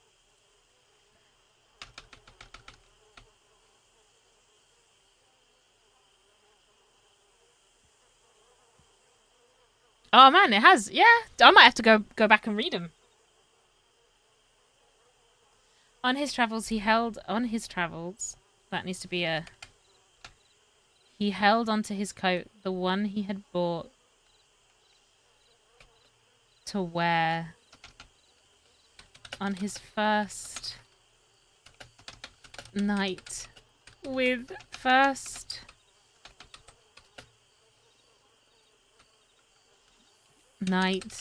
Lily. No, we'll change it to adventure. I don't want to make it too sexual. His first adventure with Lily. It was a comforting embrace on the cold nights and a close friend in the loneliest of hours.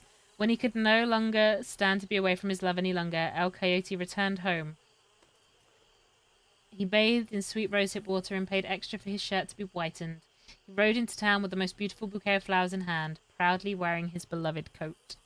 Men and women swooned. Oh, okay, so we've used swooned already. We're going to go men and women went weak at the knees as he passed by. His smile, one that only a man truly in love would know how to wear. Know how to wear.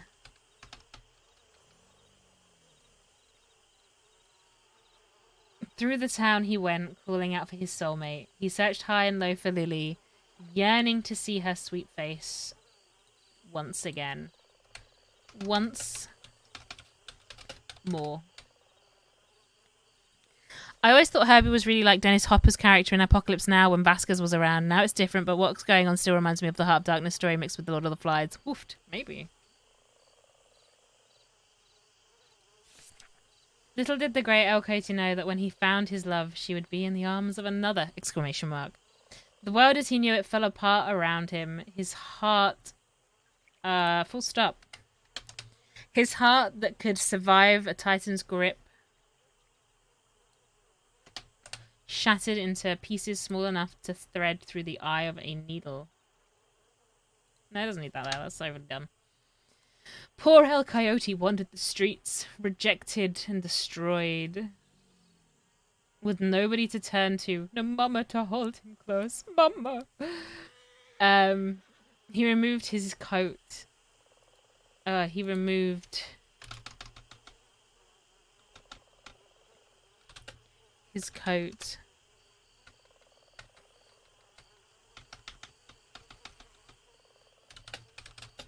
The one that had shielded him, kept him warm and primed with such comfort. Okay. The one that had... he removed his coat.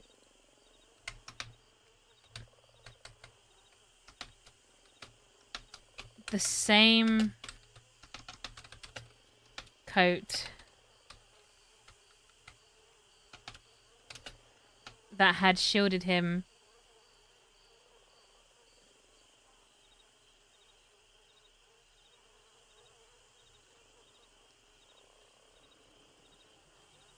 Do you know, I'm gonna have to take your word for it, Chad Baby Doll, because I'm pretty unaware of what's happening in Guarma. Because none of my characters have an invested story in it, so I just kind of, like, avoid it.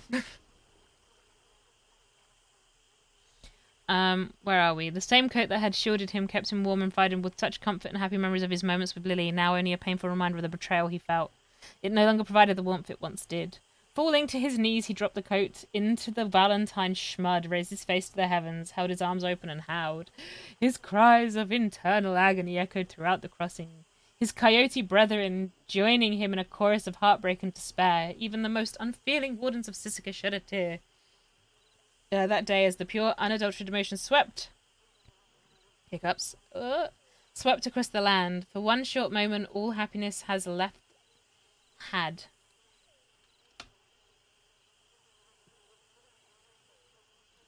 Yeah, I think I have as well, actually. You're right. Sorry, even the most unfeeling ones of Sisika shed a tear that day as the pure, unadulterated emotion swept across the land. For one short moment, all happiness had left the world as it mourned with El Coyote for the loss of his truest of loves. Scarred by the harsh reality of love, El Coyote turned his attention to other pursuits. With a new purpose and new dreams, he became the people's deputy. He swore to protect the citizens of the crossing, intent to ensure they would never feel the pain and anguish that he had endured. There's an N in anguish. No man, woman, child, or horse would ever have to experience the feeling of being unloved, and with each witness statement take it unloved. Full stop. Exclamation mark. With each witness statement taken, each case closed, El Coyote, the servant of the crossing, rides off into the sunset as his final farewell carries on the wind. I love you. His final farewell carries on the wind. I love you. Don't come back! That's the other one he says. Don't come back. It's like, fuck off. We will come back, you jerk.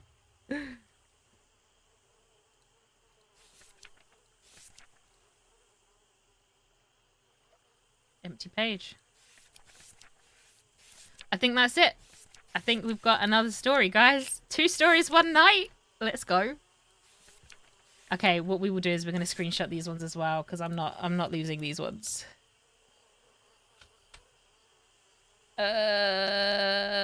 Snip.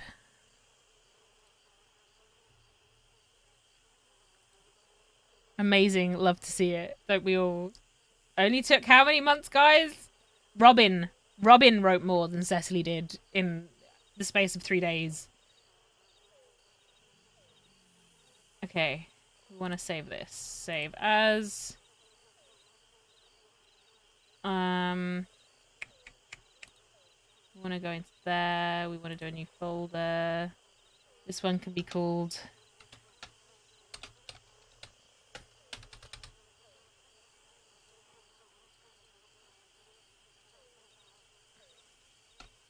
At least now she can say I've written a book. Yeah, I know, right? So that's one. Let's make sure these are saving properly because they weren't saving properly earlier and that was a little bit worrying. Yeah, we're saving properly now. Good, good.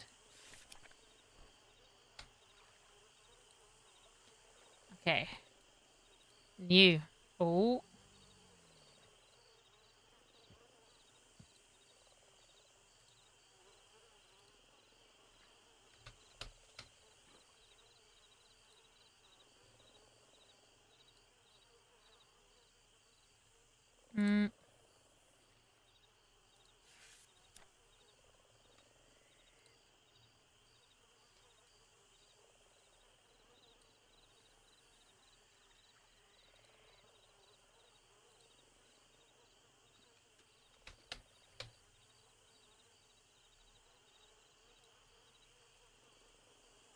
What other books has she started? You've got The Hero of Guarma, which is the story of Vasquez.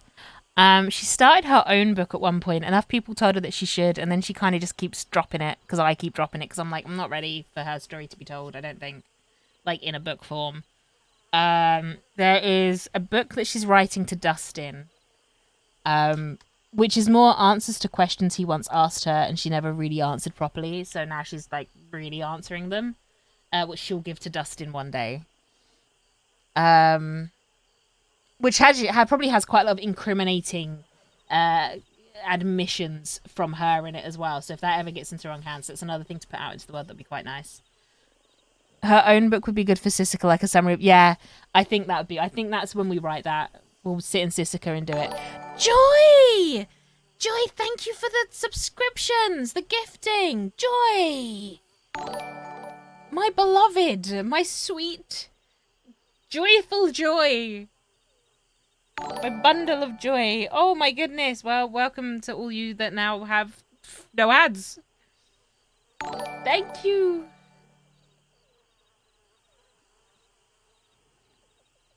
Absolute madness joy. Okay. We want to... So we've done that one. I think we just did that one. Hang on. Yeah, we just did that one. So we want that one. Oh. Joy. Joy, joy, joy. Oh, joyful joy. Of joyous joyfulness joys. The story behind the infamous Braithwaite gem robber. That would be one we could write. Yeah, that's what... Thing is, there's no point... Like, so many people like Cecily write your own story. But the story she would have been writing is the story of an author who fell in love with a bunch of crazy people in the crossing. But actually, writing her story once she's done something herself and not just experienced everyone else's stories, that's when you write her story. For the story of the night, you know how I love you. I love you. Okay.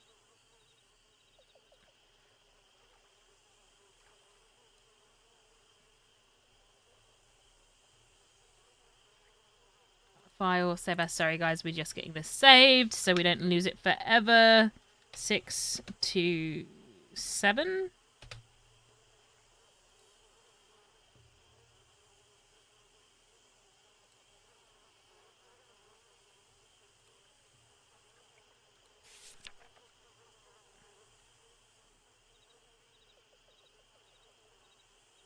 Oh, hang on. How do you say the end in Spanish? El fin. That's what we're gonna do. El fin.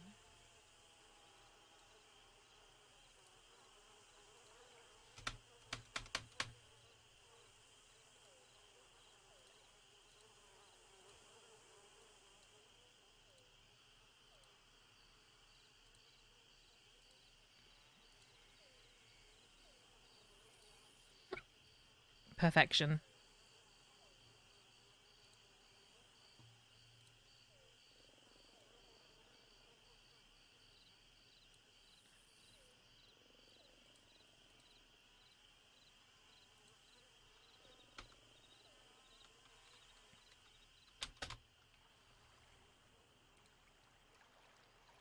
Yeah, let's just make sure I've definitely got all of the right things there.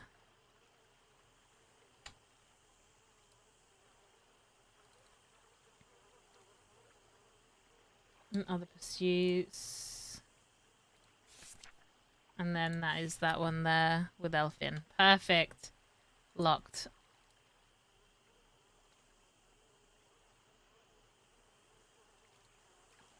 Two books, guys.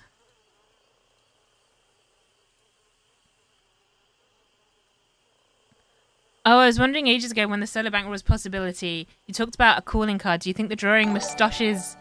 Ah! Joy! Do you think drawing moustache things would be a good idea? Abso-fucking-lutely would be a good idea. Oh, man, Joy, thank you. You mad person. You beautifully mad person. Thank you, thank you. Oh. Hush, damn. Oh, you can tell that I need to move some of my, things need to be fixed, don't they?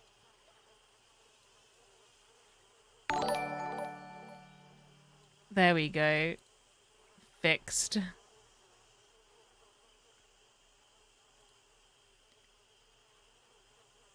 Let's round it up. Oh, how much I love you too. Joy going wild. Yeah, Joy wilding today. It's just so beautiful. Okay. Oofed. Right.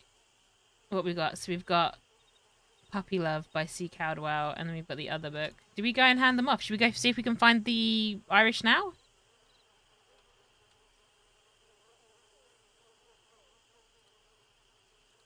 Sure, go for it. Let me just stretch for a second. Guys. That was we did some writing today. Yeah, drawing moustaches on things I think it's great. Just this weird little crazy obsession that she's gonna have with little curly mustaches. Because she is cracked. She's bug nuts.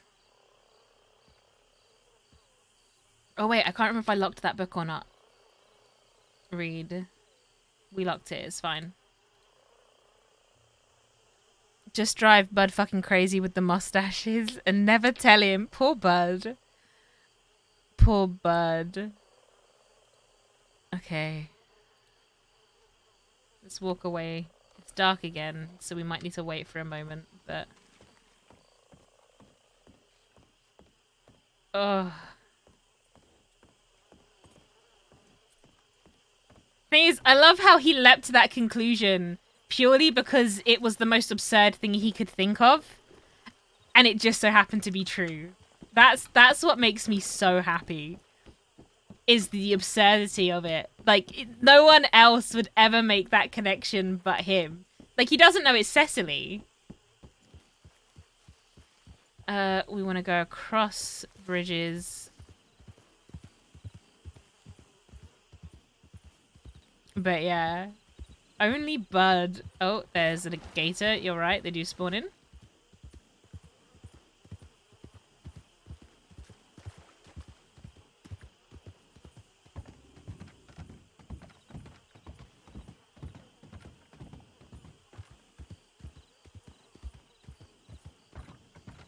Like, we even did it with ink, guys. We put the ink, like, it was an ink moustache. It wasn't paint, it was ink. Because that will be something that a writer would carry with them and ink well.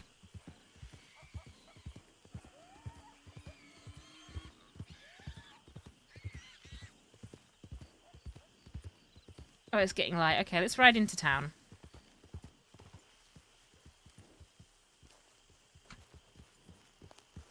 So someone was out here shooting earlier. I just don't know who it was.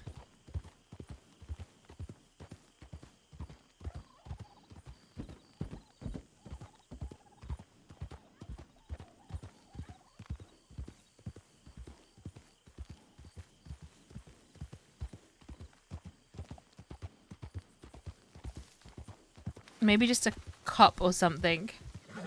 Oh, it might have been, yeah.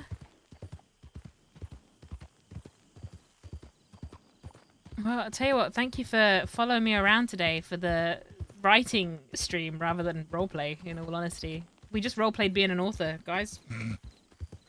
It was a cooperative venture.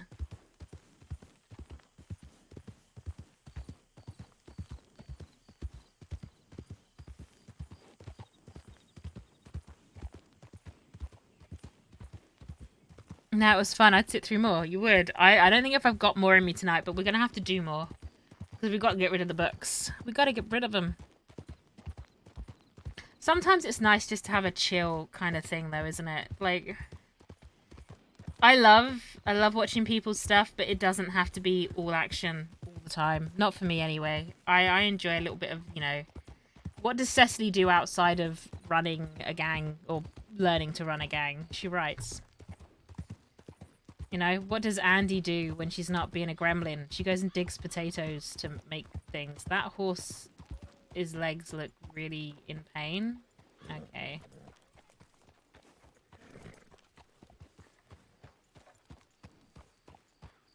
Alright, what we don't want anymore is... Oh, Joy! Thank you again! 100 bits! Let's pull into the... Here we go. Is that just nice and quiet there? Because she's not... We don't need to sound like we've got an El Coyote soundtrack in the background anymore.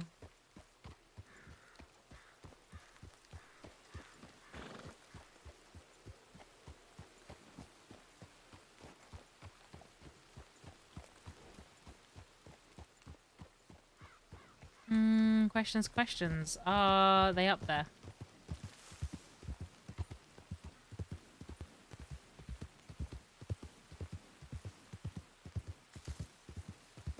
Oh, yes, there's a couple of horses.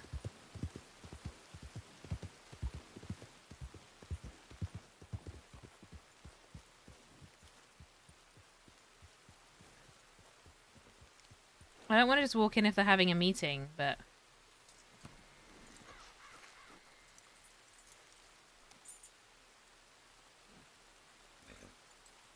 Let's not shout at them when we do it. Okay, it's been a minute. Remember how to talk to people.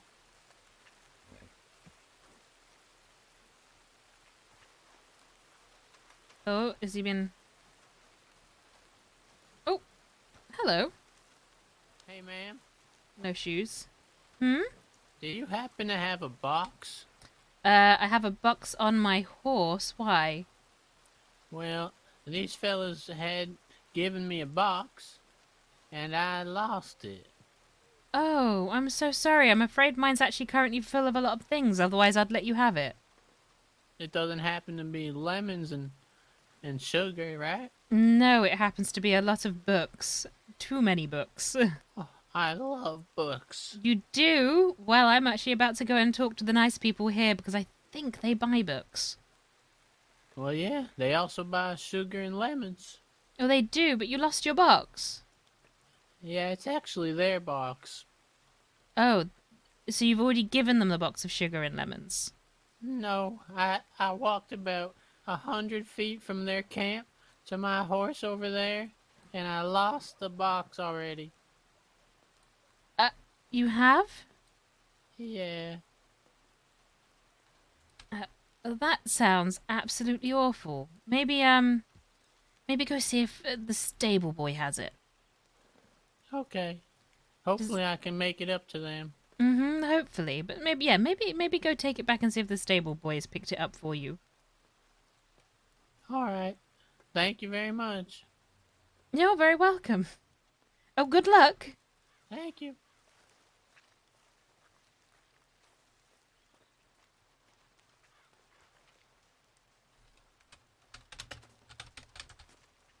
Hi, Cece. Oh, hi. I How was are just you? wondering. I'm good, thank you. How are you? I'm doing Wonderful. well. Are you all still doing the library thing? No, but we buy books and we do, we give great commission to our authors. You want to sell us books? I do have 2 books. Whether or not they're of any interest to you, but I do have 2 books. Well, we would like to buy them and then sell them and give you 50% commission for whatever we sell them for, which will likely be a few hundred. Oh, fantastic. I will go and grab them out of the box. What kind of books are they? Just fictional storybooks. Oh, okay. I like I philosophy. understand that. I'm afraid not. They are just fictional stories. Based on true events, but mostly very overly dramatized. Oh, I like Apologies, that. I'm gonna run down and get changed because I took it Shay, make Shay. Yeah. This is Tom. Thomas. He's I looking met for you. Thomas before, yeah. Oh, yeah, I'll Thomas. go grab my books quickly. good. Yeah, all right. Sounds good. Okay, perfect. It's on the box. Whee! My horse will fucking punch me if I'm not careful. He likes philosophy books. Yeah, I don't know. We're not writing philosophy, my guy. There you go. Hero Guama's in there. Immortal Man by C. Dubois.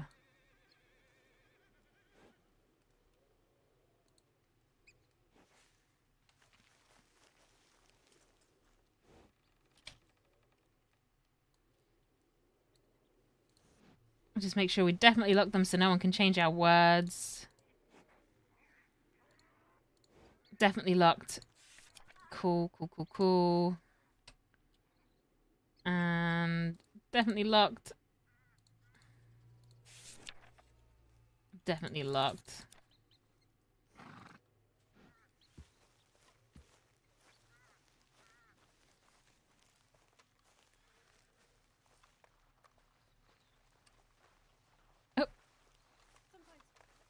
I can, he's got to go get changed, but I can grab those books off you. So one of them is under a pen name rather than mine, but it is definitely my work, I promise. Is that...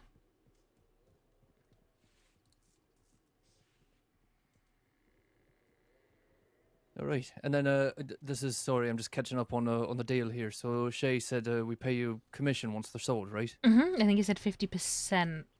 Do you, Alright. I'm in no hurry to go anywhere. I can wait until he comes back and clarifies. But to be fair, it's Well- just nice to have the storage space back. Yeah, no, I mean he's getting changed for a high stakes poker game in Centenary that we got to run down to. So I don't know if he'll be coming back this way. But this way, I live here as well, so I'll keep it in the storage, and we'll, he'll be sure to telegram you once we get it all sorted out. Oh, fantastic. I actually don't know if he has my telegram. Oh, here, let me get that from you as well. My name is Alec, by the way. I don't know if we've met. I don't think we have Mr. Alec. My name's Cecily Caldwell. It's on the book. So my telegram is AI, always insufferable, 841.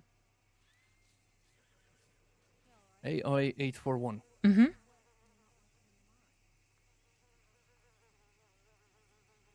All right, I got it. I'll be sure to pass it along if he doesn't run into you and chat with you about it today. Oh, right, perfect. Good luck. Are you playing in the poker game as well, or? No, I'm not nearly good enough to be playing at that table. Right, makes 2 of us. Well, wish him my luck. It was a pleasure meeting you. Hopefully I'll see more of you around. Yeah. In fact, mine I'll as probably well. be back with more books eventually. Oh, perfect. I'm looking forward to reading them. All right. Oh, tell Jade I said bye. I don't want to interrupt her conversation. Yeah, sure thing. Will do. Well, bye.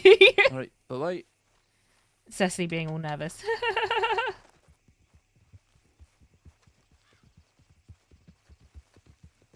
Oh, that's Shay back now.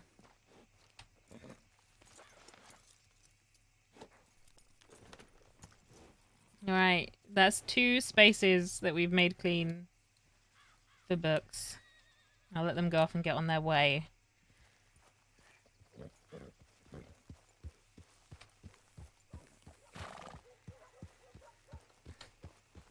Done. Into the world.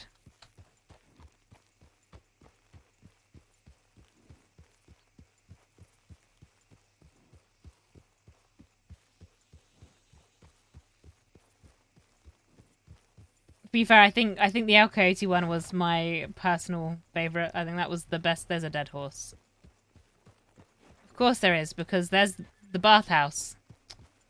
There's a dead horse and a wagon, and who is nearby? The fucking bathhouse. She's a real orphan now, guys. Da da da da. No longer aspiring. That's gonna be the title of the next stream. No longer aspiring. We done it. We made it big. Do you know what? If Cecily actually becomes this like crossing wide renowned author because of the story about Jack made good on his offer for making her the best, most successful author the crossing has ever seen. Jack book was the first one, so obviously it's the least favorite. Oh man, oh my god, this is Bonnie? This is Bonnie Macaroni.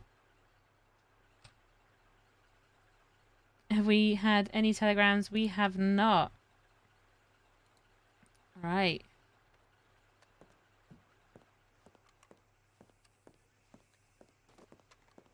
Well, that was all.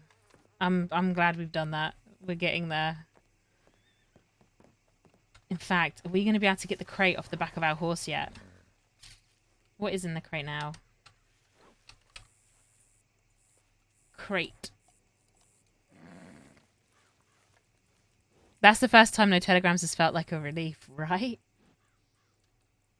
Actually, to be fair, no, I'm a big fan of no telegrams. So we've got large... What's in my large notebook? I don't know what's in these books. Old notes. I want to keep my old notes forever. So we want to look in the large notebook. Is it just an empty large notebook?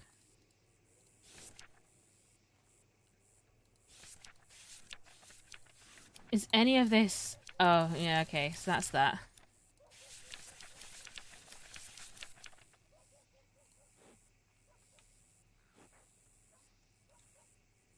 We want to rename that then. Current notes.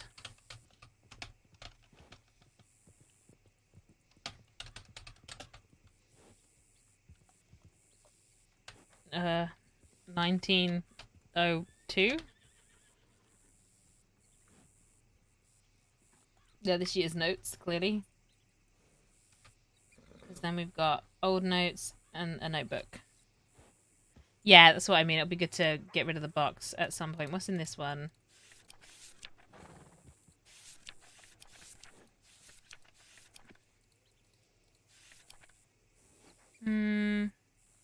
Oh. That was our notes for the meeting. We can repurpose this now.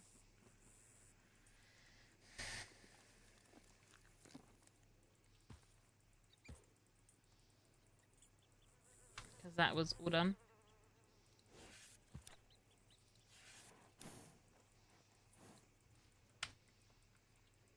I wonder what this looks like on the outside, because we're holding a crate and looking at a book. It must be really weird.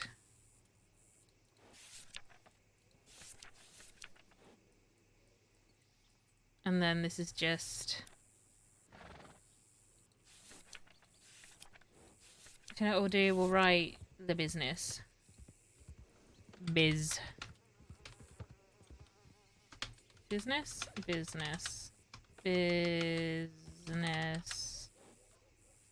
So we know what's in there at least.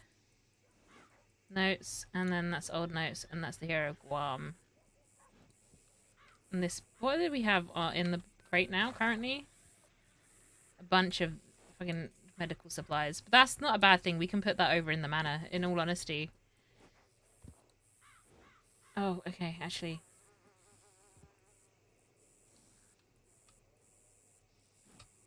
Those can also go in there because we didn't need them. And those can also go in there. And then you can go back on there. See if we can put any of these in Thank you, Chad Bobadil.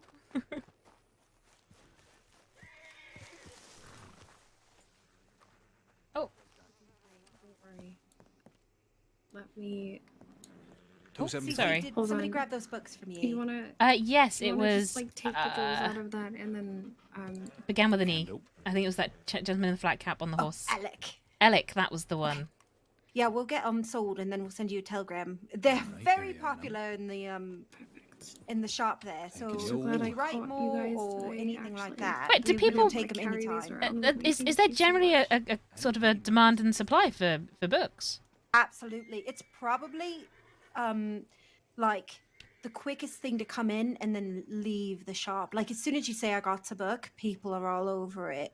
Oh, that's madness. Oh, well, it's Yeah. not madness. That's amazing. I've got, I mean, these are just the two I've just finished. I'm kind of trying to finish all of the unfinished ones, which means I've probably got about 5 to 10 more to bring in. Take care, get some rest, don't overwork yourself. I'll try not to. Absolutely. Is there a sort of a specific kind of genre that people are after, or? Anything and everything. Hello there. Sorry. You're all right. Lever, you got yourself Anything a and crate. everything is what they're after. Oh, fantastic. Here, let's pull off into this alleyway over here real quick. But yes, no, Alec has the two from me. All right. I'll probably steal one off of him, and that way they're with a couple people. You know, we all see the shop at different times. You know what I mean? Yeah, no. Oh, are you playing in the high stakes later, or is it just Shay? Just Shay. I consider myself decent at poker, and I wouldn't mind playing in a high stakes game. But if two of us are in one high stakes game, that's Need to get going, $2 Dana. grand. Sort or of going whatever. against each other, isn't it? Yeah.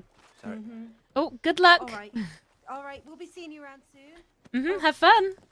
Take it easy, CC. Okay, so there's money in books. The great book heist. No, imagine.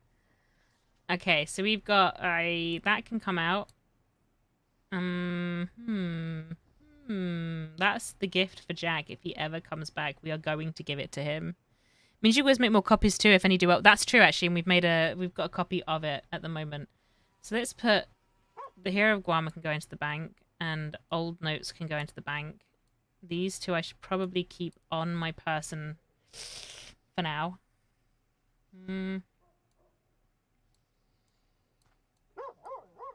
Okay, rope. I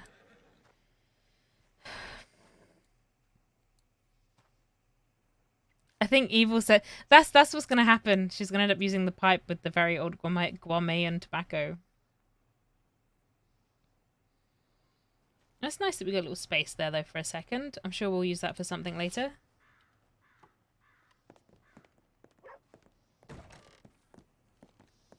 I don't know why I hold on to pickaxes, because they're only $12 to buy, and it's like it's not even a problem that.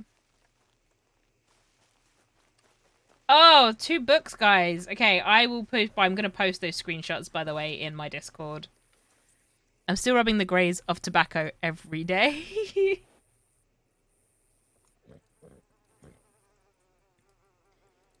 Okay, what's going in here again?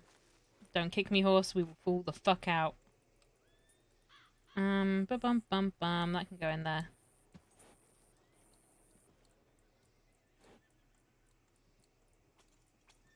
I mean, these 2 things are going to get eaten, aren't they? So they should go in the bottom, because they won't be in here forever. I don't need all 5 of those on me. That's fine. We're just making ourselves some space. Look at that! We've not had at least 5 spots in our pockets for a long time. For a long time, I tell thee.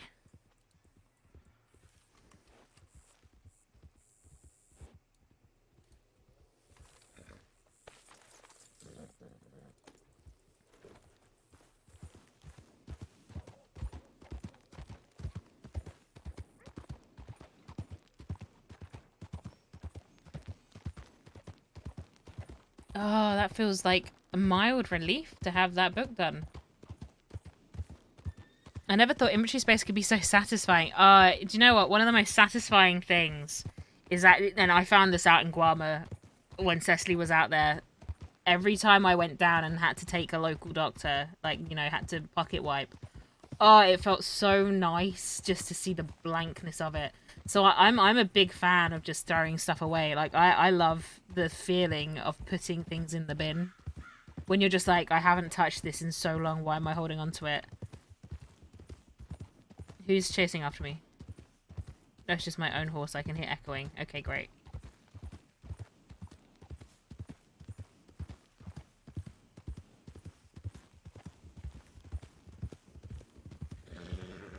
Oh, we wanted to go this way anyway, so... Maybe go on the path. Oh, not into a tree.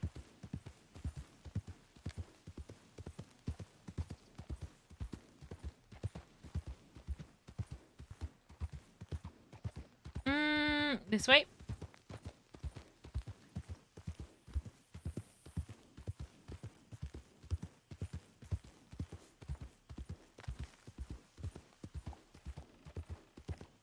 We did it.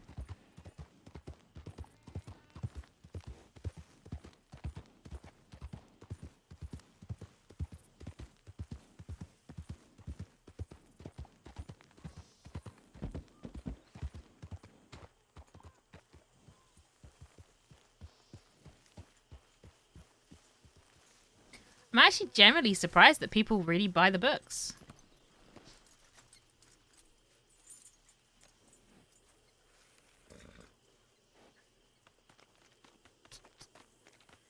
Off is what you're doing. Off, off, off. Civs must need something to do. Read. Yeah, but they were saying they sell it for like a couple of $100.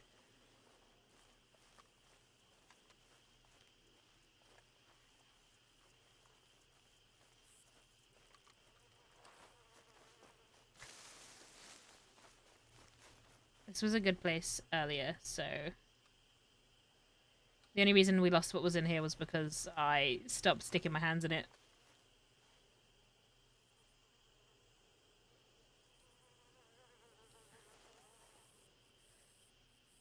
Well, yeah, civs make money like that. They do? How?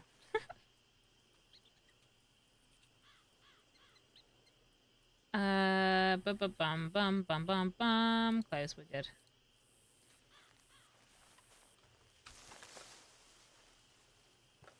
Cool.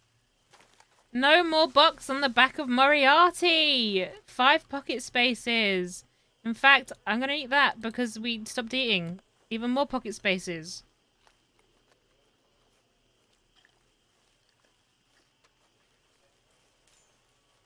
Okay. Look at that, guys. That felt like work. Fun work, but work. Annesburg is the place to go right, though, clearly. In fact, that was quite nice. That was a nice, peaceful thing to do as well after yesterday's, like, Robin insanity. Frickin' Robin. Oh, why are we crouching down? Close the door. We shall look out over our domain.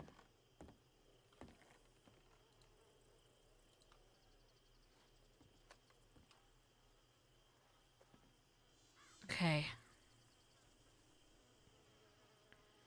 Right. Who is about right now?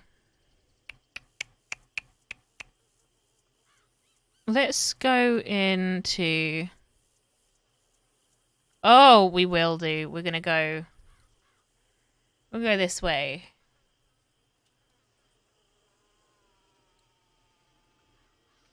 Okay, so that is now me, I think, for the night, because I am trying to get myself back onto the right thing, a sleeping schedule.